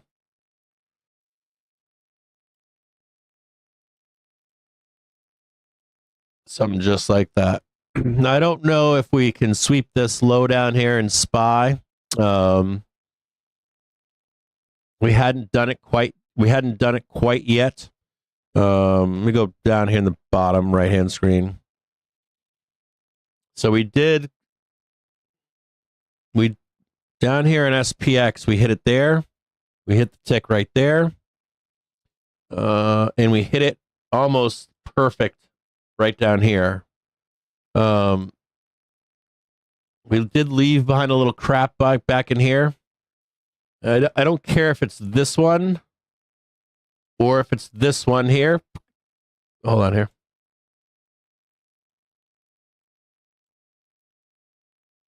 But I would like to see that down move in here at some point. Clean all this mess up down here. So it's okay for you to be like, hey, I'm just waiting down here, Cap. Let's see if it comes back down. Sorry, this is all getting wonky. Now, there is something to be said here.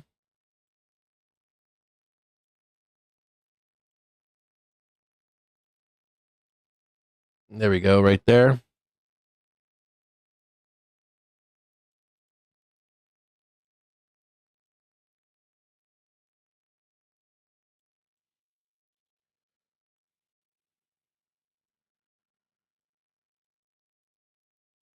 Just so you can see it here.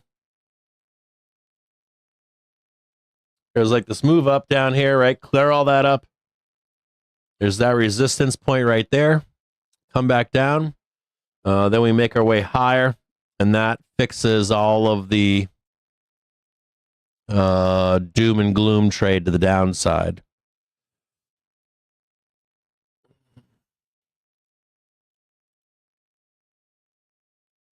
There is one positive here, and that is that the hourly is weak. Could be an argument made that it's higher. The hourly is bullish, I should say. Oh, hold on. This hourly velocity is bullish, meaning that it shouldn't reject. We haven't failed it yet, though, too. So you come up here, look for a pullback, and then something like that and down like that. That is possible. Reject. Finally make the break above, get the high, then way back down here. Maybe that's end of day. This is 1600. How about this? I'll make a prediction for you.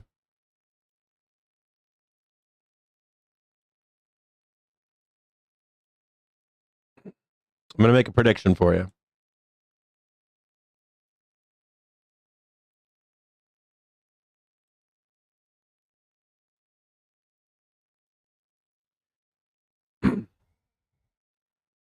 Into the end of the day today. Failure, support, get the high. This only has to be right about there. Back down. I'm going to tell you that I'm going to tell you this from 3 p.m. I bet we get bearish into the close. We bounce higher though after the close.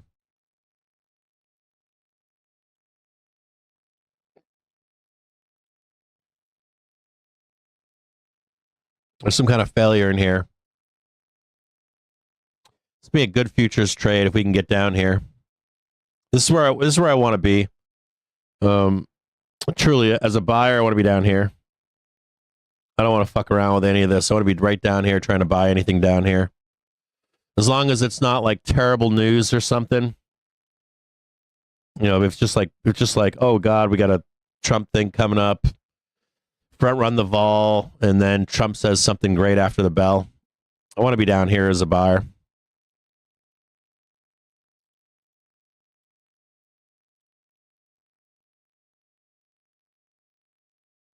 You know, something like that.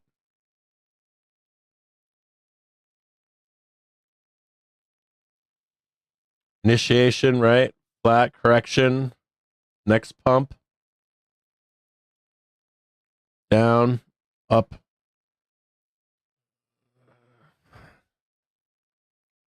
That could be considered 1, 2, 3, 4, 5. Something like that. 1, 2, 3, 4, 5.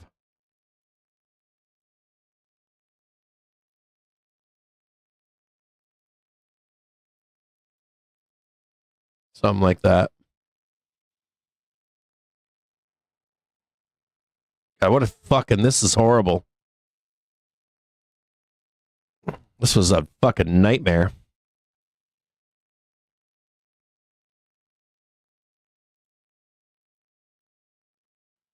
I'll bring you back over here real quick.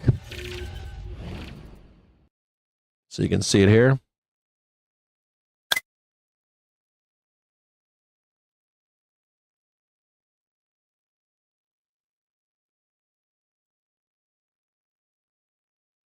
Cleaning up all of these gaps right now.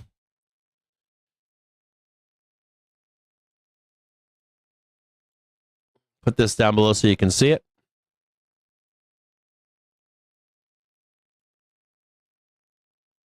There's the gamma flip.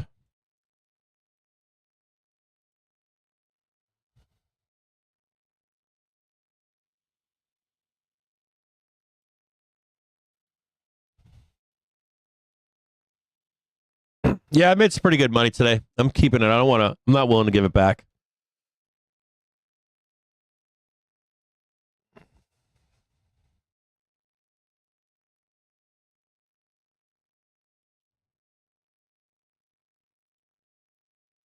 Uber. I think Shredding the Gnar is putting out expectations for all the reports this week. Well, let me take a look and see. Let me look at Uber real quick.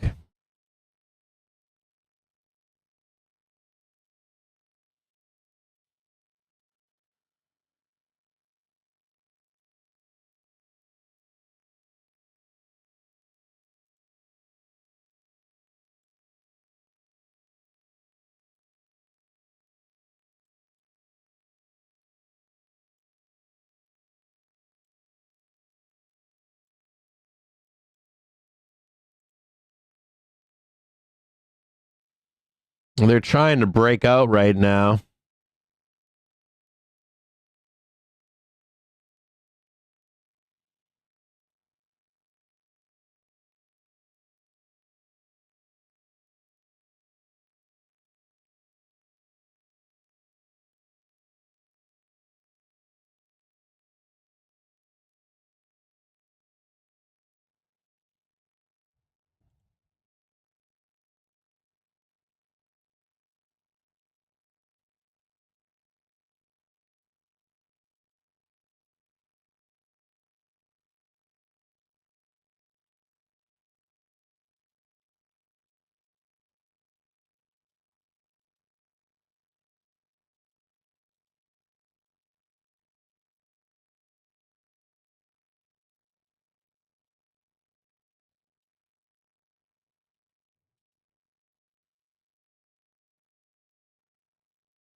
All right, I got some.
That would suck.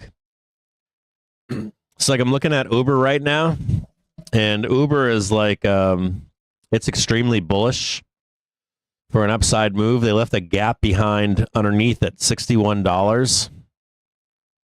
Yeah, Doug. There's like it's really weird because like QQQ's hasn't finished their correction. It could be finished on bullish earnings, but if there isn't bullish earnings in tech, they're going to go down there and sweep that shit up, and then they'll move higher on this week's earnings.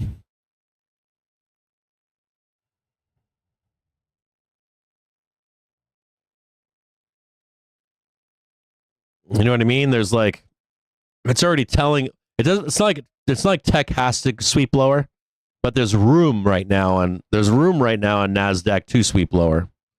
So we could be done. Hell yeah, Poke. I'm making great money. Everything's like all this volatility has been fucking phenomenal to trade.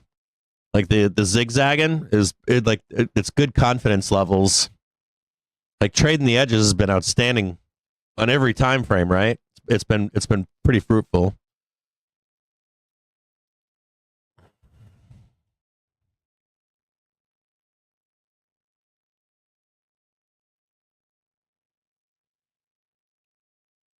Yeah, I think the same thing too, Doug. There's like one more fucking tech bull trap here. I don't know if it comes to fruition, but there's a lot of weird mechanics going on right now in the market. Like, not kind of weird, but like Dow Jones is kind of offset from the rest of the market. Q's has some cleanup to do.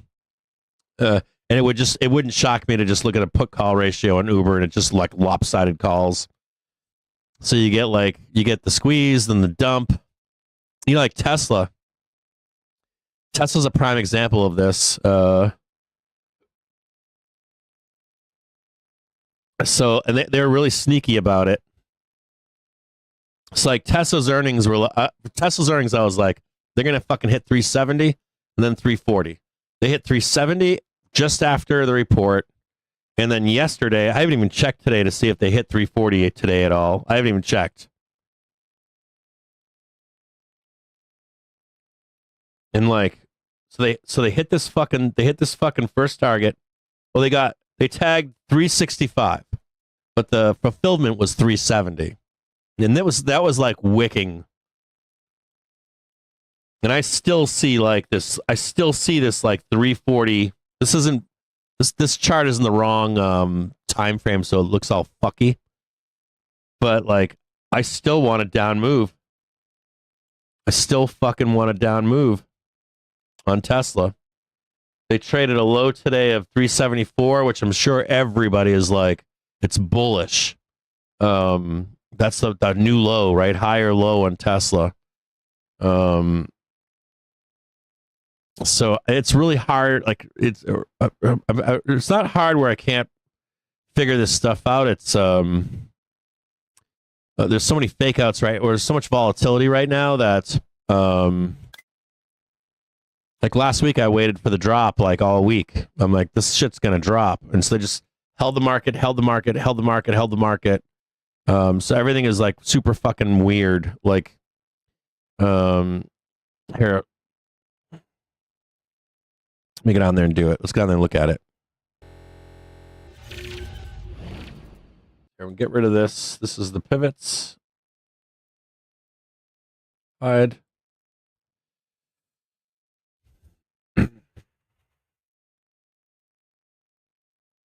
So let me can you guys see this? Oh, hold on.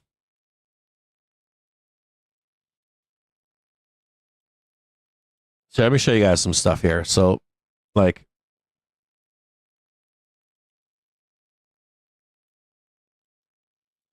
all right, here's Tesla. All right. So, Tesla as of today,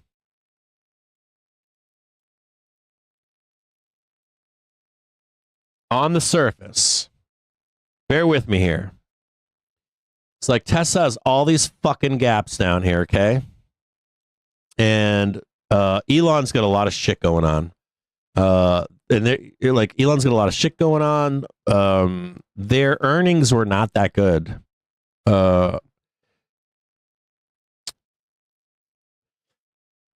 So initially, I can get behind the thesis. Initially, I can get behind the thesis. That's your low, right? That's your lower low, and this is your higher low. Okay? And this is the bottom. And we're going to move higher now.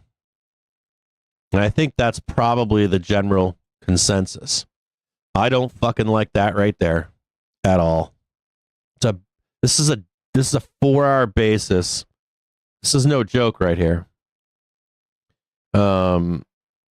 And you see this gap right here? So I can get behind like the move higher here on Tesla. But I also have to think about their next earnings report. Right? I'm really like like that. And not only that, if we're in distribution, right, it would be like 1, 2, 3, 4, 5. Okay? So it's more like this. Right? Like some people are like, yeah, it's 1 cap, 2, 3, 4, 5. Right? 1, 2, 3, and then 1, 2, 3, 4, 5. Which is right down there. That's like 320.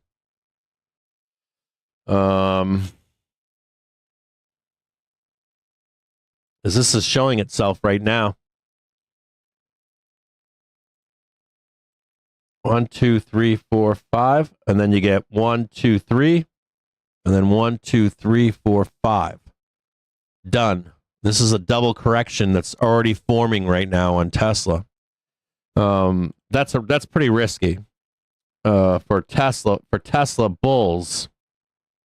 So I would need to see if this is the actual bottom here in Tesla, and we're not getting the double correction. I would need to see like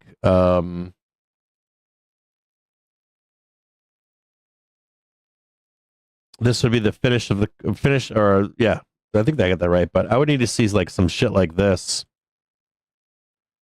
And I would need to see the new high up here. Like, I really need to see that new high for getting bullish on Tesla. And what's really bizarre is, like, Qs haven't completed their downside move. So, there is some kind of a bull trap here on tech. It's not guaranteed at this point, but, you know, all I need to do is fail this right here.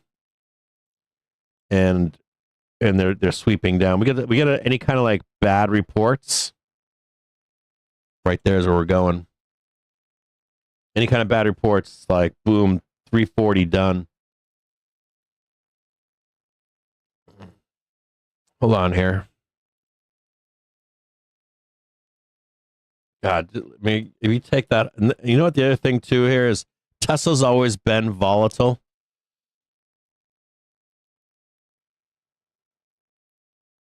This gap being closed and moving on is fine.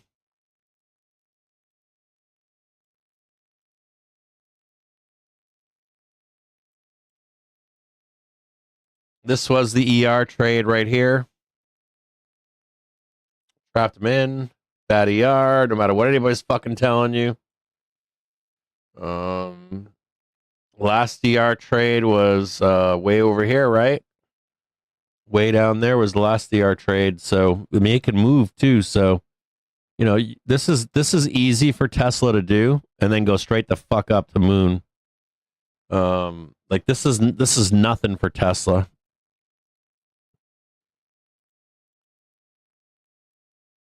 And this being the jump point is all predicated upon a good ER. That wasn't a good ER. I'm sorry. You can say whatever you want, but in my view, in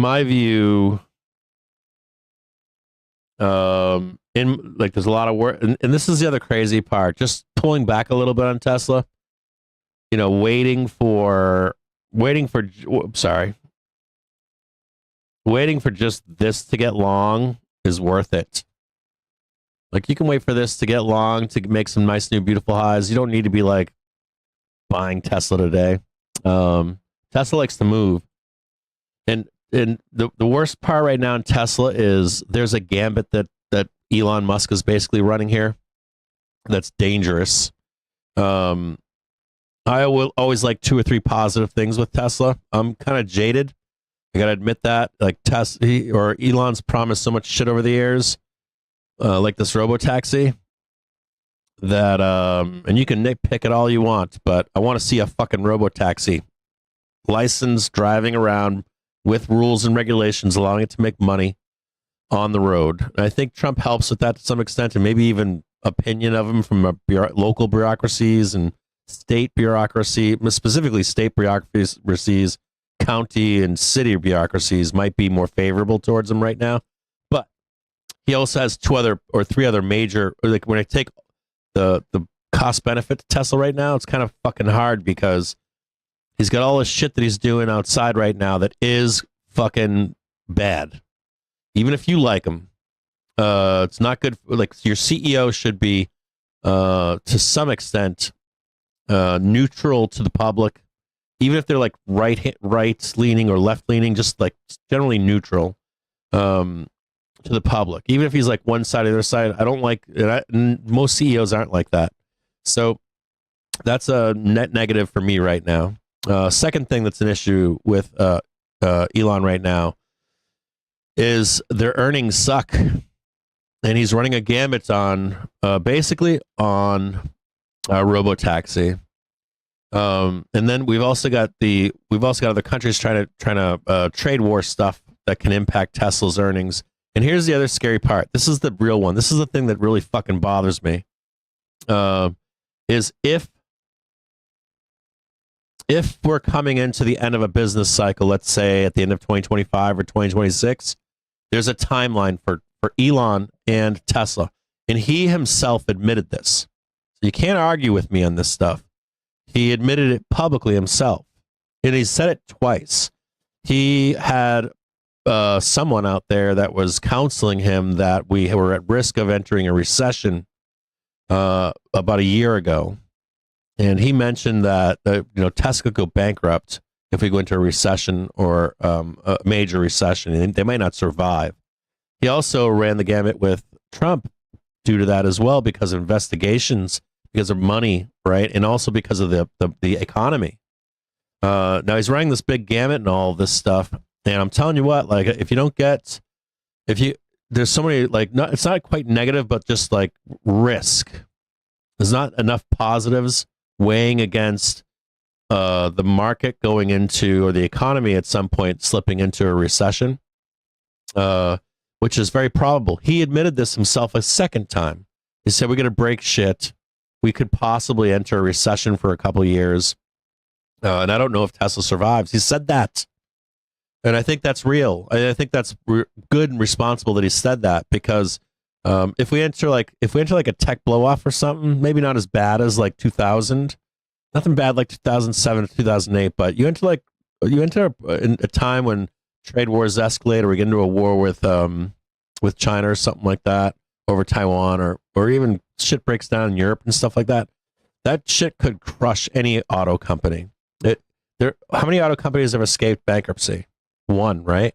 And one, I think Elon, for major tech or auto companies. You've got one. I think it was Ford, right? They might. Matter of fact, I think maybe they had one, but I'm not sure. So there's real risk here for Tesla. It's a tough call here. I still have them going up too into the end of the year. I think it's a great trade in the end of the year. I think it's a great trade into whenever the market is done, the upside. I do. Technically, I do. But to say that we can't get out here and party, I think it's very easy for Tesla to go down and party. I mean, just look right here, right? Can't say, like, look at that move. That's 124% move. That's 124% move. Look at that move right here.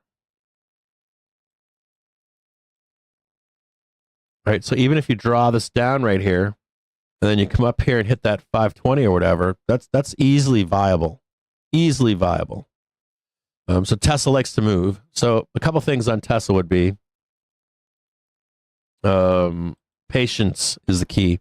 And Qs haven't cleaned up their mess yet. And they're big part of Qs, right? And IWM hasn't either. And they're a big portion of not only small caps, but a bunch of small ETFs. They like to, or hedge funds like to short. The hedge funds don't like to short Tesla directly. They like to short Tesla in smaller funds that they make up. I don't know if you know that. That's why we get these big, giant fucking down moves, by the way, or amplified moves.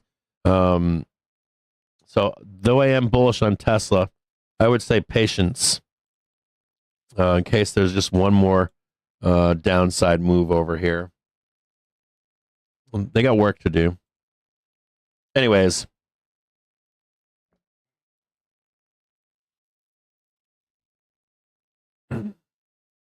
Yeah, I think it can benefit too. I'm not so you got to understand. I'm not saying I want you to. I don't want to be mincing, or I don't want to be. I don't want to be saying something where your perspective of listening to me speak, you're turning it into something that it's not.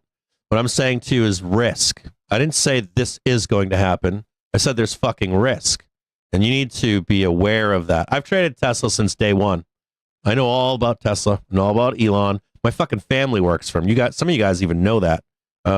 So I've had pictures showing it. So I actually have known some of the stuff. I've actually known some of the stuff that's come public later, and I've been able to time it for you guys in public. So it's not like I'm anti this trade or hate Tesla, but you can't deny that gambit is there. This is from his own fucking mouth. So there's no arguing about this. You're not going to argue with me about what he's said himself. All right? Because this is real life, right? And he cares about Tesla, and he's made these comments himself. So I'm not saying anything that he has not said, or I'm implying anything. I think if you take a cost-benefit analysis of where Tesla is, there's danger. And if you can't tell me that Tesla doesn't trade like fucking blooding down in the depths of hell and then mooning up to the depths of heaven or whatever. So I would just be cautious here if you're a Tesla trader. One other thing I would tell you too is if you've got the velocity in particular on a 30-minute basis right here, And they're bullish. I'm not saying they're not bullish. I'm just saying, where are you buying it at?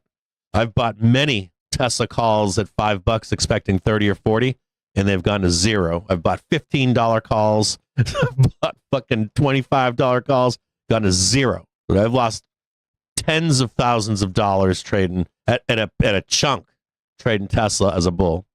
And I've never traded it as a bear, ever. I never would short it. I have sold calls on underlying in the past, but I've never intentionally like pushed a bearish, hey, short this down in the depths of hell. Now, I will say this, and I want to show you this. Their daily velo is looking up. They have one bad day right here. You just want to make sure, which is what I'm saying to you, that you don't get this new big one. And then it can begin to make its way higher. So let me show it to you again. You know, you take this trade,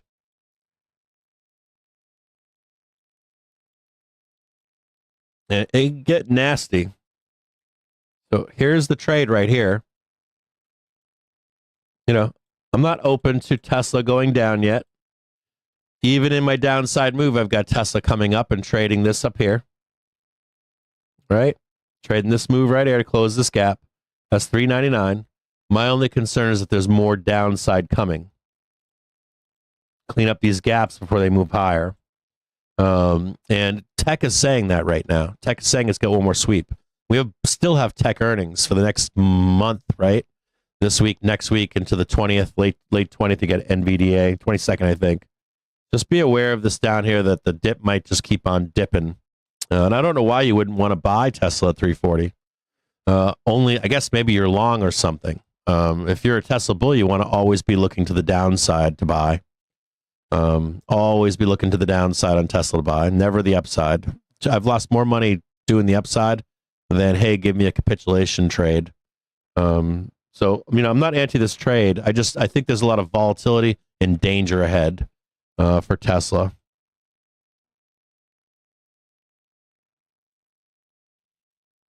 You can see that shit right there. There is a double correction in here.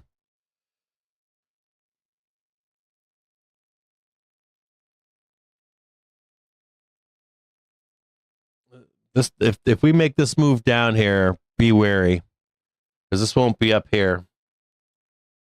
If you see this happen, that'll confirm a double correction,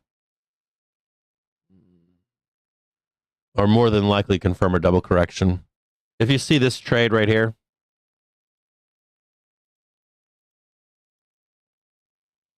if you see like that failure, we go down there, we're gonna go down and party. So just pay close attention to it. And I most certainly, if I was a bull, if you're more bullish than I am right now, I would most certainly, like if you're bullish right here, I would most certainly be closing my bets here. And you'd want to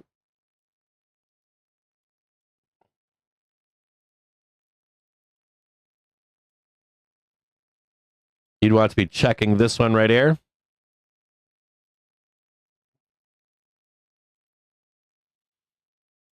You get that downside move right there. You beat that one. And another famous one for Tesla is this one right here. Failing that high. That high is always a danger. But there's trades in here. It's not you can't take that trade. You can take that one if the hourly trigger comes up and it holds. You can take that one. But I would be in and out. Like in, out, in, out, in, out. And this one's the doozy up here. This is the one that I'm afraid of.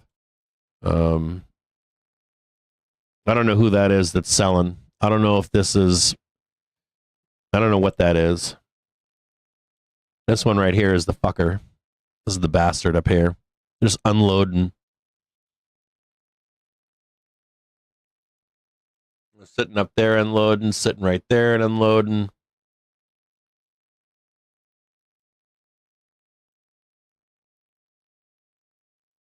They took almost half that trade back, didn't they? See, this is the halfback right here, too. And the halfback's down here. It's actually like right here. That's 320.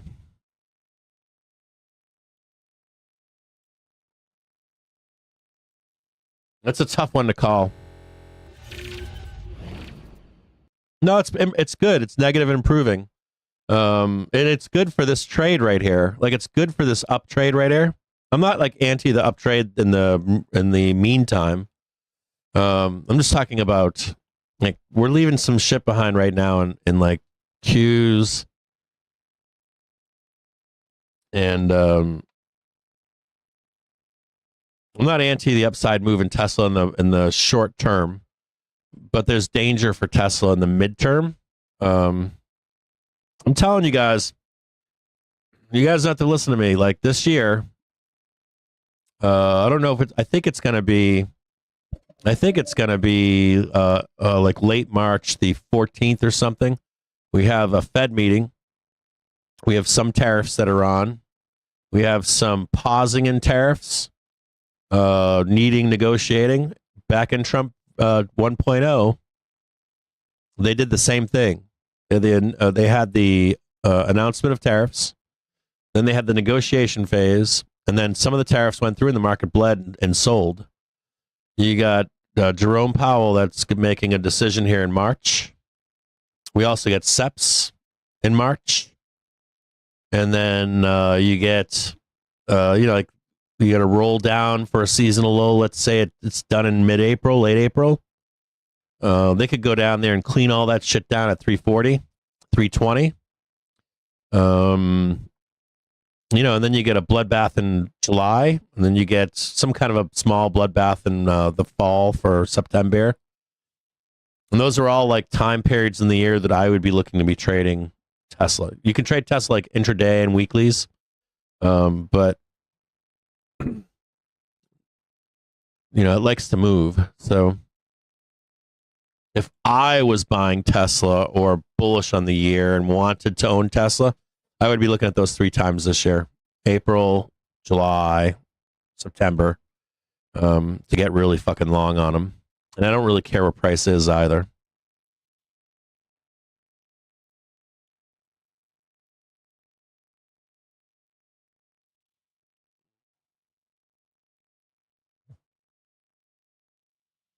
NVIDIA is showing the same thing. But I like NVIDIA here. I've got NVIDIA charts for you on the website. So we did them this morning. We've got NVIDIA expectations on the website if you want them.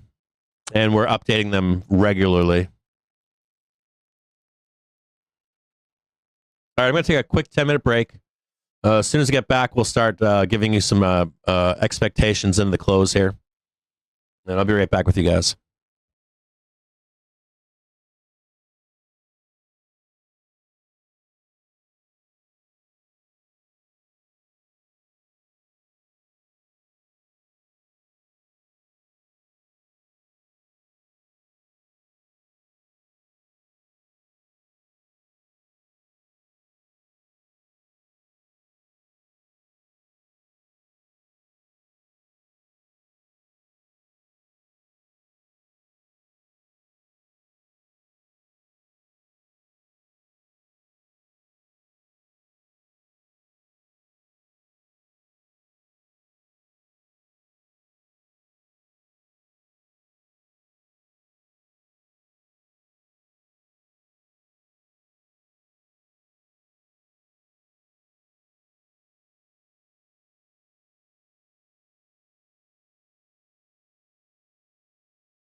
I got the news squawker back on for you guys.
Hey, if you're watching this stream right now, be very careful in the market.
There's a fucking bull trap here, I'm telling you guys.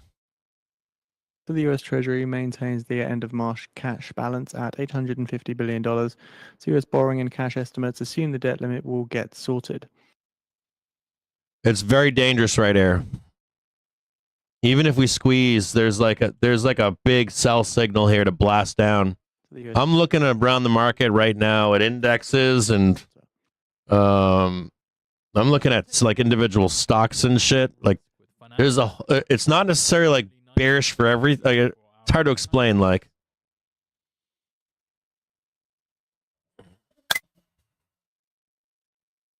it's more like rotating in and out of stuff to bring the market higher. So like a bumpy road here for SPOOs. Yeah, dude, I'm with you, David. I see it everywhere. I'm looking right now, David. I'm looking all over the fucking market in the background trying to do a report for you guys. It's hella fucking dangerous.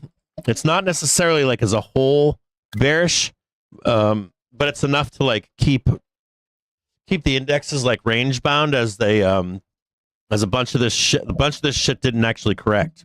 So be hella careful here. One warning, or maybe there's some news from Trump or something. I don't know. Failure and I mean, how about this? I'll tell you this. It's gonna be like Trump the bad report here. We have a report coming out that either just came out or is about to come out, or Trump's gonna say something fucking crazy. I'm telling you, there's like something bad here. I don't know what it is. There's like a bunch of the market is not where it's supposed to be. Yeah, there's a bunch of unfinished business below, David. I'm with you, dude. I'm not down with this, dude. I'm hella sketched right now.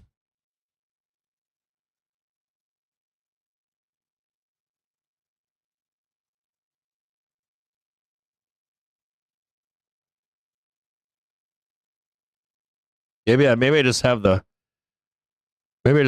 the the heebie-jeebies from this past week. I don't know. My trader senses are fucking alarm bells are going off like crazy right now.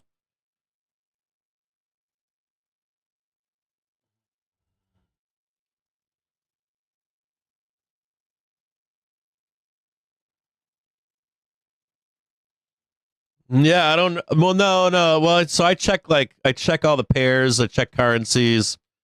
I'm looking around. Like some things are saying it's bullish. Like there's a rotation out of, or it looks like a rotation out of TLT, which would be kind of be bullish right now for. Like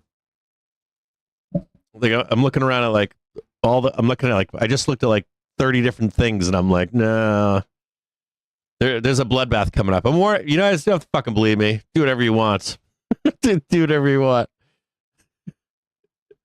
I do this all day long. All I do is like look at charts all day long, all day long, all day long, all day long. I'm wrong. I can be wrong. I got no problem being wrong. Like, there's still some gap up here to close. But there's something. They'll use whatever fucking excuse, whatever, any bad news they can. I think they're going to use it though.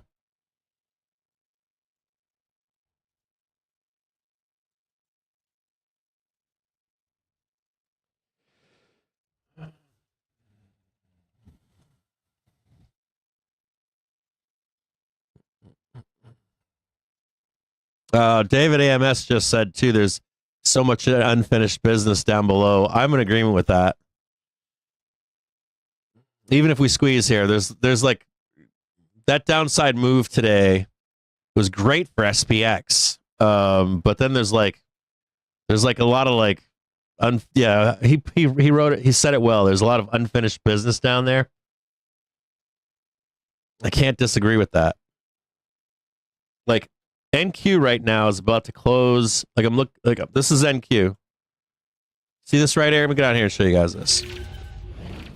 Like you see this right here? This is just NQ. So I'm like bouncing between like Qs, NQ, NDX, and before this guy even talks, like you see this right here? Like there's a fucking trap right here. We'll close that fucking gap right there. Fucking womb.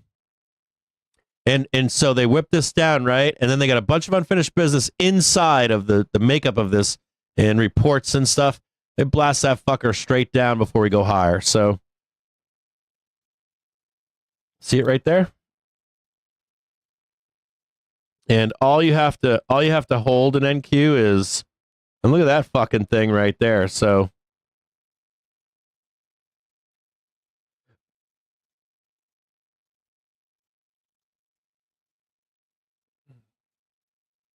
like that's NQ. That's glaring as fuck.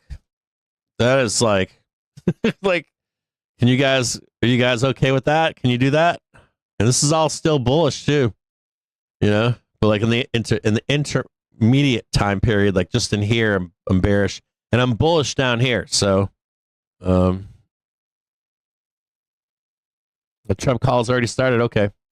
You will watch this, okay? Tell me I'm fucking wrong. You tell me. You tell me, because if I'm right, you'll be back again tomorrow. Tell all your friends. Like all these videos. Subscribe. I'm not a dude. I'm like the biggest permabull out there. I am fucking, if you ask anybody that's known me for years, like that guy's a permabull. So if I'm telling you, watch out for that. You know. And this is right there. You can see it. Close the gap. Fucking rip back down here. Woohoo, baby. Good. We'll do it together.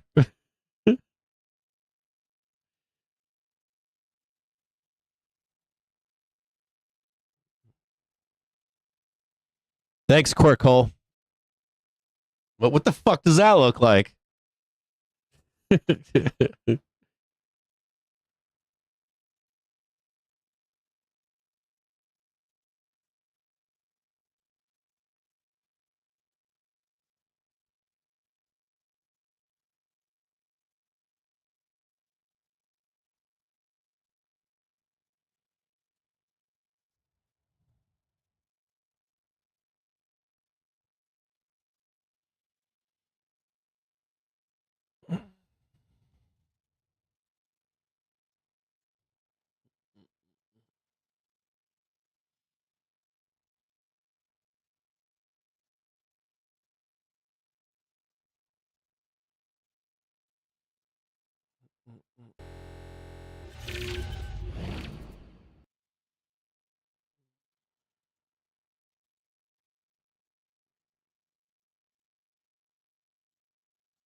I'm bullish. You guys, I don't know if I'm just maybe I'm misspeaking here. Like, I'm bullish, but there's like cleanup in aisle 7. Like, we have some broken glasses that need to be swept up.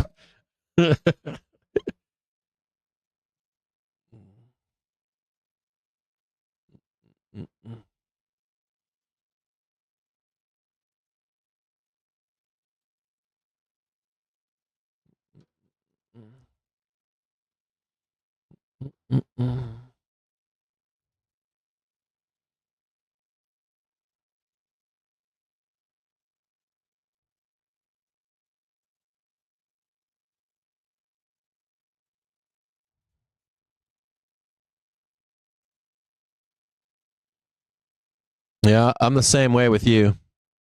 Yeah, I agree with that too, David. I'll take that trade higher too as long as we get up there. 100%.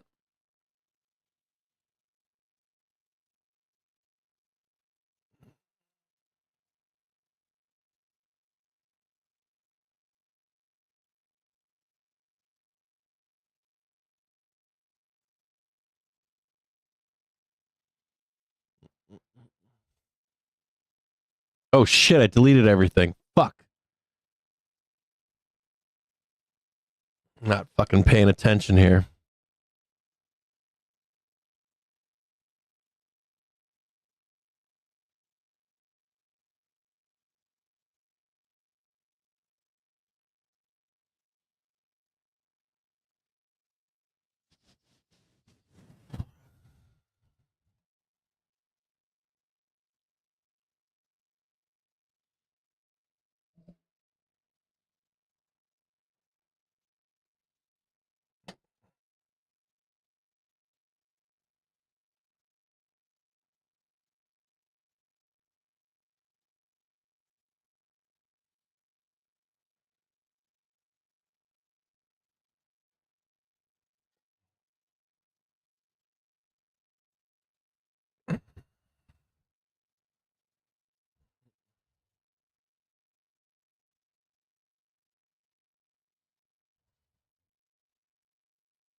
He talks at Trudeau at 3.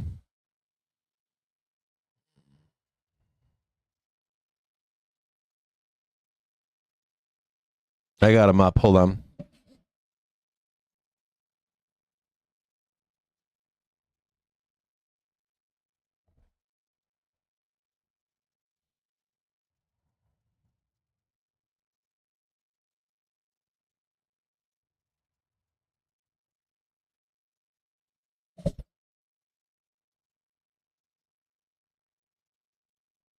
White House press secretary says the plan for Trump and China's President Xi is to speak in the next 24 hours.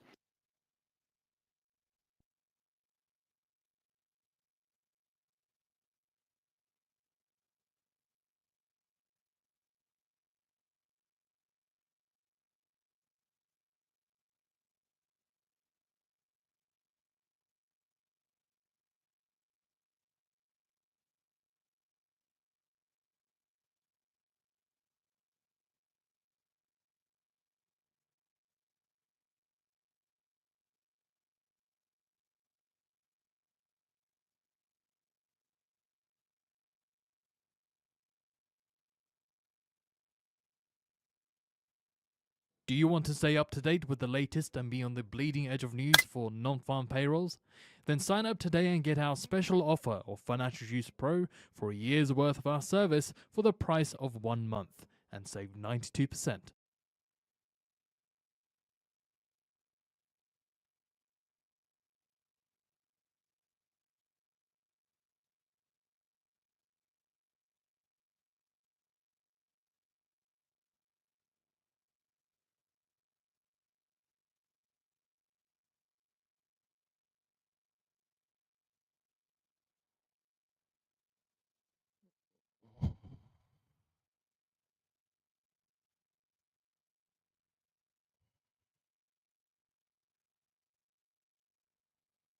White House saying press secretary says plan for Trump and Xi to speak over next 24 hours.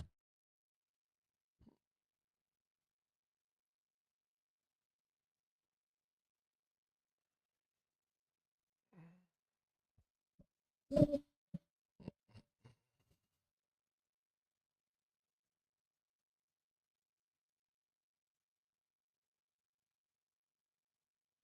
don't see nothing on Truth Social.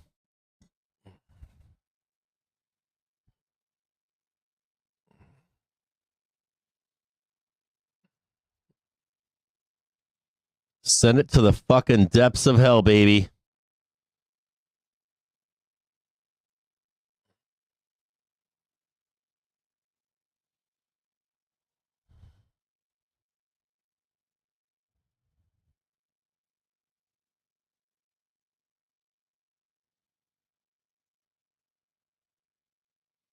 I'll give me a few minutes when I wrap up this market brief for tomorrow, and I will post the.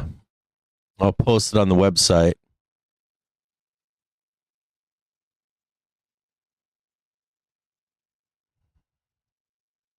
I don't think I can I? Here, hold on 1 second. I forgot that I was trying to do that. I got to do that on a different account.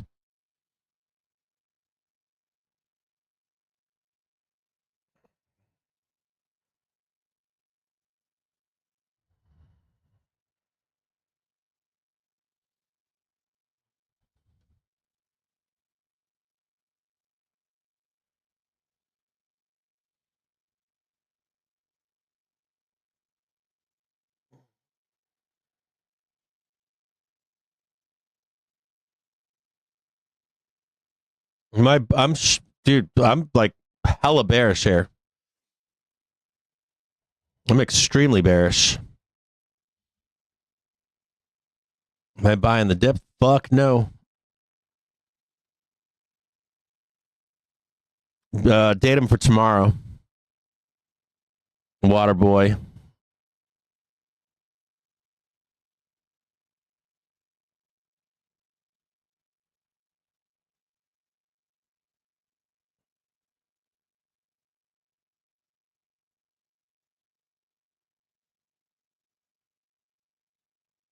Who's Schwang Gang Gang? What's up, Schwang Gang Gang? I didn't see your comments. We stream now in like 5 different places with like 10,000 people.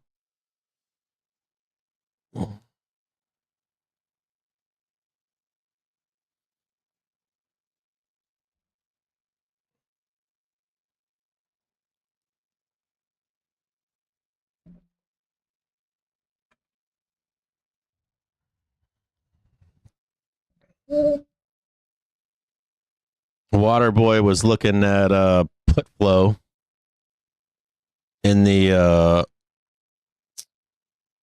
Discord bots. If you scroll down to the premium bots and go to like the UW premium channel, you can see where he's running the bots.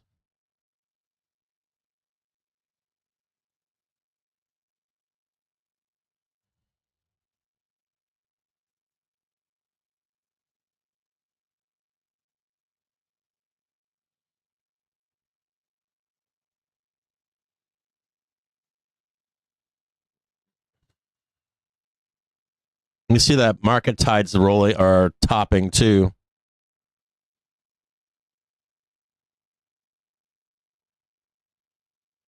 Waterboy was saying that he took SPY 25 588 Ps, volume 20,544.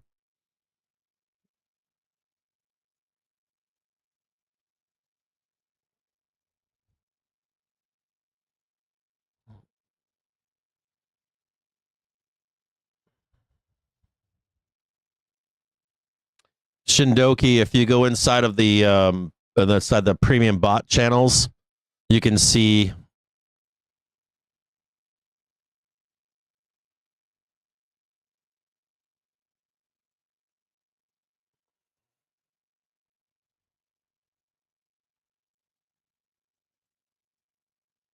inside the UW premium.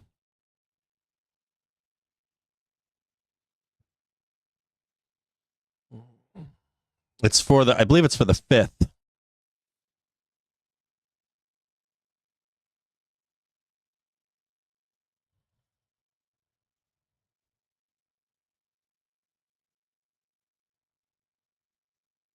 Yeah, I'm with you too, David. I'll take the trade above, but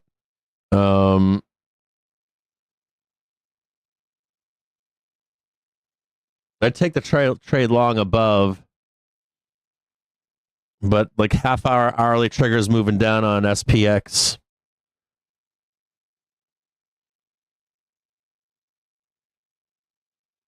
Like Dixie's showing a squeeze on SPOOs.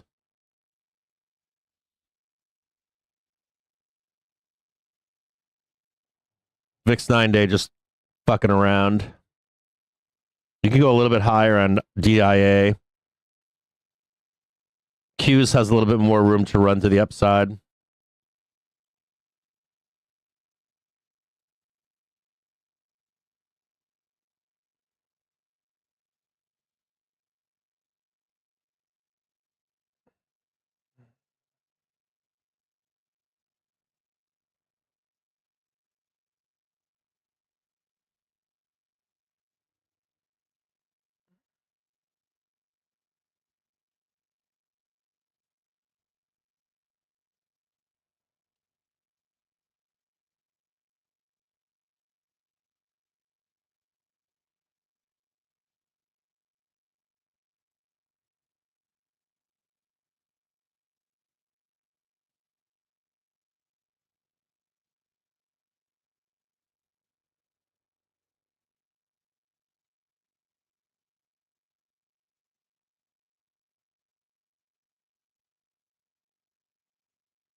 Hold on a second. I'm missing what you guys are saying.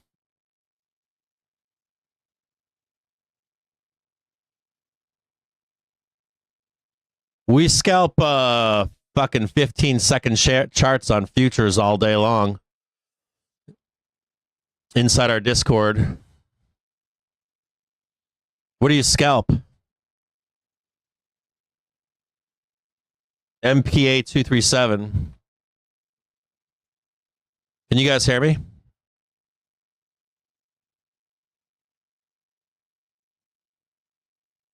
Sorry, I'm trying to catch up right now.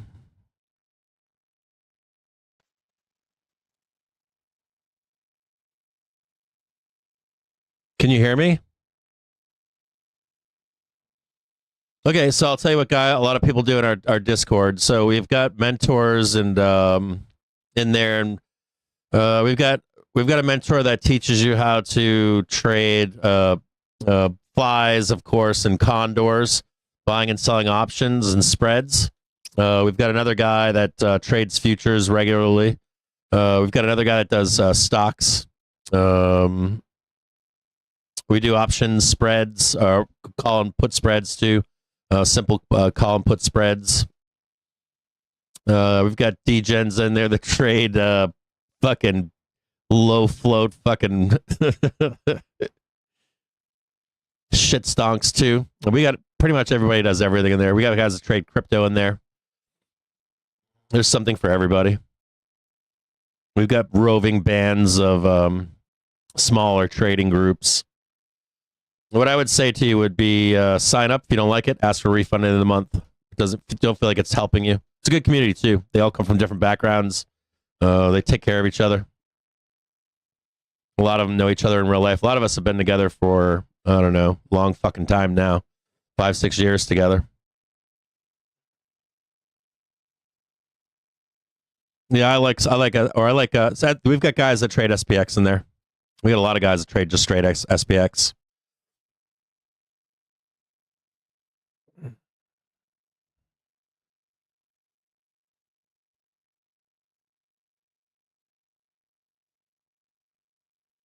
I think we're rolling big. I think we're coming into some fucking downside. I just went through the entire market in the background here, and I'm pretty fucking. I'm bullish. Overall, I'm bullish, but we have a lot of dog shit to clean up to the downside. Some sideways action. You could look at it as bearish.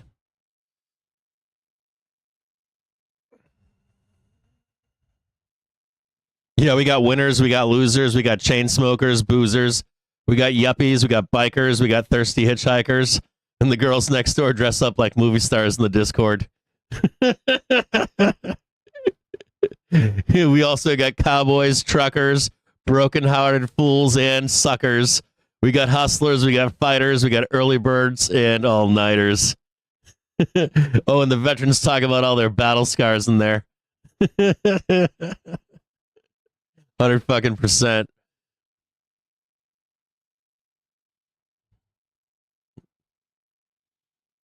It's a good community. Like I always go to different places with different things, right? I always go to I go to BlueSky for one thing, I go to Twitter for another, I go to Wall Street Bets for another thing. I have different things. Go to Reddit for its own shit, and then what I like about the Discord is like the shitification of the internet in general. I really have enjoyed Discord. I like the community. I like getting together with people in there in real life and stuff like that. I like that they care about me. I care about them. Discord to me could be like super fucking cool. If they ever had like a format where, I don't know, there's like you have your server, and then you'd have like a main page, and then maybe like main communities, and then some kind of a Twitter thing. They could overtake all of social media. I think they're best positioned for it. Like it's one of the places on the internet that I feel like is what like Reddit originally was. I was like an original Redditor. I like ran away from I think the last one was Fark, and then it was Reddit.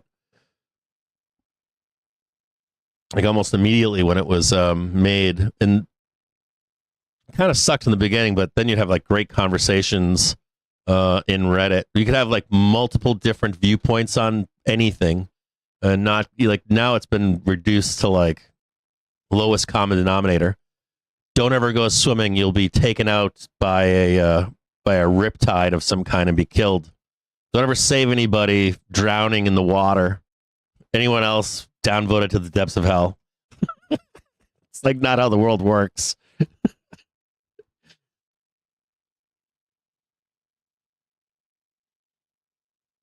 I never used Ventrilo. Wall Street Journal reports that Trump advisors are weighing a plan to dismantle the education. I never heard of Ventrilo. I traded, or not traded. I'm trying to think. Before Fark, I was on. Well, in the beginning, I was. For me, I wasn't that old to do the. Fuck, I'm trying to remember some of these message boards. I wasn't old. There's another message board before AOL chat rooms, but I remember using AOL chat rooms. Do you want back in the day? Those are kind of fun for a time. I was on Yahoo message boards for a little while too before the bots took over. For years worth of our service for the markets and stuff, when they were doing like they would do like spreadsheets with gamma on it and shit. And then there was something before Fark, and I don't remember right now what it was. There was like something, and there was Fark, and then I think Fark got kind of fucked up. I don't know if it was comments or something, or upvoting maybe that fucked up Fark. It's been so many fucking years. I never got into Twitter until Reddit went to dog shit, and then I jumped over to Twitter. And now I picked up BlueSky. BlueSky is kind of weird. I have to get more in. I have to like plug into lists or something on BlueSky. I got to get plugged in over there, and I just haven't done it. And I've been on Discord here and there over the years, but only in the past year or two have I really like. I've got a bunch of servers that I belong to, and I go to parties and stuff like EDM shows, and I belong to a rave server, and I belong to a Burning Man server, and mountain bike and skiing server. So like anything that I'm really truly interested in, and I need like answers, I like pop from one to another and be like, hey, what's going on this weekend? Or hey, what's going on for this or that or whatever. And they're all cool people.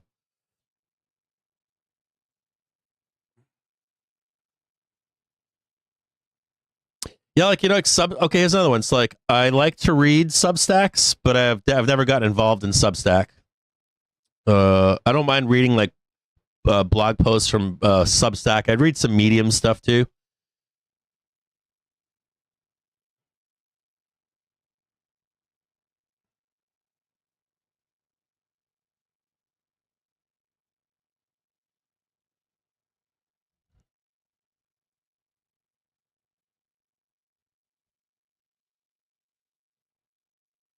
And then I've got craziness going on. Like you guys know I've got a social media manager, right? You guys don't think I'm just there on. You guys don't think I'm everywhere all at once, do you? Like I actively have like 2 people. Like I just can't do it all. Like they'll come find me and be like, "Can you answer this for me? Answer that for me, or step in and answer this." And then they do a bunch of like directing and stuff. Like if somebody's like, "Hey, can you show me this or show me that or whatever?" They'll try to answer it. If they can, they will. If they can't, they come get me.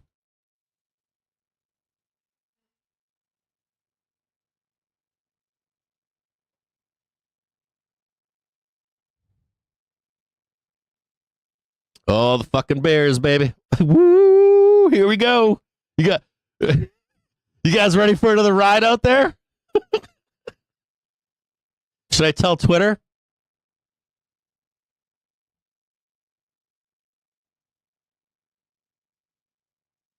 Australia's treasurer says Australia is not immune from escalating global trade tensions, but I'm confident that we can navigate the changes.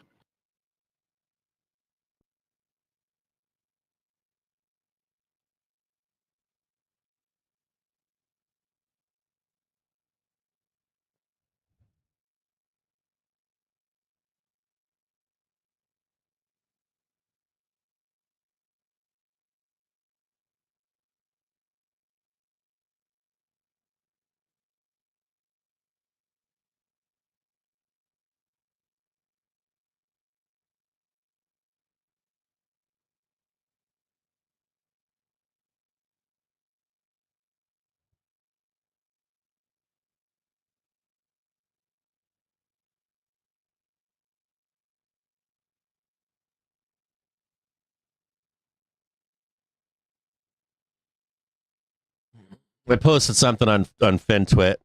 I always forget this shit. Like I gotta post this here and that there.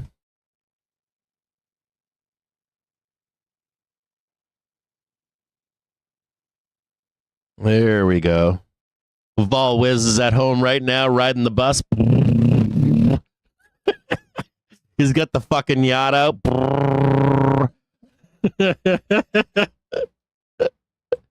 Slow and steady to the downside, Cabby.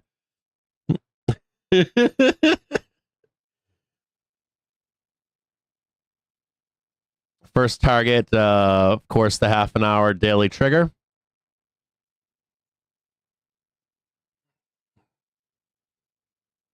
We got more targets down to the downside to go.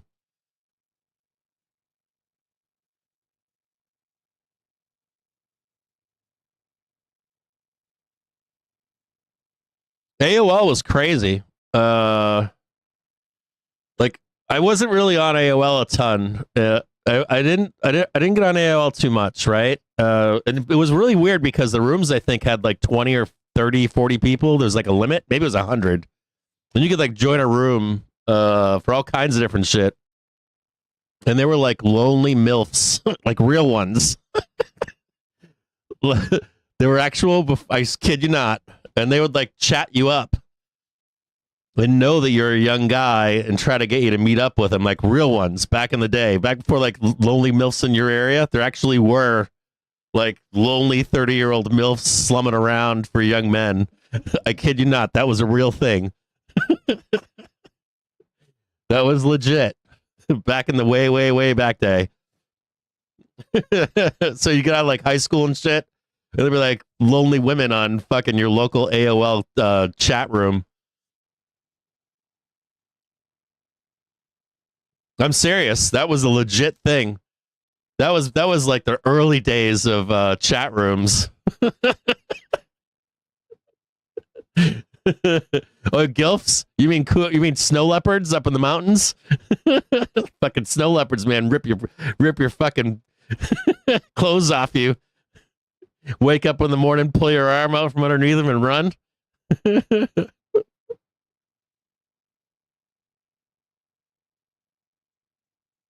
I'm serious. That was a real thing. I didn't realize that at the time. Like I used to, I was like, no way. And they're like, yeah, you want to meet up later? I'm like, get the fuck out of here. And no pictures, no nothing, just chatting. And then they would DM you.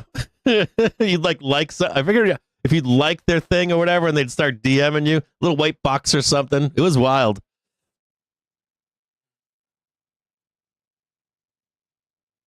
That's right, snow leopards. In mountain towns, they slum around all the bars in mountain towns. Is Green Vegas, is Trudeau, is that conversation public?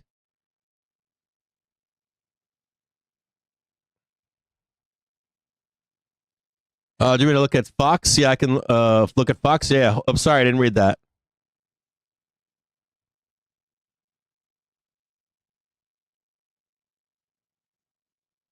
Sorry about that. I'm trying to like fucking jump around with all the conversations going on.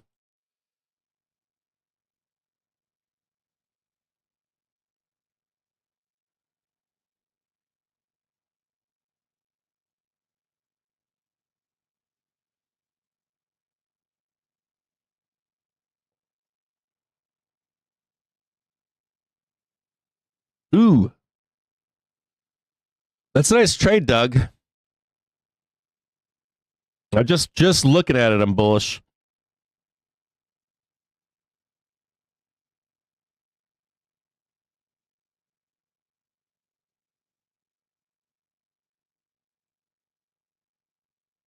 Oh, I see why. I see what you're talking about, Doug.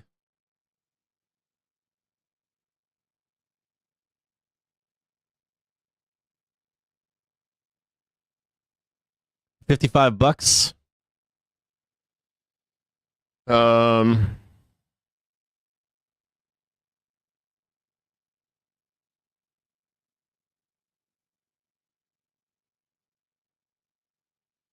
more pump left in it, and then sell the news.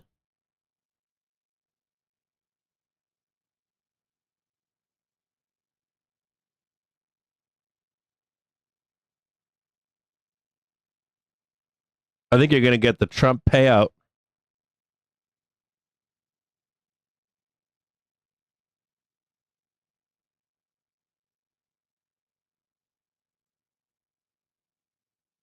It might be worth shorting.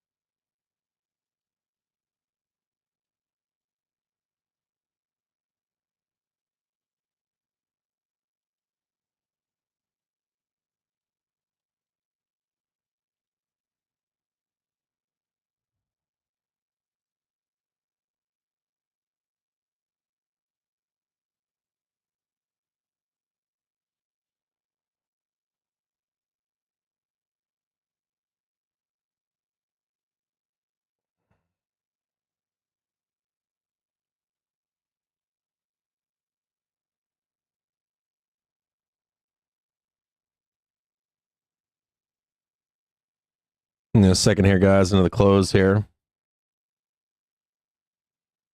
I'm thinking I might want to buy some puts on this Bell. They can squeeze it to buy puts for tomorrow.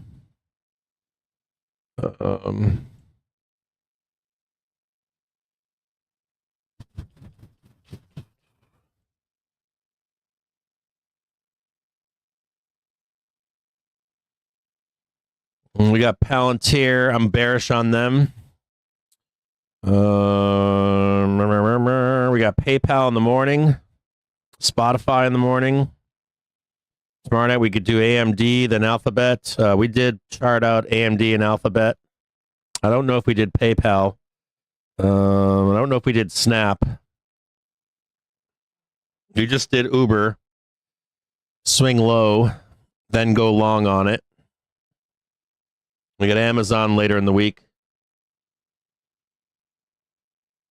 You guys want to do, when I do the brief for tonight, if I have time, I'll put a private stream up to chart some of these out with you.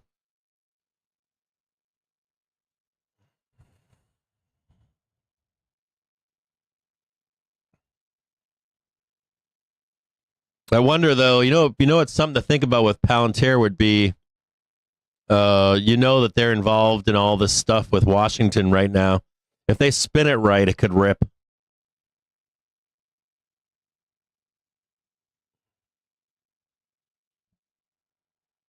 I post my thoughts on AMD are inside the on the website. We update it twice a day.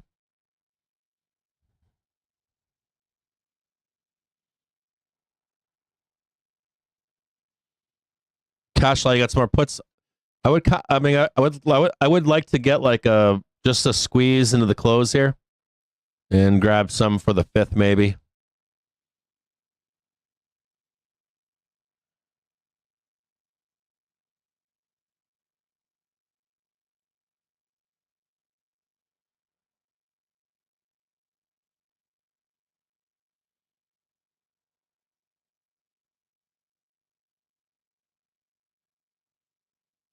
One little oopsie daisy would be nice. They might leave me behind.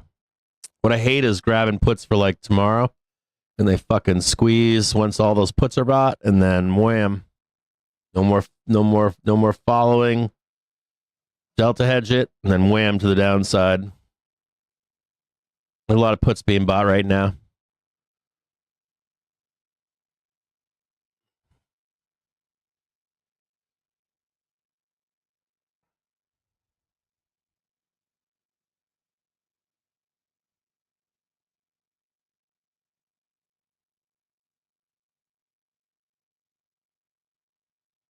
Yeah, tell me your thoughts on AMD.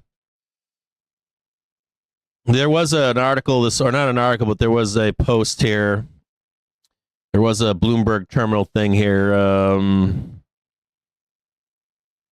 According to Goldman Sachs survey, 36% of a select group of investors kept their Gen AI allocation unchanged in the wake of DeepSeek, while a third decreased allocation, about a fifth increased allocation. Investors view lack of ROI, 42% price competition, 28% as the two biggest risks to the AI theme. They're in phase 4, I think 3 and 4 right now in the AI trade as well.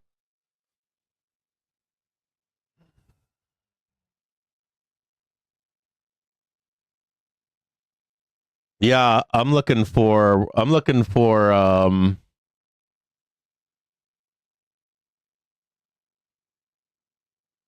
yes, sir. That's what I got.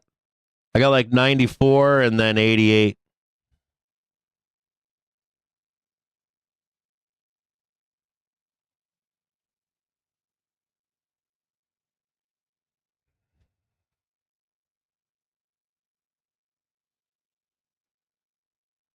Water boy.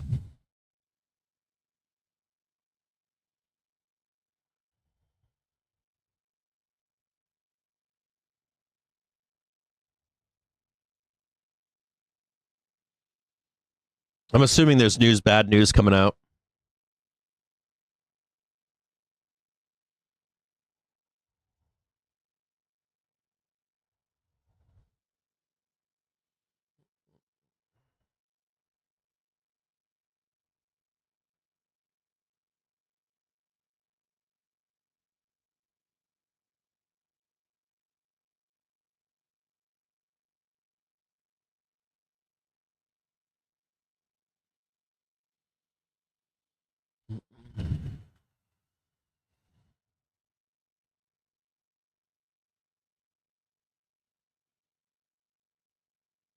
Yeah, I think they get the strong beat too.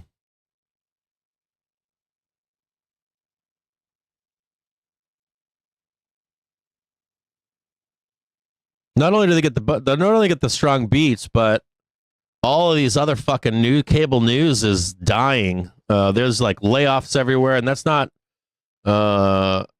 It's not the kind of layoffs that you're looking for. Like some layoffs are good for bottom line. These are like danger. They're closing offices around the country. There's no more real true. There's no like faith in cable news anymore, and even print media. And there's a lot of loyalty in like I want to say it alcoves, but enclaves of media from. It's all bizarre to me. Like I'll read the Democrat shit, and I'm like, this is fucked up. It's just like crack. And you like see it's not just crack. It's all crack. You literally have to like if I get like an AP news story or a Wall Street Journal or Bloomberg story, I try to dig through where they're getting their data from, get the full story on the data these days.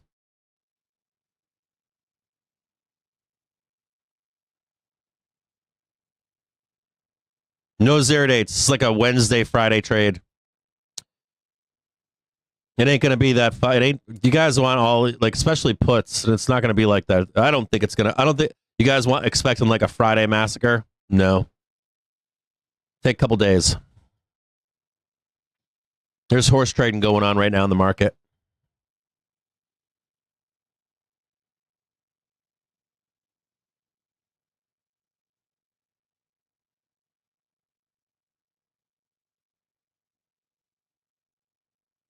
Yeah, I do. Yes, I think the market is going to be lower the next 2 days. Yes. I thought I said this clear as fucking day like an hour ago. I want to make sure I'm clear on that. I am bearish. I don't hate what you mean. What you maybe think was bearish is not bearish for me. I'm looking for a low to buy lower. So I want to be buying like 88 or 94, preferably 88. So this morning when we bounced, we left behind a lot of shit that needed cleaned up. So I think we go lower to clean that up. There were some corrections that didn't complete. There's some mess, and I don't like seeing that mess all over the place. So I think we bounce around. I don't think it's a double boner correction. I just think it's cleaning up a bunch of shit. No one's selling. No one's selling breadth. People are staying long everywhere. You can see it in the breadth.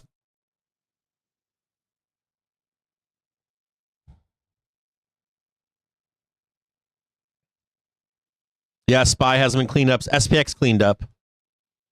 IWM's a fucking mess right now. Components of IWM. The Qs have some major issues, some glaring issues.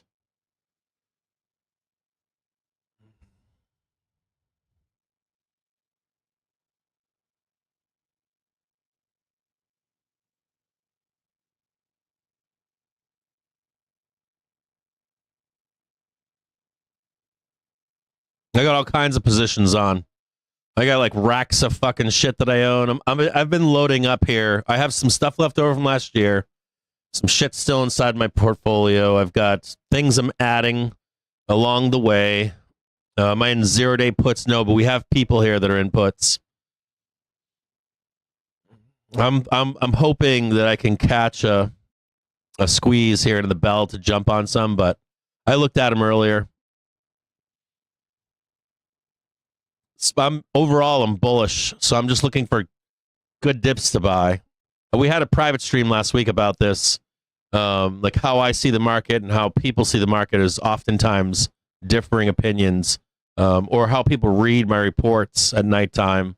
They're like, oh, he's bearish, but I'm really not. I'm bullish. I just want to buy lower right now. So I'm bullish to go up, and I'm looking for dips to buy. We have not invalidated an upside move at all. So I'm just looking for opportunities to get long. I had an opportunity to get long this morning. I did. And I'm looking for another opportunity to get long. You can come with me, or you can do whatever you want to do. You know what I mean? I made great money this morning, and then I was fighting for pennies, and I'm like, why am I doing this? We're in the middle. I'll just wait for some excess down move, and I'll get long right there.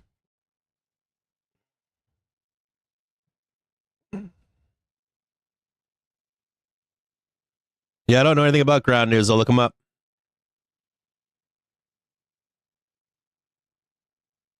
Like, news to me is a lot like statistics and probabilities. They can be bent to whatever narrative you're trying to say. They can even be right in a context, but they're not giving you the entire story. There's a lot of that going on even when it's right. I encountered that in my professional life too. So in my professional life, before this, I was a public person, and I had to interact with news media often. And I was never surprised by the pay to play. I was never surprised by if they didn't like you, the bad stories they would run. I had those encounters my entire professional life and what I did for work. So I'm very aware of. I'm also very aware when they say like reporters have this oath. That's bullshit. I've known that since I was 26, 27 years old when I started figuring that out. I always had that, like, always put reporters on a high. I think some reporters are like that, but I don't think it's always the case. There's a lot of pay to play. It's a lot of like pay to access, that kind of stuff. And there's personalities, and you get to know people for a long time too. And some people like it, some people don't. And you know, the sizzle, right? Sizzle sells, right? Sizzle always sells. It's always been like that. You need people. You need eyes on paper or eyes on the screens.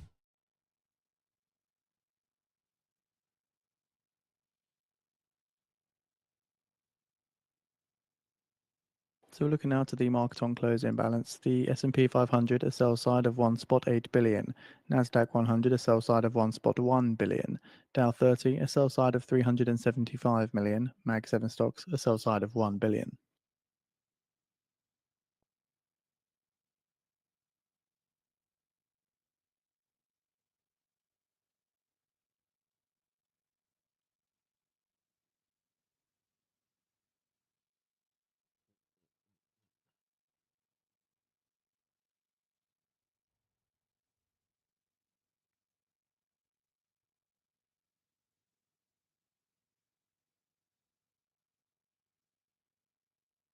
President Trump's advisors considering plan to dismantle the Department of Education, according to the Wall Street Journal.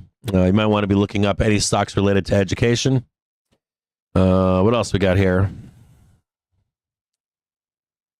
I don't know what that is.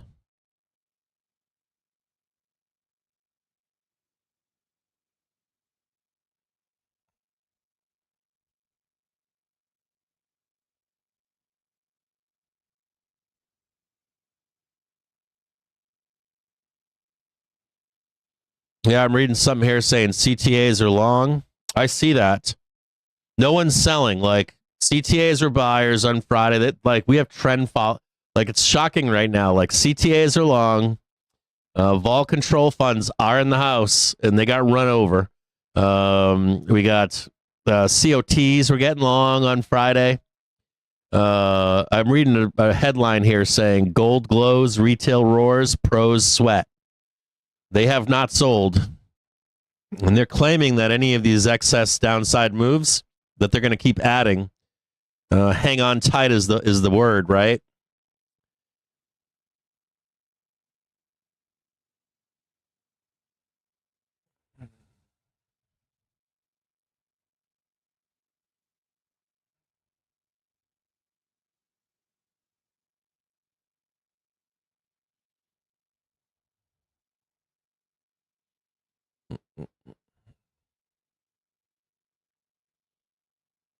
Oh, is the 1.8 billion? Hey, what are we supposed to remember about that Trader Podcast? Didn't he say something about the 1.8 billion? Wasn't it like 1.5 or something on the sell side? In 5 days it'll be up, or 3 days it will be up, or something like that.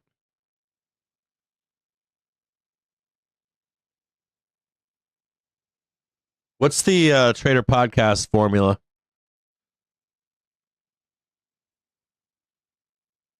I forget what it is. Let's ask him. He's in the Discord. Dude, I should have said something to Podcast Trader. He had a front page. Reddit post.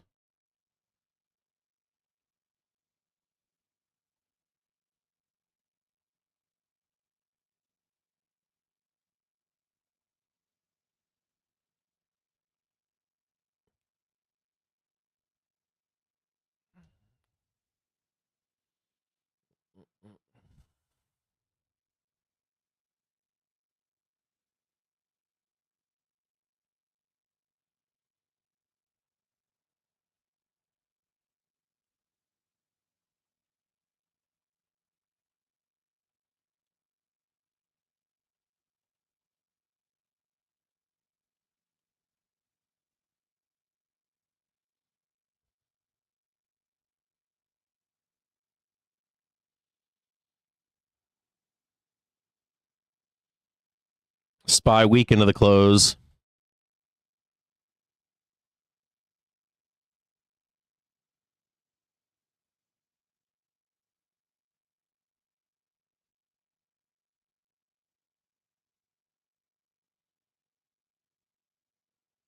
Palantir, quick one for you here.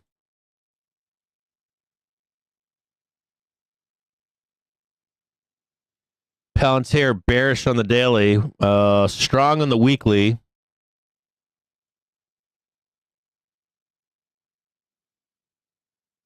On a daily basis, strong on an hourly, weak on a 30-minute basis, strong on the 30-minute, weak on the daily. Could be a pump and dump on Palantir after the bell here.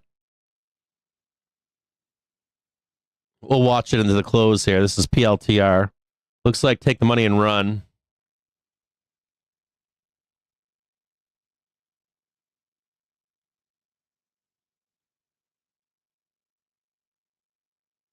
Yeah.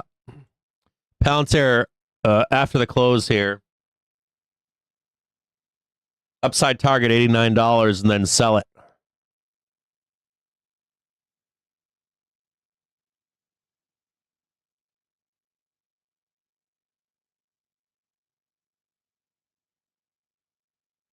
There's going to be some Palantir money takers today.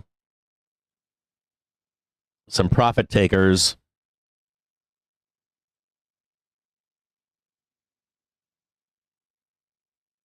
They sell 88.14 maybe.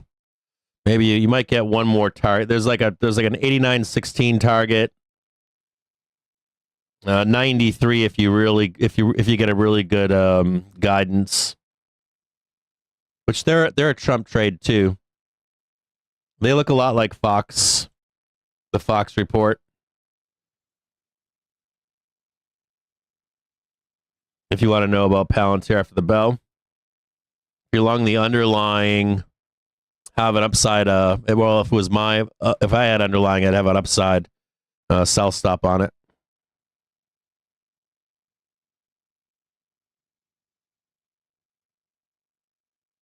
But I think you could weather this because of the Trump trade. And they're wrapped up in a lot of this stuff here. A lot of this policy changing and DC stuff. Here's Palantir.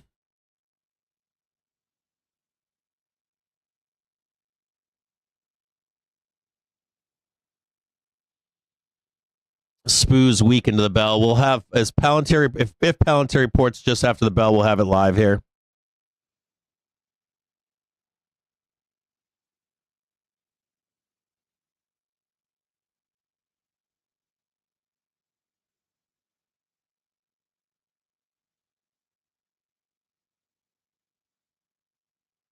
This will probably be a good bellwether for Fox tomorrow.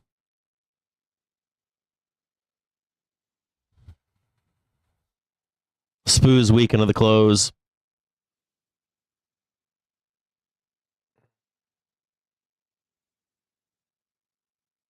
Yeah, he had a rule. I didn't ask him in the Discord yet. He had a rule like I think it was 1.5 billion sell side. You look for a major low and then long it for you long whatever the low is on that sell side, and 3 or 5 sessions later it was up significantly. No, why would I be buying calls here? What, dude? Fuck no calls. Why do people keep asking me calls? Like, no, not I. The way is down. I need to get everybody's phone number so I can just text you guys on your own phone at home. I posted this earlier.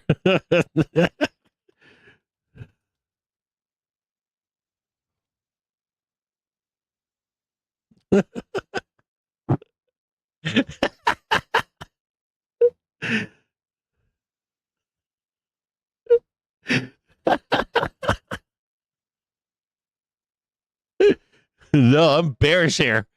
Like, I'm fucking bearish.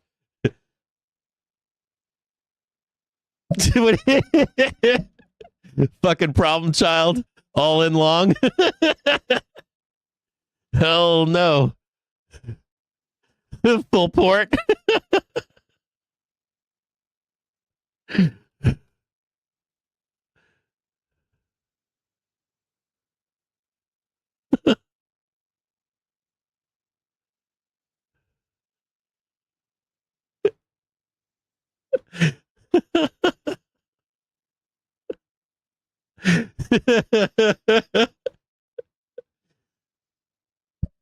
Triple leveraged. Triple leveraged fucking short.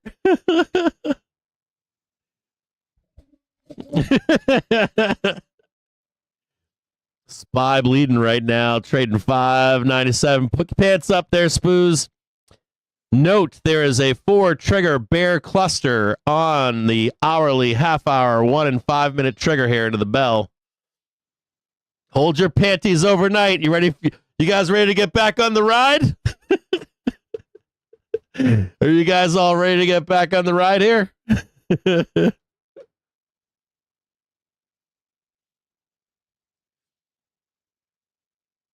Oh. I'll see you on the other side in hell. All right. Does anybody know what time earnings come out for Palantir?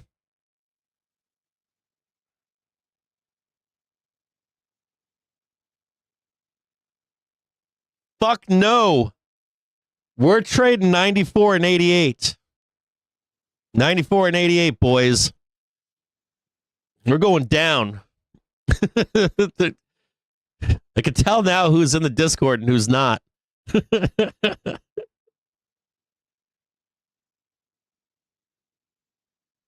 All right.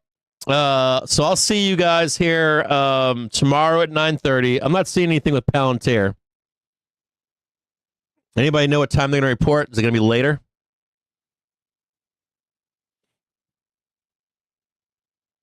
All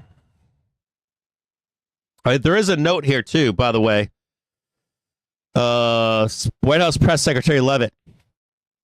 The Trump call with Trudeau has begun, but I want you to know that China fucking went to town today at the UN, calling out the U.S., and Trump has a fucking says Trump and Z to speak over the next 24 hours.